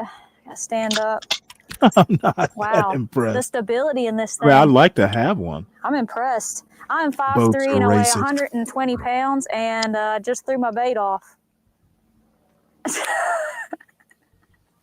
I was about to say she didn't throw that bait out like a Well, girl. there's that. She just forgot to attach it. Where are they at, Stanley? I forgot. I guess you better I don't know. too. They mentioned Florida. They mentioned the Keys. Maybe they're down in Florida.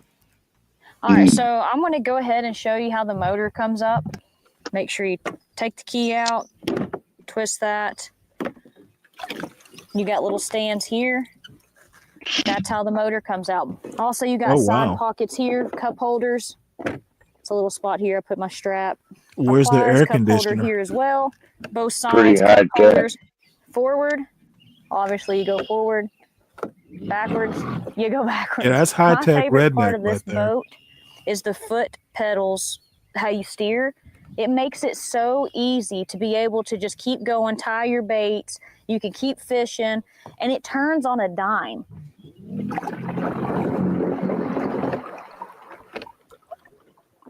Yeah, you could put a downrigger on the back of that and Once 12 you king figure out how to salmon. control the speed, you're able to go in fast and kind of turn and let off, and it kind of like coast into Wonder spots. how You good just is it barely going give it against the just a tide? little juice there. It's just like a trolling motor. You can go down the bank, fish, throw.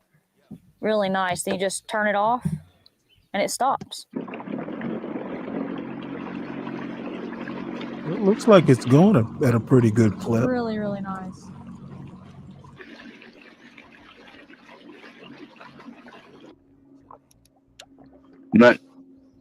Not sure how that one would do on the If you don't open fish, water, just come out here and cruise in it. like the Oh, ocean. once you I get love it. waves and stuff like that, I mean, I feel that like flat a bottom, yeah, you're gonna captain. be in a Captain world Chelsea. of hurt.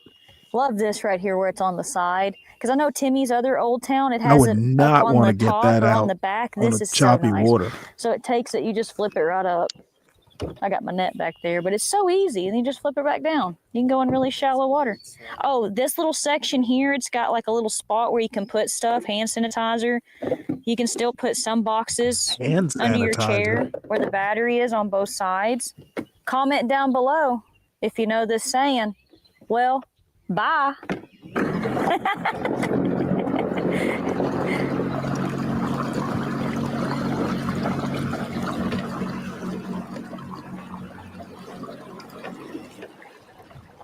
I'll send you a link to Alexa Outdoors in the email, Stanley.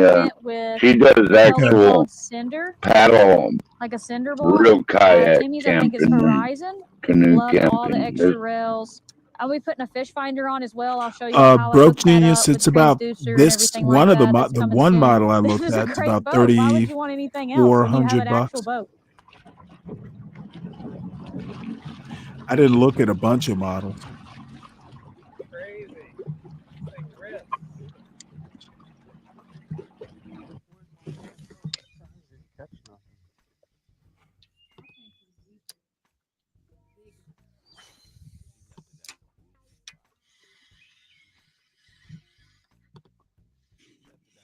That's the thing about Southeast Alaska, Stanley, is you have all these calm channels and bays. Like you could do something like that in Southeast Alaska and troll for salmon. But the most expensive one I see is about $4,700. But they make regular kayaks too. It's a nice little fish. A smallmouth bass. Yeah, that was What fun. is that?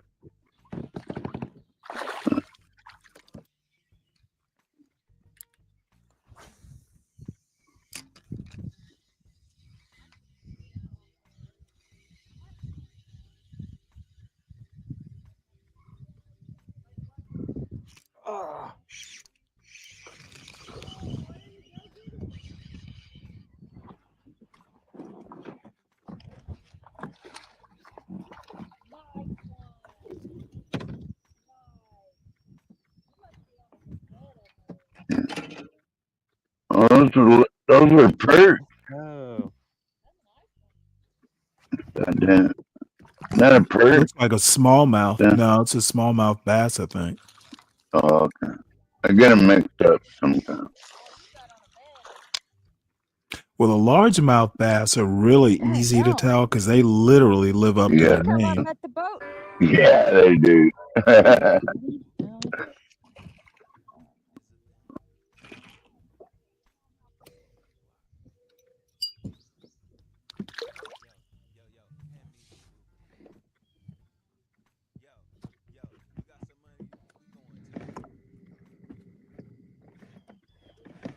Now you've eaten a lot of catfish, right, Stanley? From the grocery store. It's been the last time I caught a catfish, believe it or not, was years ago, and I didn't keep any of them. It was in Lake Norman, right outside of Charlotte. Or Lake I wasn't really going to be like keeping catfish, much. I meant. Kayaks are awesome. Got to use. Oh, the you lights mean like even if skinning it's it? dark out. You know what? I love the color. I would just as soon throw them back because they're a pain in the ass to dress out. A lot of fun to fish out of. Definitely what we needed. Hopefully, you Well, I guys was just enjoyed gonna this. say If you that have any comments, you know there's a big difference between the flavor of like a channel cat or a river Oh, cat absolutely. than there is. a I mean, pond or lake. the bigger, the muddier tasting. Well, last one I caught was after it was in a pond, but there's this river that runs right next to the pond over there in Idaho, and after the flood, that big ass catfish got caught in the pond, and I caught that son of a bitch. weighed like 12 pounds, man. Cooked it up that night. Yeah, I don't know. 12 pounds might be a little bit beyond where I'd want to eat. Didn't have a muddy taste? No, the river channel cat, not like one of those big nasty ones in the Mississippi. Right. Yeah, I just get mine from the grocery store. They're already filleted out and everything. Yeah. All right. Well, I'm gonna go ahead and sign off. That's enough of this young couple. So everybody, I'll be back at around 3:45 or 4 tomorrow morning. Everyone, make sure you hit the like button on your way out and subscribe to the John Gall Urban Landlord channel and the Stanley Cross channel. I actually do have. I want to talk about The Devil You Know, and maybe I'll do it today. But make sure you support the host. It's at the beginning of the week, so save all your pennies and donate to the beer fund towards the end of the week. And make sure that you support Portia, our executive producer. Give her reparations. She is sorely disappointed. She's tired of telling me to do better. So I will see everybody tomorrow morning. And y'all have a good day. Have a good one, Stanley. Bye. If you know somebody who drive a truck, I bet you he done had a relationship with a lot lizard. All these truck drivers love these lot lizards. I promise. Lot lizard, come on baby, get inside the truck. Lot lizard, put your head down and ass up. Lot lizard, call me $40 just to fuck. Lot lizard, twerk, twerk, twerk, twerk. And she at the truck stop, walking with her butt out, and she got her stomach out, and she only come out when the sun out. She's a lot lizard. She's a lot lizard. He can be your boyfriend, cousin, husband, daddy, brother. It don't even matter if he driving trucks all around the country and he making money. I bet you he fuck a lot lizard. Come on, baby, get inside the truck. Lot lizard. Put your head down and ass up. Lot lizard. Call me $40 just to fuck. Lot lizard. Twerk, twerk, twerk, twerk, twerk. Twerk, twerk, twerk, twerk, twerk. Twerk, twerk, twerk, twerk, twerk. Lot lizard. Twerk, twerk.